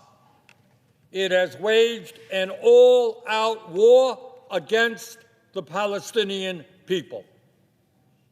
Madam President, within Gaza's population of just 2.2 million people, and I want people to conceptualize that, that's about the size of New Mexico. 2.2 million people, more than 43,000 Palestinians have been killed, and more than 103,000 injured, a population of about the size of New Mexico. 60% of those who have been killed and injured are women, children, or elderly people. According to satellite imagery, 2/3 of all structures in Gaza have been damaged or destroyed. 2/3 of all structures, think about that. 2/3 of all structures have been damaged or destroyed. That includes 87% of the housing, 84% of health facilities, 84% of health facilities, and 70% of sanitation plants. Right now, there is raw sewage running through the streets of Gaza, and it is very difficult for the people there to obtain clean drinking water. Madam President, every one of Gaza's 12 universities has been bombed. They got 12 universities. Every single one of them has been bombed, as have many hundreds of schools. For 13 months, there has been no electricity in Gaza. Madam President, during the last year, millions of desperately poor people in Gaza have been repeatedly driven from their homes and forced to evacuate time and time again with nothing more than the clothes on their backs. So let's imagine millions of people driven from their homes, told to go here, told to go there, and going from one place to another. Families in Gaza have been herded into so-called safe zones, only to face continued bombardment. They're told to go to this area, and the bombs start falling, and the children start dying. Madam President, the children of Gaza have suffered a level of physical and emotional abuse that is almost beyond comprehension. Abuse that will stay with them for the rest of their lives.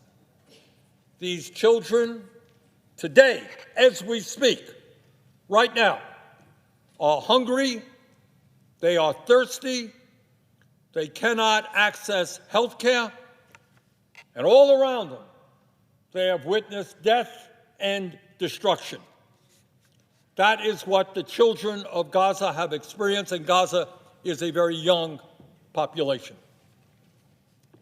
And Madam President, as horrific as that situation is, what has happened over the last year, what is taking place today, right now, this moment, as we discuss this issue, it is even worse, if that is imaginable.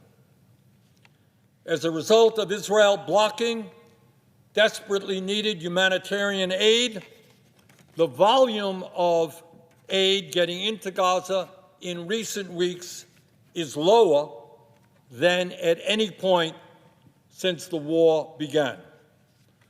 More aid is needed, less aid is getting through. The result, many thousands of children are facing malnutrition and starvation. Let me repeat that. Many thousands of children today are facing malnutrition and starvation. This is not my observation. This is what the leaders of the 19 most important humanitarian organizations on the ground in Gaza, including the American head of UNICEF, Kathy Russell, and the American head of the World Food Program, Cindy McCain, wife of our former colleague John McCain. That is what they say according to their recent report, quote, "The situation unfolding in North Gaza is apocalyptic. Basic life-saving goods are not available. Humanitarians are not safe to do their work and are blocked by Israeli forces and by insecurity from reaching people in need," end of quote. And they continue. As a result, quote, "The entire population in North Gaza is at imminent risk of dying from disease, famine, and violence," end of quote. These are the 19 major humanitarian organizations operating in Gaza right now, including several of the major ones led by Americans. And Israel's recent decision to ban UNRWA, the backbone of the humanitarian response in Gaza, will only make a horrific situation even worse. Madam President, I have met with doctors who have served in Gaza, treating hundreds of patients a day without electricity, without anesthesia, without clean water, including dozens of children arriving with gunshot wounds in the head. I've seen the photographs and the videos, and we have some of them here.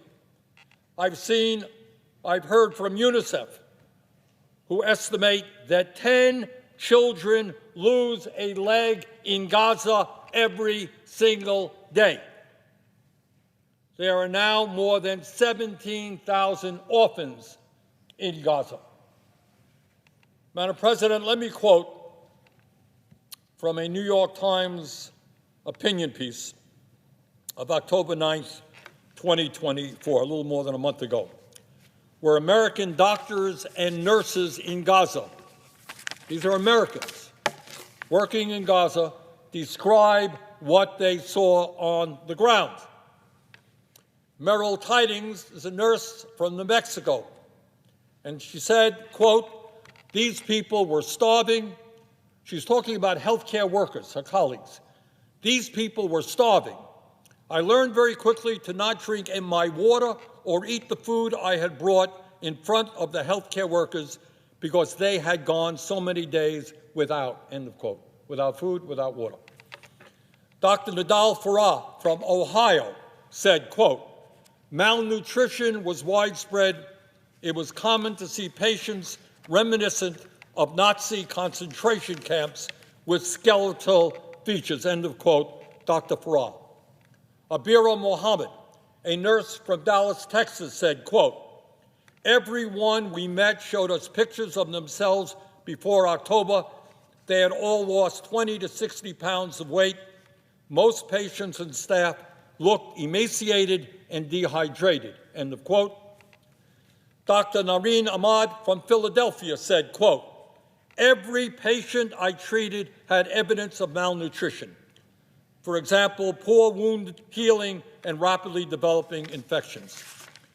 Dr. Aman Odeh from Texas said, quote, "Mothers on the maternity ward delivered prematurely because of malnutrition, stress, and infection.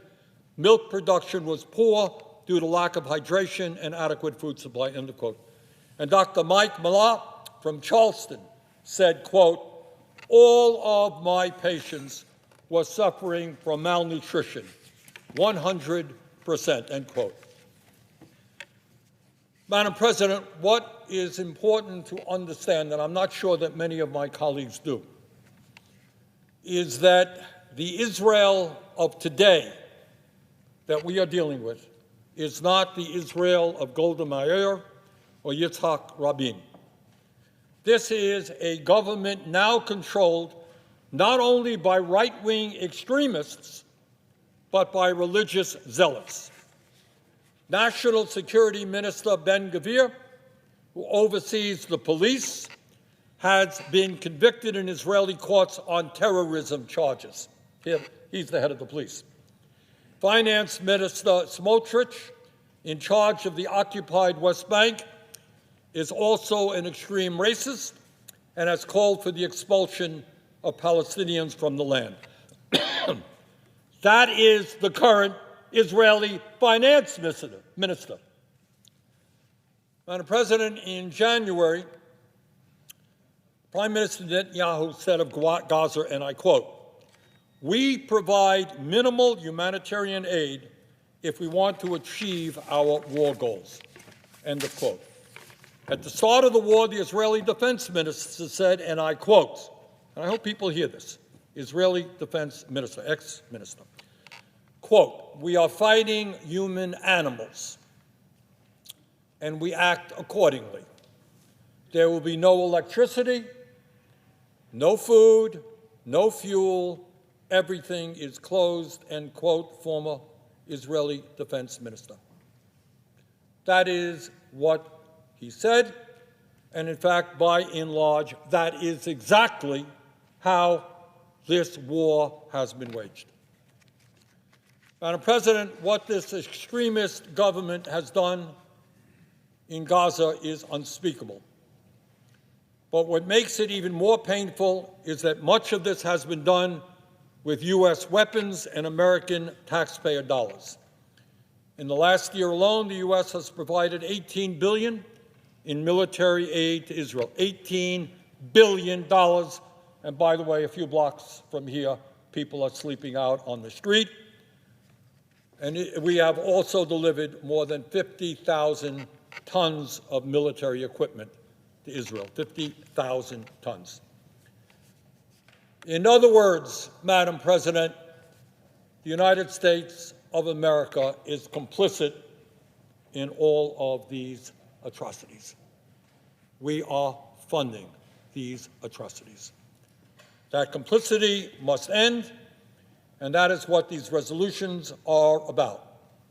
It is time to tell the Netanyahu government that they cannot use U.S. taxpayer dollars and American weapons in violation of U.S. and international law and our moral values. Despite receiving $18 billion from U.S. taxpayers in the last year and being the largest historical recipient of U.S. foreign aid, the Netanyahu government has completely ignored the repeated requests of President Biden and the U.S. government. It is time to make clear to Netanyahu that he cannot take American money, take American arms, and continue to undermine U.S. foreign policy goals. The U.S. government wants a ceasefire for hostage deal. Netanyahu has prevented a deal to preserve his coalition. The U.S. government wants more humanitarian aid to reach the desperate people in Gaza. Netanyahu is blocking that aid. The U.S. government wants to contain regional escalation. Netanyahu has refused diplomatic off-ramps and launched several reckless attacks without consulting the United States. The United States government wants to stop settlement expansion and settle violence in the West Bank. Netanyahu and his ministers have driven record settlement expansion and armed extremist settlers. The U.S. government wants a plan for post-war governance in Gaza, yet Netanyahu will not engage. And by the way, blocking these sales would also be in keeping with actions taken by some of our closest allies. The United Kingdom suspended 30 arms export licenses after concluding there was an unacceptable risk they could be used in violation of international law. Germany, Italy, Spain, Canada, Belgium, and the Netherlands have taken similar steps. UN bodies have called for an end to the arms shipments fueling the conflict.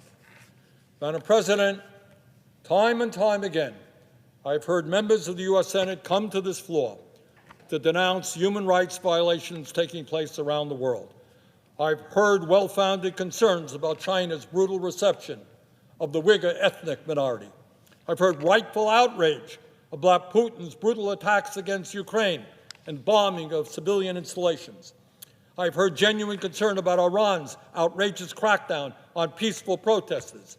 I've heard repeated condemnations of Saudi Arabia's terrible treatment of women and political dissidents. And on it goes. A lot of folks come to the floor to talk about human rights. and what's going on throughout the world. But what I want to say to all those folks, nobody is going to take anything you say with a grain of seriousness. You cannot condemn human rights around the world and then turn a blind eye to what the United States government is now funding in Israel. People will laugh in your face. They will say to you, you're concerned about China, you're concerned about Russia, you're concerned about Iran. Well, why are you funding the starvation of children in Gaza right now? So, Madam President, we must pass these resolutions from a legal perspective. The U.S. government must obey the law. We must pass these resolutions from a moral perspective. The United States must not provide support to a government which has created one of the worst humanitarian disasters in modern history. We must pass these resolutions for our own best foreign policy interests. If we do not demand that the countries we provide military assistance to obey international law, we will lose our credibility on the world stage.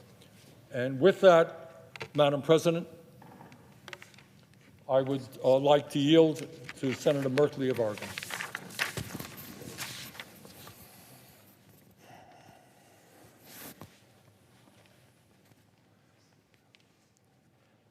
Madam President. Senator from Oregon. Madam President, in 1978, between my junior and senior years in college, I hitchhiked through Israel and the West Bank. I made Israeli friends. I was invited to stay at a kibbutz. I explored the old city of Jerusalem. I negotiated the ancient tunnel built by King Hezekiah in the face of advancing armies. I climbed the snake path to the top of Masada. I swam in the Sea of Galilee and in the Red Sea and the Dead Sea and the Mediterranean Sea. I was so impressed by the energy for building a new nation, for planting forests, for making the desert bloom with new irrigation systems, constructing cities and roads. And in addition, peace was on the horizon. 9 months before my visit in November 1977, Anwar Sadat had visited Jerusalem to address the Knesset and pursue a path to peace. And then just weeks after I left, he was shaking hands with Menachem Begin and Jimmy Carter at Camp David, and a peace treaty signed the following year in March. I was all in on America standing in partnership with this new nation, perched on a little sliver of land surrounded by hostile neighbors. And I have voted here in the Senate time and again for economic support for Israel, for military support for Israel. I have believed in the vision that it was the right way to help Israel thrive, the best path to peace and security. If many of us reasoned, if Israel's economy was thriving, their military strength ensured their security, they could with confidence negotiate a secure and peaceful future with their neighbors. They could with confidence negotiate parameters for a Palestinian state so the Palestinians could thrive as well. Not so long ago, just over a decade, I traveled to Israel with former Senators Mark Begich of Alaska and Kay Hagan of North Carolina, and we met around a little table with Prime Minister Benjamin Netanyahu. And at that time, now 12 years ago, he expounded eloquently on his thesis that the only path for Israel's peace and prosperity was 2 states for 2 people. In the dozen years since, much has changed. Prime Minister Netanyahu has become a public and vocal opponent of a Palestinian state. Israel has engaged in the de facto annexation of the West Bank, land essential for a Palestinian state. They've done this through settlements. They've done this through legalizing outposts. They have created innumerable checkpoints. They have created settler-only roads. In addition, Netanyahu has formed his government now with Bezalel Smotrich as Minister of Finance, someone who said the Palestinian people do not exist and called for a Palestinian town to be erased. And Itamar Ben-Gvir, Minister of National Security, who celebrated Baruch Goldstein's slaughter of 29 Palestinians at the cave of Patriot's massacre in 1994. Today, the policies of the Netanyahu government are very different than the policies 12 years before. Under this government, attacks by Israel's West Bank settlers against Palestinian villages have become more frequent, more violent, and often condoned by the Israeli Defense Forces. Events on October 7th, a year ago, took a terrible turn.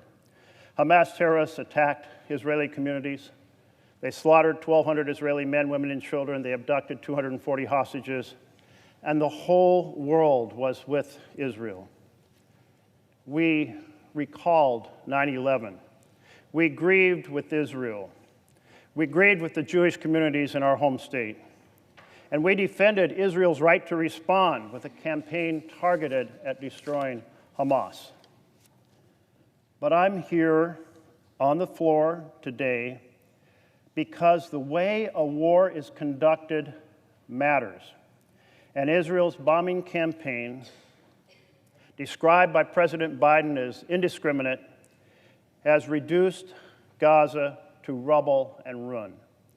It has destroyed most of the infrastructure needed for survival: schools, hospitals, homes, the power system, the communications phone system, the internet system, the water system, the transportation system.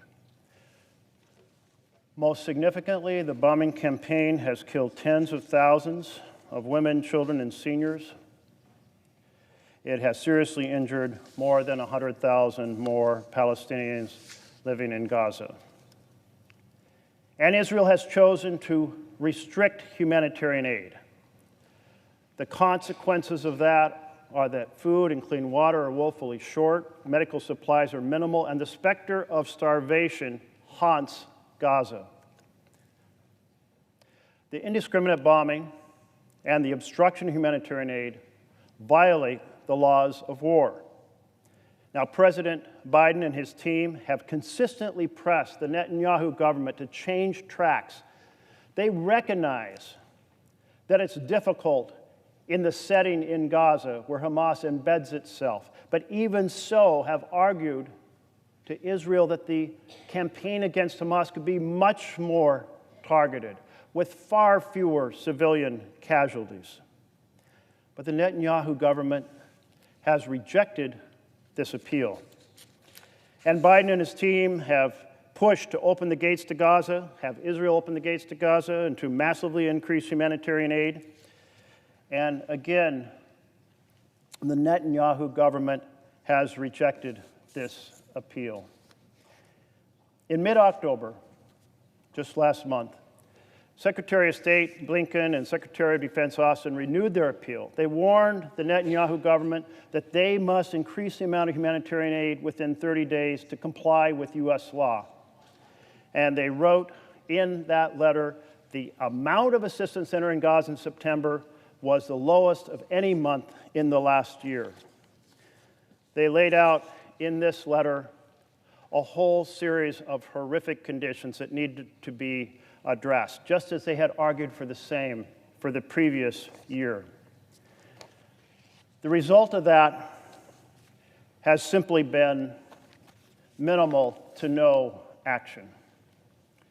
In November, a major evaluation was summarized in a letter by the principals of the Interagency Standing Committee. These are groups like the High Commissioner for Human Rights and Oxfam and UNICEF and the World Food Program, headed by Cindy McCain, and the World Health Organization. These leaders who have folks on the ground, who have lots of experts evaluating the situation, they recognized this. They summarized it: the situation unfolding in North Gaza is apocalyptic. And they go on to talk about the schools serving as shelters having been bombed, about rescue teams being deliberately attacked, and more.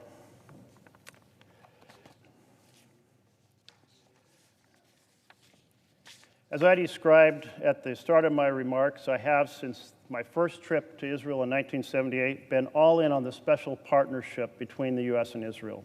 on economic support, on security support, in the belief that our partnership would maximize Israel's confidence in pursuing peace and security. But the actions of the last decade have shattered that analysis. The Netanyahu government is systematically undermining the possibility of a Palestinian state through its settlement checkpoints, its outposts, its settler-only highways. It is conducting its war campaign in Gaza in a fashion that is producing massive civilian deaths and injuries, conditions that aid organizations consistently describe as the worst they've seen anywhere in the world. I believe that not only is this horrific for the Palestinians, but this is absolutely not in the best interest of Israel's future. The actions of the Netanyahu government are burning through a massive reservoir of goodwill that was overflowing after October 7th. It is undoing the improved relationships with Arab neighbors won through the Abraham Accords. It is damaging because of our connection to Israel through military arms, our advocacy and legitimacy, campaigning for human rights around the world. So I ask you, what do you do when a good friend, a partner, heads off on a disastrous course? President Biden and his team responded by providing proposals and encouragement to get back on course, but those were rejected. So now we must weigh in here in this chamber. And many in this chamber may say, let's just continue the past. Let's not see the horrific circumstances in Gaza. Let's not observe the systematic takeover of the West Bank. Let's ignore all that and continue with this very different right-wing government without ever raising an eyebrow. I disagree.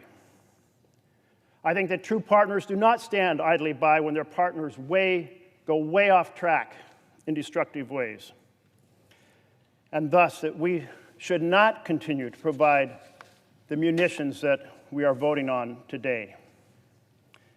We cannot remain silent in the face of Netanyahu's strategy. We must not continue to provide offensive weapons that make the United States complicit in the deaths of tens of thousands of Palestinians, the injury of 100,000 more innocents. Thus, I will choose to honor American law and respect international law and support Israel's best long-term interest to thrive by voting to block these 3 weapon transfers up for consideration today.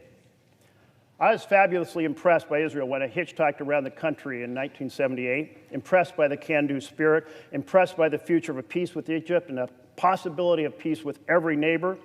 I look forward to seeing that vision of peace and security realized, and my vote today supports that vision. Thank you. President. Senator from Nevada. Thank you, Madam President. Since Hamas launched the deadliest terrorist attack in Israel's history more than a year ago, Israel has consistently faced a barrage of threats from Iran and its terrorist proxies. Earlier this year, we all saw how Iran launched 2 separate missile and drone attacks directly at Israel. And just this week, Israelis were wounded and killed after Hezbollah launched more rockets at northern Israel. And the resolutions we are debating today would not only hurt Israel's ability to defend itself against these attacks, they would embolden Iran. I will repeat, they will embolden Iran and its terrorist proxies to continue and even increase their vicious and deadly attacks. In doing so, they could prolong this war even further at a time when we are close to securing a deal in Lebanon. I know some on my side of the aisle are going to support these resolutions because they disagree with the current Israeli government. But your decision whether or not to help Israel defend itself and cannot be a political one. Government leaders and politicians, well, they come and go, but our commitment to Israel's security must be ironclad and restricted restricting much-needed arms to Israel because you don't agree with everything the current government is doing will leave our ally vulnerable to future terror. I'll repeat, governments and leaders come and go. Will our support for our ally remain? Israel has an absolute right to defend itself, and the aid provided by America is critical. I know some of you are planning to vote for these resolutions agree, but you may be worried about the need for these offensive weapons that the resolutions would block, so let me explain. Israel cannot rely on missile defense alone to protect its citizens. It also needs to have the ability to destroy enemy threats before they can be deployed and to respond to attacks that have already been launched. It's this strategy that Israel successfully executed over the last few months in Lebanon, where it has preemptively destroyed Hezbollah rocket launchers minutes, just minutes, moments before they were set to fire on Israel. And by providing Israel with these weapons, which are more precise and more accurate, we can actually help it defend itself while also minimizing civilian casualties. I know many of you here are torn. You want to do the right thing. And I'm here to tell you that voting against these resolutions is the right thing. Banning the sale of arms will hurt Israel. It'll send the wrong message to Iran and its terrorist proxies that America is abandoning its ally and that terrorists can now act with impunity. Let me repeat. The message to terrorists will be, again, that they can continue to act with impunity.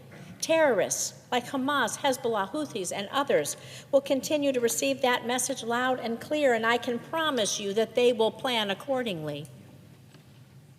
So if we're serious about preventing another atrocity like October 7th, if we're serious about limiting civilian casualties, if we're serious about sending a message to terrorists around the globe, I urge all of you to vote no on all three resolutions. Thank you, Madam President.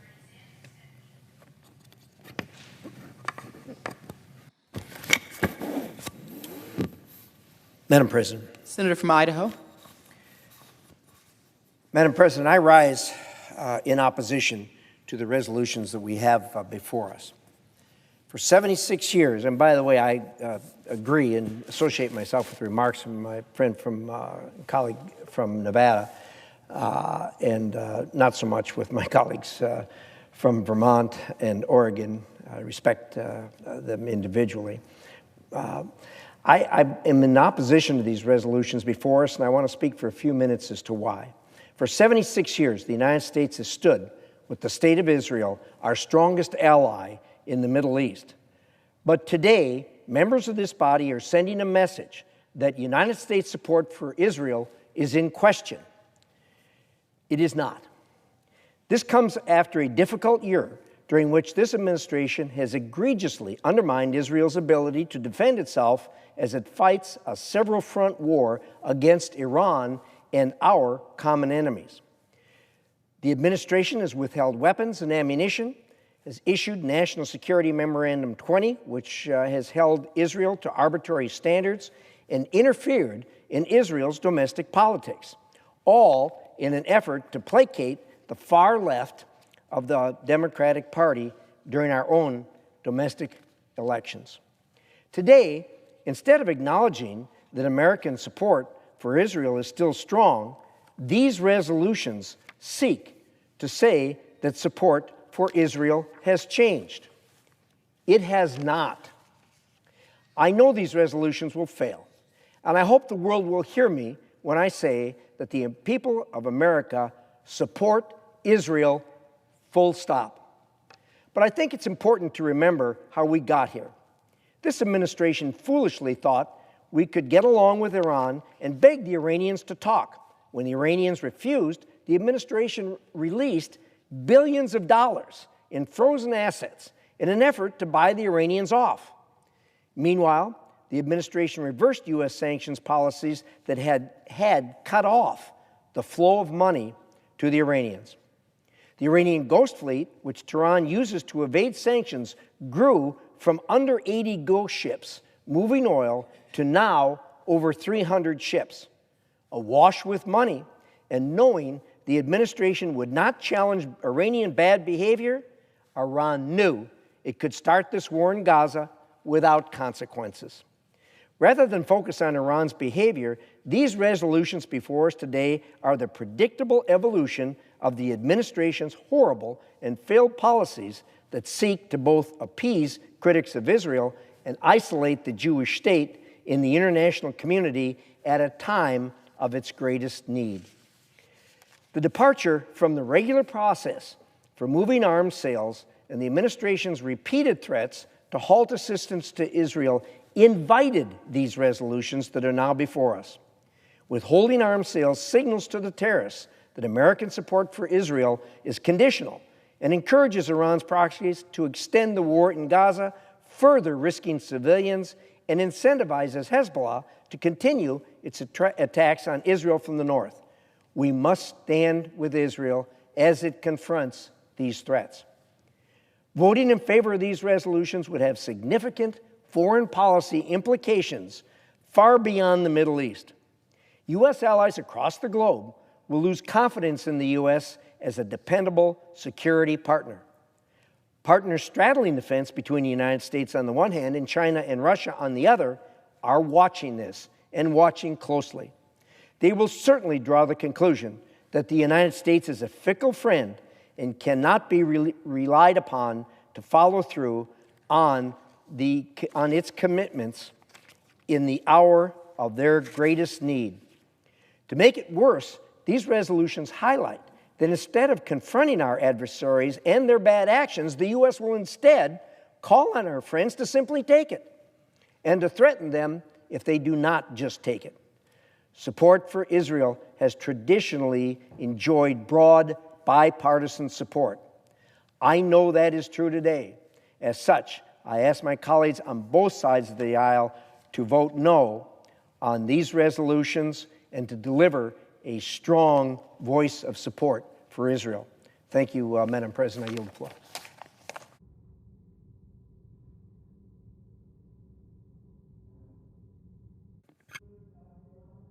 Much. I appreciate it. I want to show my support for what my colleague just said, Senator Risch. It made perfect sense. And this is a consequential vote. We all know how it's going to end. But let me tell you why it's consequential. A lot of people are watching what we're doing here today, and they're trying to get a signal, understand like where we're all coming from. Let me tell you where I'm coming from. I'm coming from the idea that if you want to end the war between Israel and the Palestinians, we need to replace Hamas with somebody who doesn't want to kill all the Jews.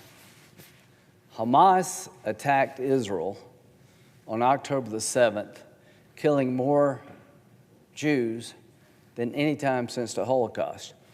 What were they up to?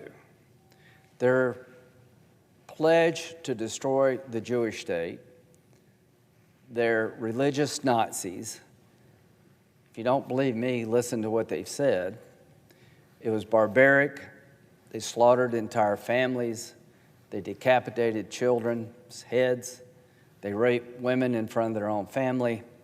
And they filmed it to create hard hearts throughout the world and the region. The Nazis hid their crimes. Hamas filmed it so you could see it. Why? October the 7th, in large part, not completely, was designed to stop efforts to have Saudi Arabia and Israel recognize each other and virtually end the Arab-Israeli conflict. I've been to the region 7 or 8 times since October the 7th. I went with a group of 5 Republicans and 5 Democrats right after October the 7th to deliver 2 messages. Went to Saudi Arabia, the biggest power in the Islamic world, and I went to Israel. And to our friends in Israel, I said, we will give you, at least from my view, the ability to make sure there is no second Holocaust. And the weapons we provided to Israel has resulted in the destruction of Hamas. There is no way forward for the Palestinians until you reform the PA, which is run by a bunch of corrupt old guys, and make sure Hamas never comes back. The most radicalized population on the planet are young people in Gaza. From the time they're born to the time they die, they're taught to hate and kill the Jews. Look at their education system. How do we change that? Somebody other than Israel has to come in and take over Gaza and reform the West Bank to give the Palestinians a better life. It will not be the United States. We can't do that. It's certainly not going to be Israel. Well, who would it be? It'd be the Arab world. The Crown Prince of Saudi Arabia has a vision for his country and the region that I buy into. We've had our problems in the past for sure. But women can drive, which is a big thing, even though it doesn't sound like it. Women can go out to dinner without a male escort. Doesn't sound like a big thing, but it really is. 38% of the people working in Saudi Arabia are young women. So he has a vision to change his country and to build on the Abraham Accords. President Trump and his team was able to get 6 Arab nations to recognize Israel, the United Arab Emirates and others, which was a huge deal. And we have a chance to build on it. So for the last 2.5 years, I've been going over to Saudi Arabia and Israel, working with the Biden administration to try to build out the Abraham Accords. And the big prize would be have Saudi Arabia make peace with Israel, take over Gaza and the West Bank with other people in the region, and give the Palestinians a better life, rebuild Gaza, create honest government to replace corrupt government, give them sovereignty, self-government, the ability to live dignified lives, and to give Israel security. October the 7th was designed by Hamas to stop what was imminent. I'm here to tell you that in October, before October the 6th, by the way, there were discussions about how to roll out the normalization deal. Along comes October the 7th. Ever since that day, we've been dealing with this horrible situation.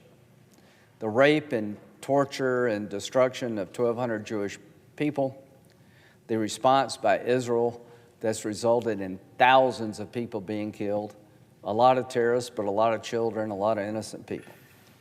There are a lot of photos being presented. I want to introduce 2 photos, unanimous consent if I may. This is a photo of Hiroshima, 2 photos actually. This is what happens when you drop a nuclear weapon on people. It's not good. Now, why did we do that? After Pearl Harbor, we and the civilized world went to war against the Nazis and Imperial Japan. Millions of people lost their lives. But it was the goal of the United States to defeat Nazi Germany and Imperial Japan, and we're able to do that. Out of the ashes of that terrible, horrible war, we now have 2 democracies. Japan and Germany are good allies of the United States. They're productive members of the international community. It took a generation plus to change the radicalization of the German population through the Nazis, and the same in Imperial Japan.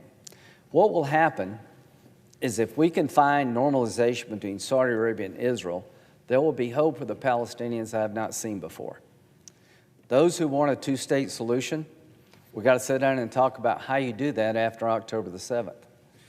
But I do believe without resolving the Palestinian issue where the Palestinian people have a hopeful life versus a glorious death, we'll never move forward. I really do believe after October the 7th, Israel needs security more than ever. What's the key? The Arabs. The Crown Prince of Saudi Arabia, MBZ, and the United Arab Emirates, I think, hold the key to this. If we could create a political horizon over the arc of time for the Palestinians that you will have self-governance, that you'll be independent, and convince the Israelis that this new entity will not threaten you, there can never be another October the 7th, then we're well on our way to a new region. This resolution today, no matter how sincere, undercuts all this. Israel has had to respond to an attack that was the most vicious since World War II against the Jewish people. I blame Hamas more than any other group about the loss of life in Gaza because they used their own people as human shields. This commitment of the United States to give Israel what they need to win a war they can't afford to lose has to be uncompromising. But what's not uncompromising is the day after. We're getting to the point now that with the destruction of Hamas, we've got to think about how can we prevent them from coming back. Israel cannot occupy Gaza. The West Bank needs to be reformed, but it has to be done with the Arab world leading the charge. So what I'd like to do with President Biden before he leaves office is work with President Trump, the incoming president, and President Biden, the outgoing president, to find a solution. Can we lock down a normalization agreement between Saudi Arabia and Israel that protects Saudi Arabia, a defense agreement with the United States, so they'll be in our column and they will have an antidote to Iranian aggression? And can we, as a part of that, create a political horizon for the Palestinians to have hope where there is despair? Yes, we can. But now's not the time to send this signal. This signal will be seen by the enemies of Israel and the enemies of peace as if they just stick with it, they will win. If you want peace, you have to destroy those who hate peace. This is not a Bibi problem. This is a problem where their Islamic terrorists, Hamas, Hezbollah, and Iran, want to kill all the Jews, not just Bibi. Now, why do they want to do that? They're religious Nazis. I don't know why Hitler wanted to kill all the Jews, but he did. So the Ayatollah has a couple things in mind. The purification of Islam, which means that Sunni Islam will bend to his will. If you don't believe me, ask the Crown Prince of Saudi Arabia. The other goal is to destroy the Jewish state and to drive us out of the Mideast. The religious doctrine of the Shiites in charge compel them to kill all the Jews. It's a commandment from God. Here's what I know. That's not what Islam teaches most Muslims, but they believe it. And when we ignored Hitler, we did so not only at our own peril, but the peril of millions of people. What have I learned from history? When someone threatens to kill you because you're of a particular race or religion, you should take that seriously. So how do we end this conflict? We end this conflict with the complete decimation of Hamas, a plan for the day after that will replace Hamas in Gaza, reform the PA, try to get a ceasefire in Lebanon, and reduce the impact that Hezbollah has on the Lebanese people. All of the Shiite, Iranian-backed militia have as their goal disruption, upheaval, and tyranny. They want to control the region and remake it in their own image. Look what they're doing in Syria, look what they're doing in Yemen, look what they're doing in Lebanon.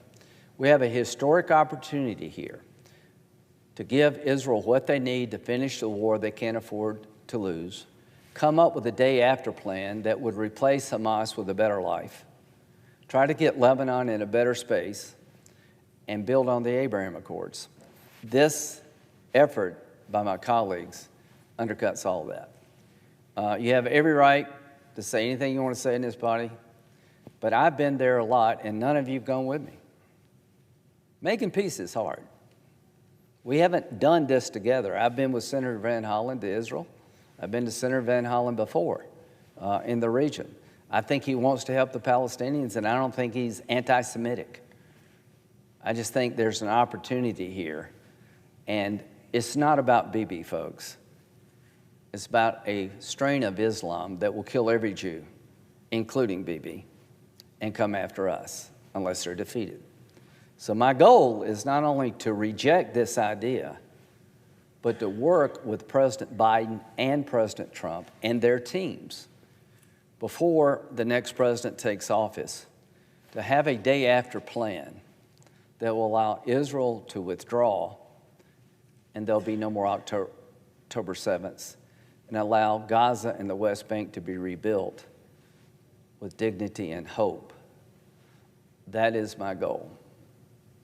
This resolution undercuts my goal. I would urge you to vote no. And I will be going back next week to Saudi Arabia. And I'm going to keep working with the Biden administration and the incoming Trump administration to the last hour, to the last minute of the last day to find a solution. And I would end with this. If we fail to find a day-after plan that allows Israel to withdraw and be secure and fails to deliver a political horizon for the Palestinians, God help us all. This will repeat itself. Iran will come back. Hezbollah and Hamas will reemerge. We have a moment in time to change the region and change the world, and I would ask all of us to seize that moment, and this resolution is counter to what I'm trying to achieve. So I would urge a no vote, because peace and a dignified life for the Palestinians rest with a viable day-after plan. And what is the proper response to people who want to kill you and your family and destroy your way of life? I can tell you what the United States did. We went to war. We dropped 2 atomic bombs to end a war we couldn't afford to lose. What is the right response to those who want to kill all the Jews? Make sure they don't have the capability to do it. Thank you. Yield. Madam President. Senator from Maryland. Madam President, I rise in support of the joint resolutions of disapproval that the Senate is considering today on the sales of certain offensive weapons to the Netanyahu government. And to be clear, I do not support an arms embargo on Israel. But I do believe that the United States should pause the delivery of offensive weapons until the Netanyahu government meets the requirements of U.S. law and policy with respect to the delivery of humanitarian assistance to civilians in Gaza and the use of American weapons there. So this is not about abandoning support for Israel. This is about making sure American support for Israel complies with American laws and policies and values. We would not be on this floor considering these resolutions if that was happening today. And these votes will be the one opportunity that members of the Senate have to send that message. And I urge my colleagues to support them. Following the Hamas attacks of October 7th, I have, as probably every senator has, supported Israel's right to defend itself, in fact, argued that they have a duty to defend themselves and end Hamas's control of Gaza, and I am steadfast in that support to this moment.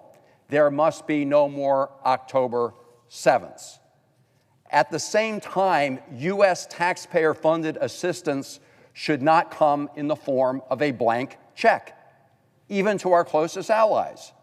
We need to ensure that U.S. interests, values, and priorities will be respected by foreign governments that receive U.S. assistance. That is why our security assistance to many countries includes various conditions to encourage progress on human rights.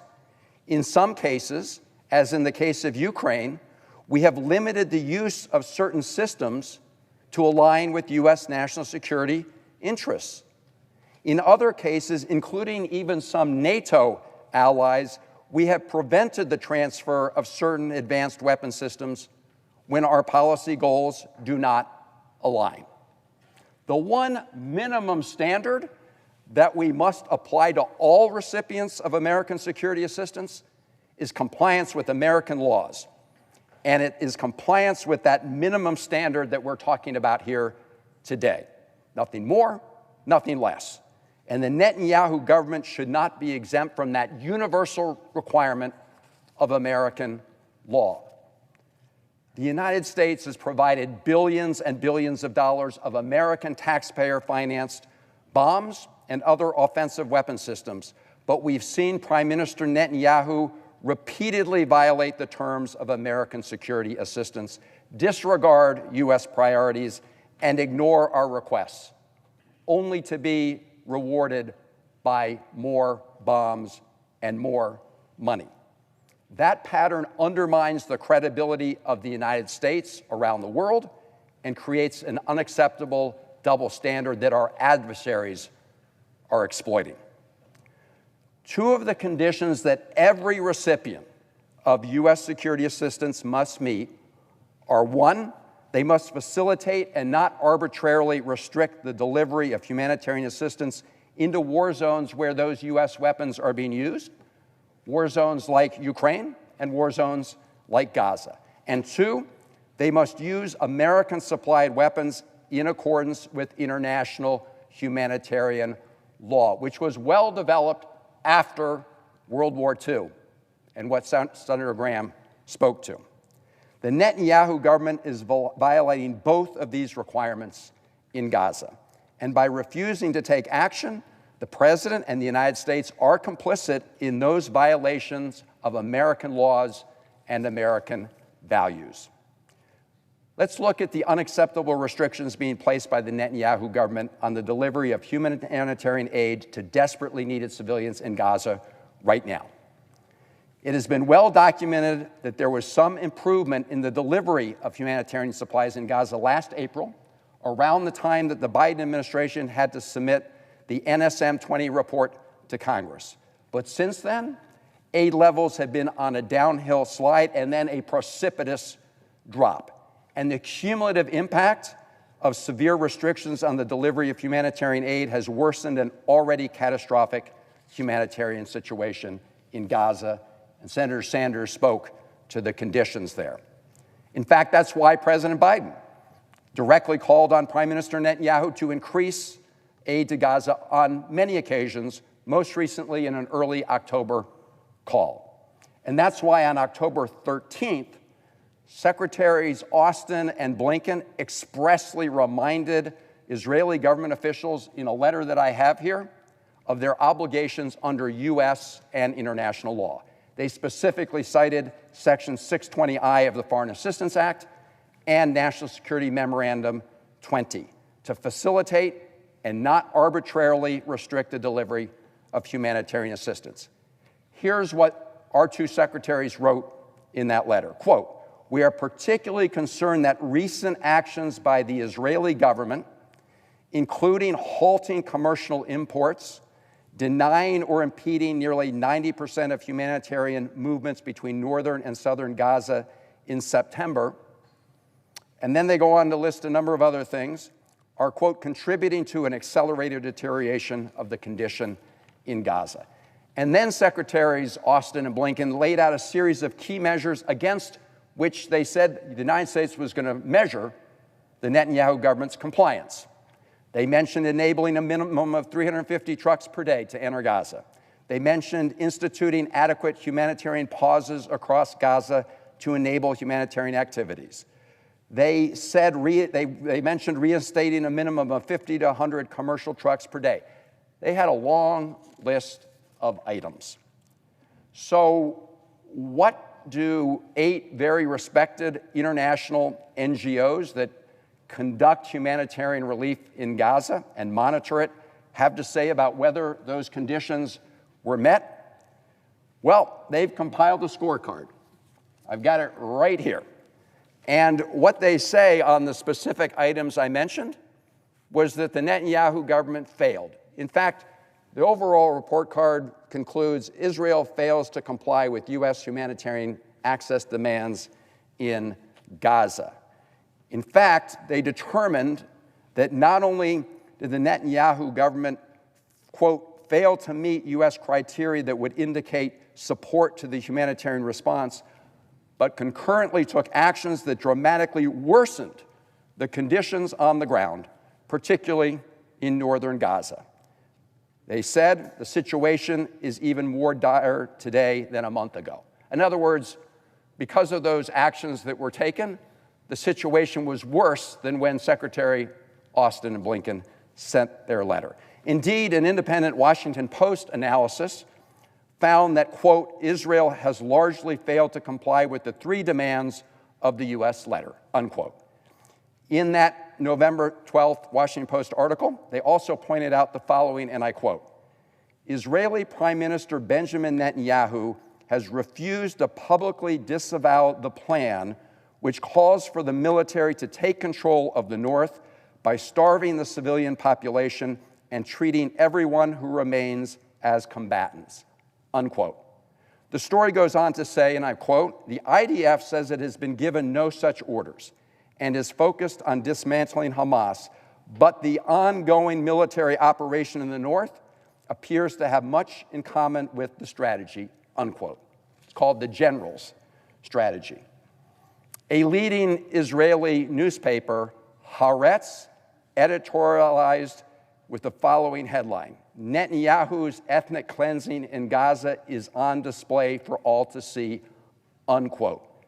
That is a view that's also been echoed by many Israeli human rights organizations, and I commend them on all the work that they do every day.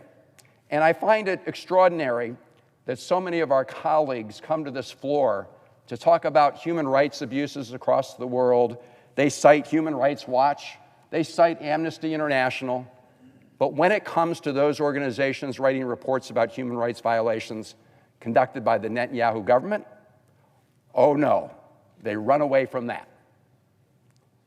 So let's look at what others have said in terms of monitoring the situation right now in Gaza. On November 1st, the principals of the Interagency Standing Committee, the leaders of 15 UN and humanitarian organizations, including the World Food Program, Executive Director Cindy McCain, and UNICEF Director Catherine Russell, 2 American leaders of those organizations, said, and I quote, the situation in northern Gaza is apocalyptic, unquote. And they say, quote, the entire Palestinian population in North Gaza is at imminent risk of dying from disease, famine, and violence. Humanitarians are not safe to do their work and are blocked by Israeli forces and insecurity from reaching people in need, unquote. They say, quote, rescue teams have been deliberately attacked and thwarted in their attempts to pull people buried under the rubble of their homes, unquote. And yet, we keep sending more bombs. In that statement, the UN and humanitarian leaders also issued this call, quote, member states must use their leverage to ensure respect for international law. That includes withholding arms transfers where there is a clear risk that such arms will be used in violation of international law, unquote. So let's look at the use of American weapons. In its May 20th NSM-20 report to Congress, the Biden administration concluded, and I quote, it's reasonable to assess that defense articles covered under NSM-20 have been used by Israeli security forces since October 7th in instances inconsistent with international humanitarian law obligations or with established best practices for mitigating civilian harm. And in that report, and I urge my colleagues to look at it, the administration identified a sampling of cases of civilian harm incidents where U.S. weapons were used, and they said there's some ongoing investigations, and we're still waiting for answers from the Netanyahu government. Well, just a few weeks ago, there was a report that we now have 500 cases of civilian harm where U.S. weapons were used under review. And if you look at the most recent letter from Secretaries Blinken and Austin, you will see that they reference at the bottom of their report the following. And I want to read this because their letter says, quote, lastly, it is crucial that our governments establish a new channel to raise and discuss incidents of civilian harm. Our previous engagements have not achieved the necessary outcomes. We request the initial virtual meeting for this channel to be held by the end of October. This is more than a year into the war. And here you have the Secretary of Defense and the Secretary of State saying they're not getting enough information from the Netanyahu government to be able to make decisions about whether or not U.S. weapons have been used in violation of international humanitarian law. And yet, despite not getting that information, the administrations continue to send those taxpayer-financed offensive weapons. And it's very clear that the Netanyahu government continues to conduct operations in Gaza in a way that results in large numbers of civilian casualties. And I think our colleagues know that the fact that Hamas violates international law and does despicable tactics by operating from amongst civilians does not absolve Israel or any other country involved in that kind of situation of the duty to avoid civilian harm and avoid the destruction of civilian infrastructure. Since President Biden's recent call with Prime Minister Netanyahu last month, we have seen continued high rates of civilian deaths, and human rights organizations continue to document cases of weapons being used in violation of international humanitarian law. Now, Madam President, that October 13th letter not only warned the Netanyahu government about unacceptable restrictions on humanitarian aid in Gaza, and not only warned them about illegal use of American weapons, they also raised two other issues. One, they said that Israel is required by international law to allow the International Committee of the Red Cross access to Palestinian prisoners who were detained without any charges. And yet, despite them sending the letter, no change there. And that means over 3,000 Palestinian prisoners who have been in prison without charge under administrative detention are not, the ICRC does not have access to them.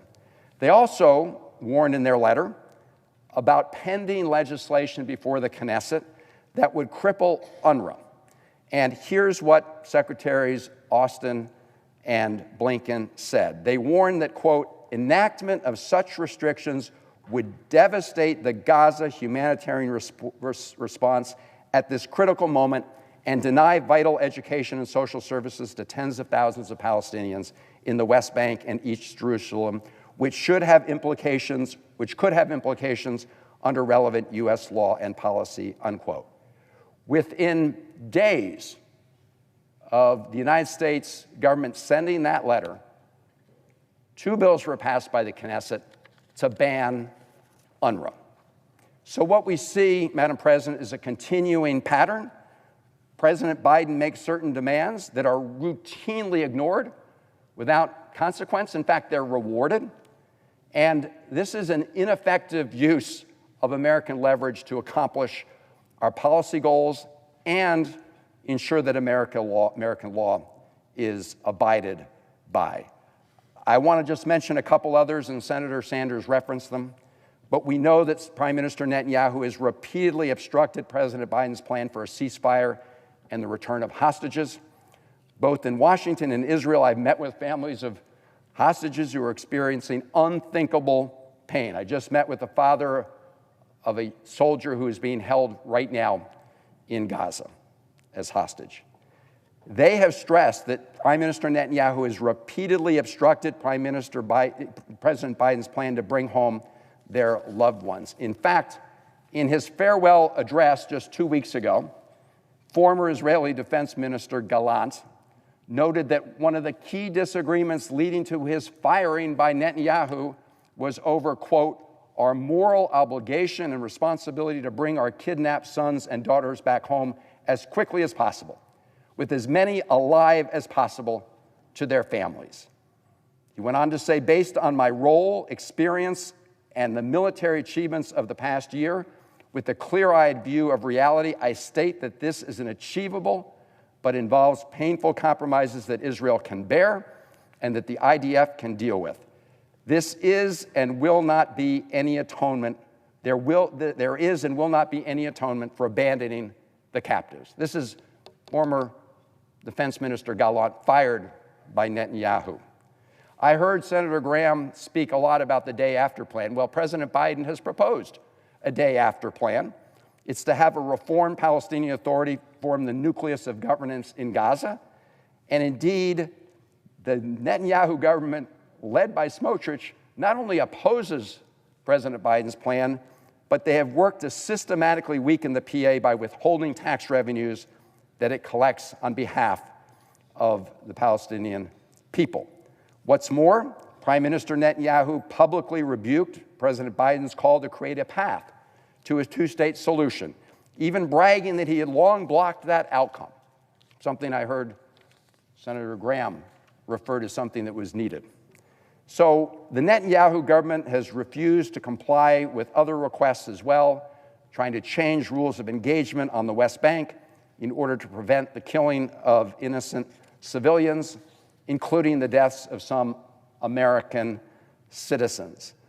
And contrary to longstanding policy in American governments, Republicans and Democrats alike, about not having expanded settlements in the West Bank, something Secretary Blinken said agreed was inconsistent with international law, we've seen a record number of settlements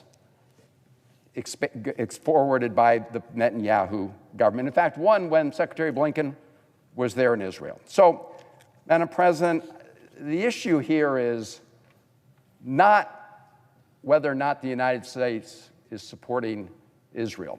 The issue is whether or not, as we provide that support, we have a two-way street. A partnership should be a two-way street, not a one-way blank check. And at a minimum, the Netanyahu government should comply with American law, as we've talked about today.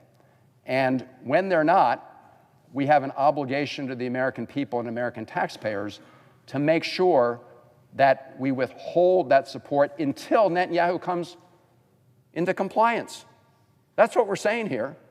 Just meet the requirements of American law. And all of us have an obligation to American taxpayers to make sure that we are not complicit in violating American law, and American values. So, Madam President, that's why I encourage my colleagues to support these joint resolutions, to send that message. This is the one opportunity we have to do so. And I yield back. Senator from Vermont. For either side. Without objection. Madam President. Senator from North Carolina. I rise today to voice my strong opinion to Senator Sanders' attempt to cut off United States military support to our friend and ally Israel. Now, I don't dare denigrate my colleagues' intent here or the motives, but I believe the effect is reckless, and I believe it's dangerous. And I believe it will lead to the loss of even more lives. We need to remember some basic facts about the difference between the two sides of the conflict here. Israel is Middle East's only democracy. They've been a force for stability in the region that is historically beset by chaos. They've been America's strongest friend in good times and bad. Israel is an unmistakable force for good. And then you have the terrorists of Hamas. I mean, even their founding charter, it calls for the destruction of the state of Israel. Hamas's largest benefactor, Iran, it lends its material and financial support to this cause each and every day. They intentionally target civilians. They target civilians. They fire rockets into crowded markets. And they preach not just death to Israel and to the Jewish people, but death to America. And then came October 7th. On October 7th, 2023, Hamas terrorists launched an unprovoked and deceitful series of terrorist attacks inside Israel. The level of barbarism that we witnessed was nothing short of evil incarnate. The mass slaughter of innocent civilians, unmistakable and unspeakable violence against women, children, and the elderly. It was the deadliest massacre of the Jewish people since the Holocaust. These crimes against humanity were also visited upon American citizens as well. Hamas murdered 46 Americans. They kidnapped 12. 7 U.S. hostages, 7 U.S. citizens remain hostage in Gaza. The state of Israel has every right to root out the genocidal terrorists who committed these acts and eliminate the threat once and for all. Israel is carrying out this military action with precision, thanks in part to munitions from the United States. For example, one of the systems that we sell to the Israelis is tail kits with GPS receivers. These kits convert guided or unguided free-fall bombs instead into precision-guided bombs. Put simply, these kits turn dumb bombs into smart bombs. But Senator Sanders' proposals blocking the sale of these systems to the Israelis, and apparently Senator Sanders would prefer that Israelis use less accurate weapons to eliminate terrorists. Now, it doesn't take anything more than common sense to realize that this would make collateral damage even more likely. In Senator Sanders' zeal to undermine our ally, he would make it more likely that Palestinian civilians who Hamas intentionally uses as human shields, that civilians could be killed. The bottom line is this: cutting off U.S. support for an ally in their time of need is just unbecoming of our country. To hamstring the very nation trying to defeat the perpetrators of the October 7th carnage is insulting to the Americans who were murdered and those who are still held hostage. It's just wrong in every conceivable way. All of these resolutions should be soundly rejected, and this body should stand shoulder to shoulder with Israel as they take the fight to Hamas. I yield the floor.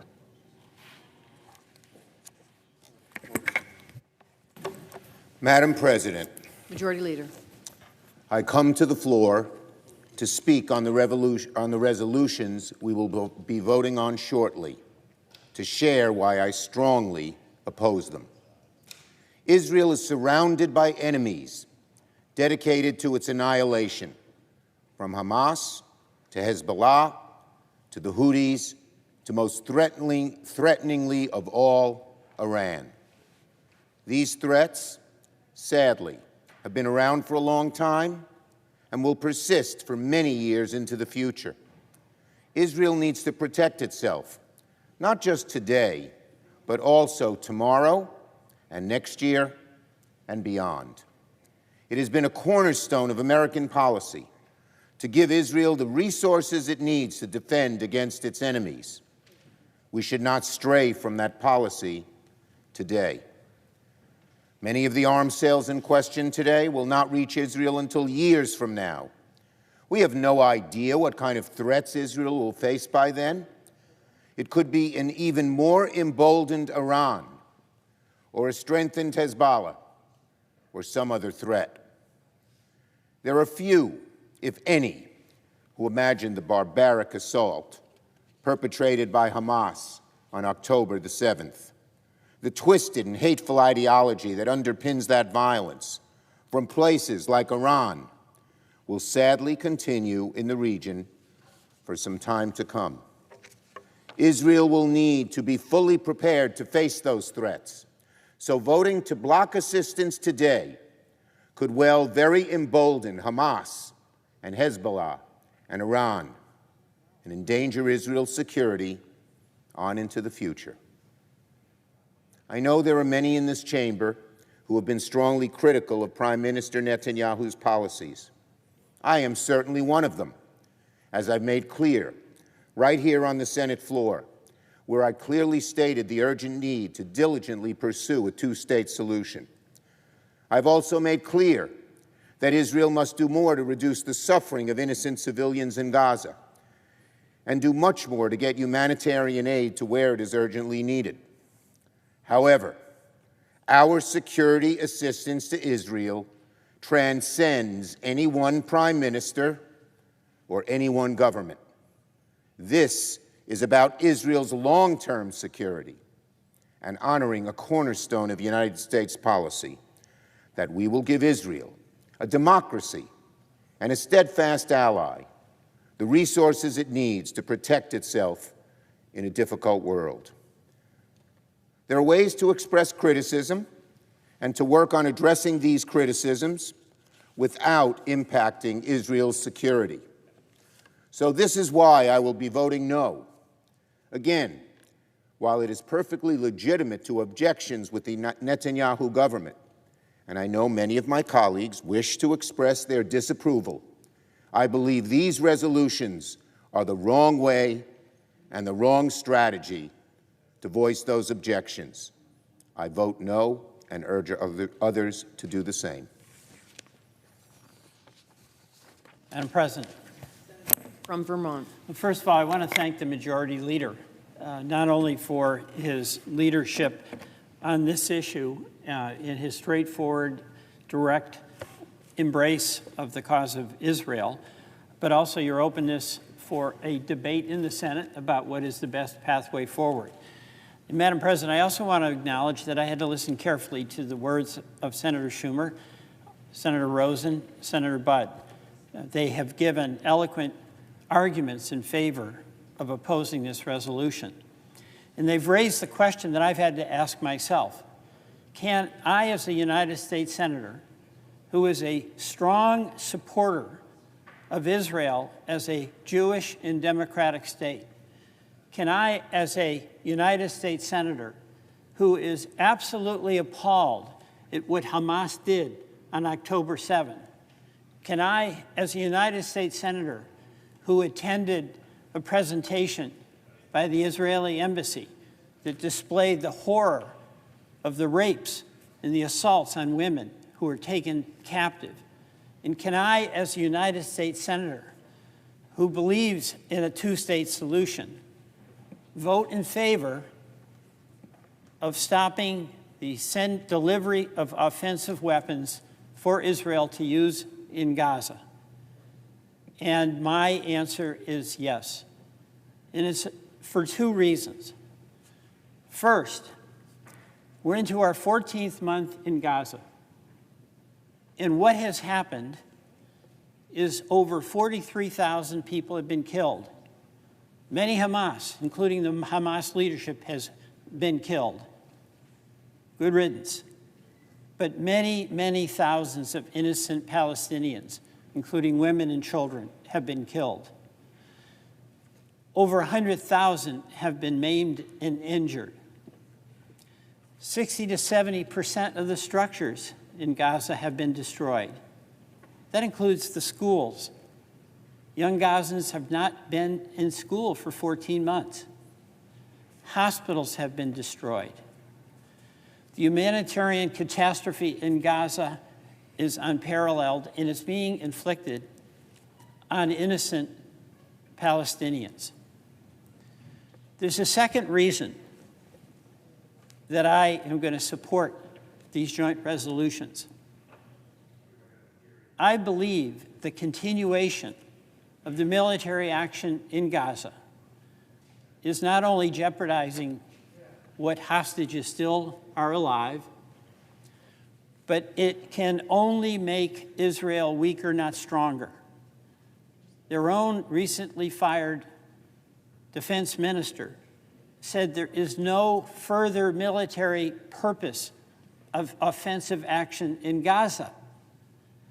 If there is no further reason for offensive military action in Gaza, why is there a need for the United States to be providing more offensive weapons for the Netanyahu government to be used in Gaza?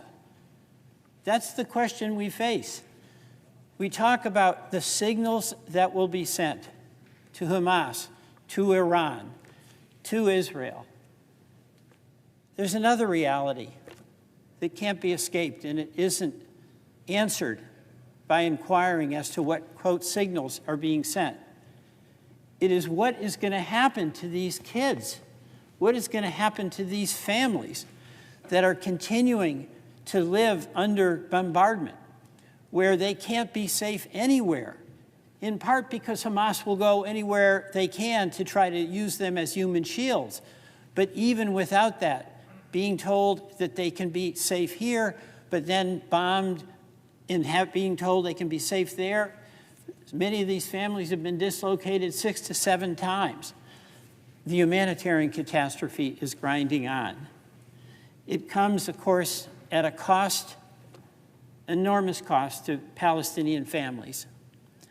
It's come at a cost to the state of Israel, which we support, with their further isolation in the international community. So, Madam President, the question before us is what's the right thing to do? Not just by way of limiting in hopefully ending the humanitarian catastrophe.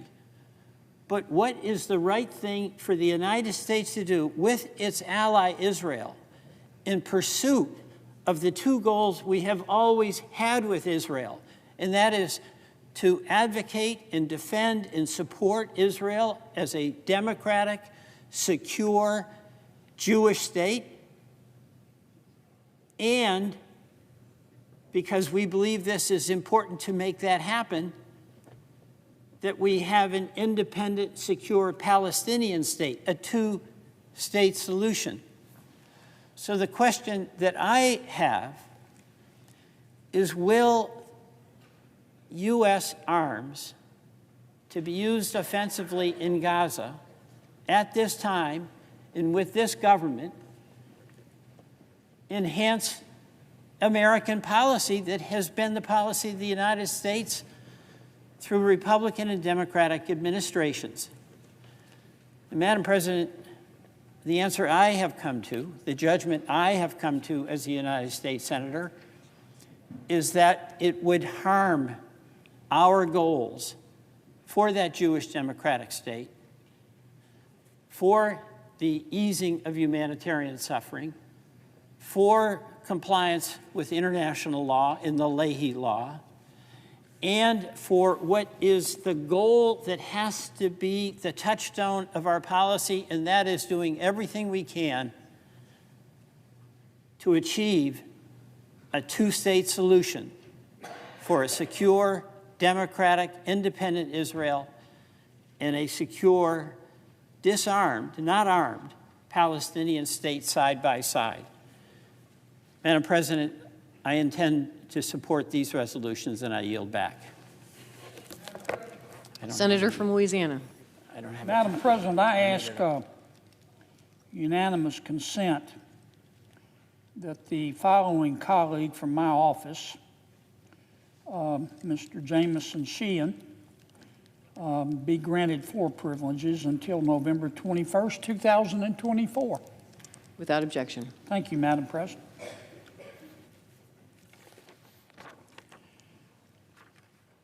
Madam President, Senator Welch is my friend, and he's very eloquent.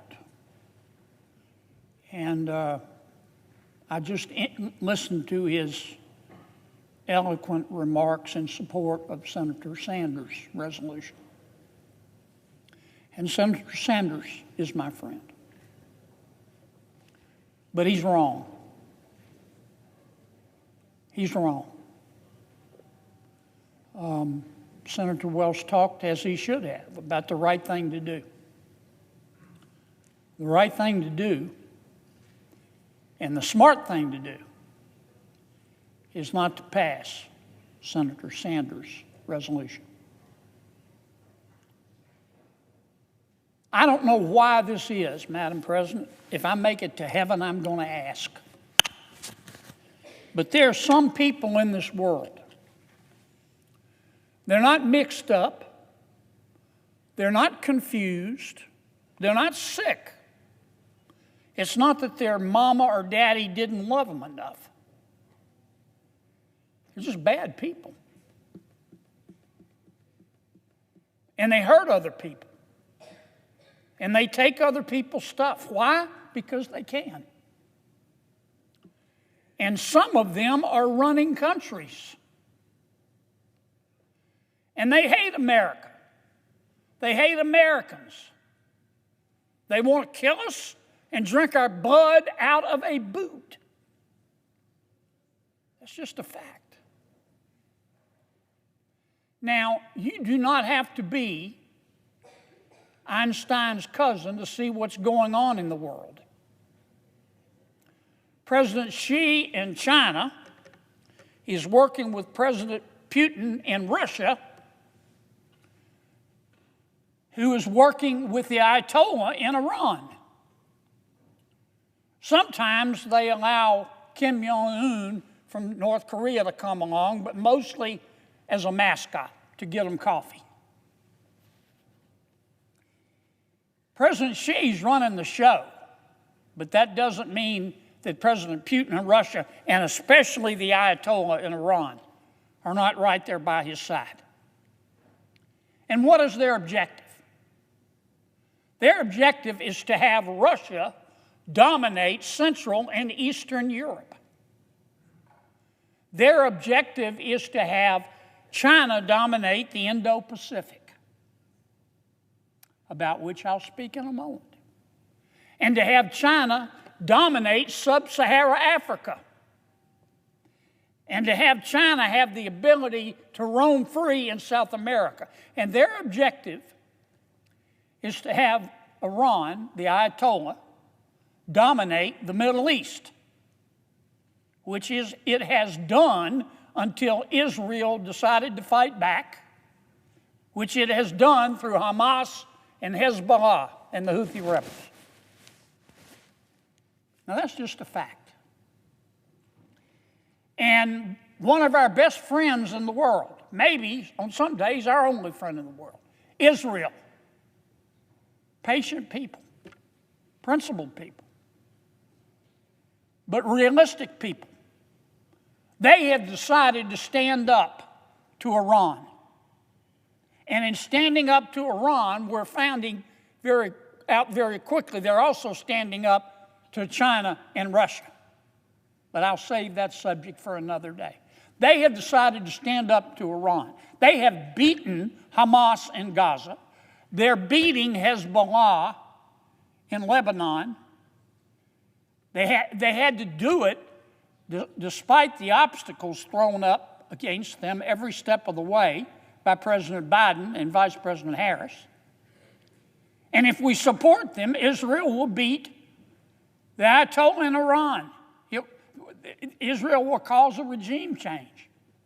Because I can tell you, the people of Iran, not its leadership, the people of Iran are fed up with their leadership.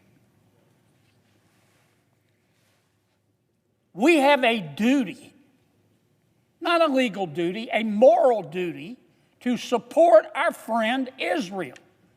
We've agreed to do it, but beside that, we have a moral duty to do it.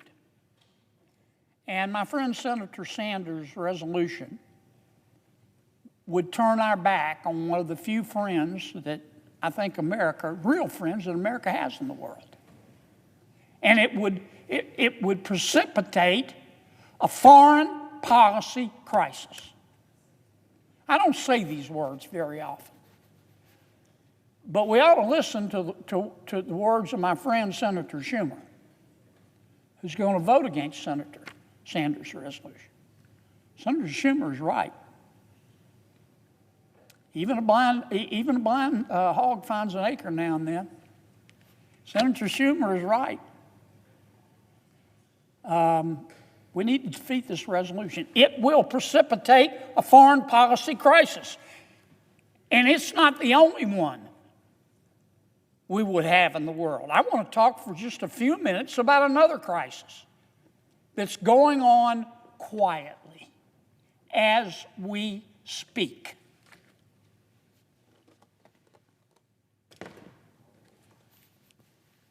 This is the Indian Ocean, Madam President, as you well know. One of the most important parts of the world. Here's China. Here's India. China's trying to dominate all of these sea lanes for military reasons and for commercial reasons. Here in the middle of the Indian Ocean is a group of islands called the Chagos Islands. You may not have heard of them. I hadn't before I was alerted to this crisis. America has a military base in the Chagos Islands. Chagos Islands, there are about 60 islands, 40 to 60 islands. One of the islands is called Diego Garcia. And we built a military base here. And it is not just any military base. It is an extraordinarily important military base. Our military base is one of the few in the world where our military can reload submarines. Hugely important. Our military base on Diego Garcia in the Chagos Islands houses a number of Navy ships. Our military base there houses long-range bombers that we use to carry out missions around the world.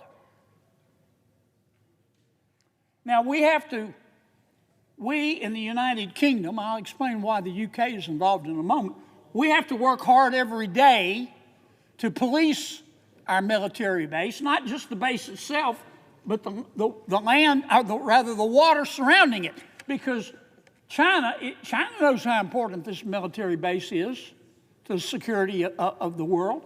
China is constantly sending craft trying to spy on our military base there. And we and the United Kingdom, again, I will mention in a second, explain in a second, the United Kingdom's relevance, are constantly having to patrol and fight off the espionage of China. In fact, China has breached the security of American military bases over 100 times in the last few years. They're very aggressive. Now, why am I talking about this military base? Because President Biden and Vice President Harris, as we're all working here, trying like a bunch of ants in a sugar bowl, trying to wrap up our work for the year, President Biden and Vice President Harris are giving away this military base. They're giving it away. The Chagos Islands is a territory of the United Kingdom. The United Kingdom gave America permission to build our military base here. Now, the Chagos Islands has a rich history. It has a relationship with another island in the Indian Ocean, Mauritius.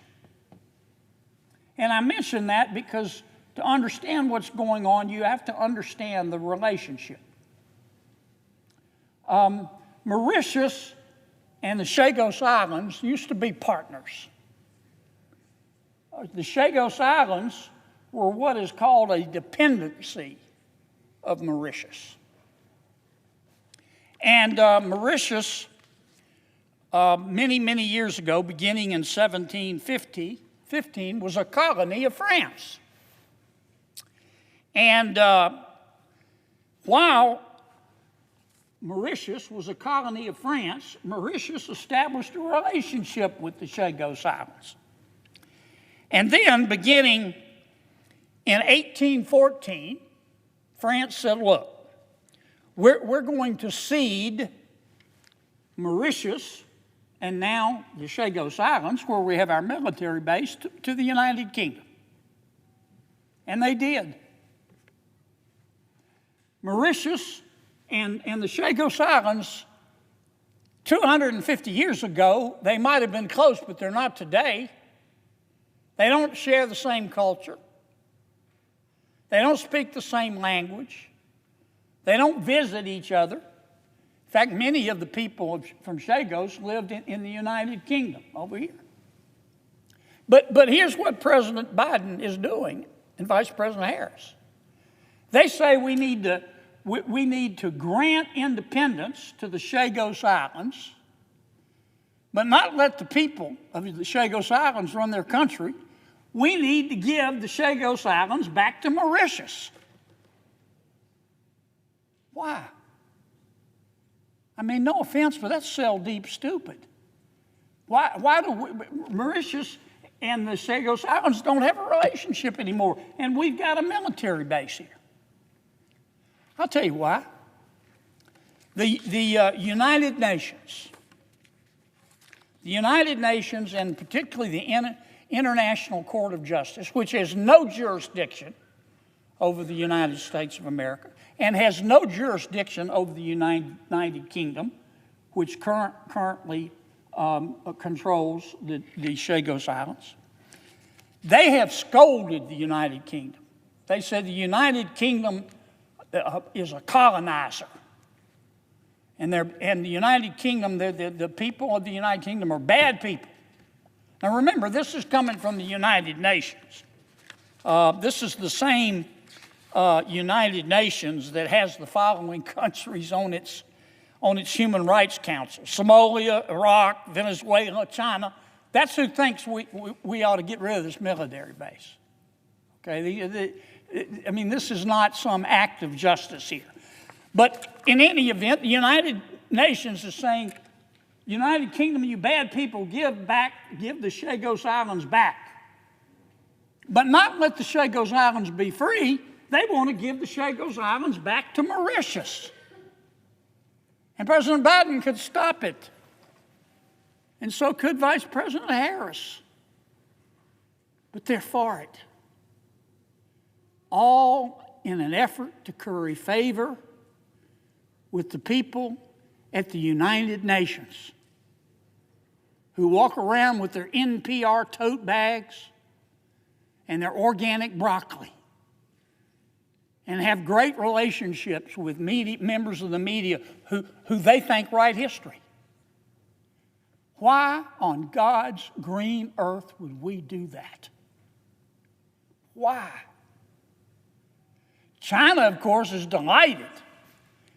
Why is China delighted? Now, the United Nations says, okay, well, we don't want to be too mean-spirited here. The America can keep its military base for 99 years, but you got to sign a lease, and we got to start paying Mauritius to stay there.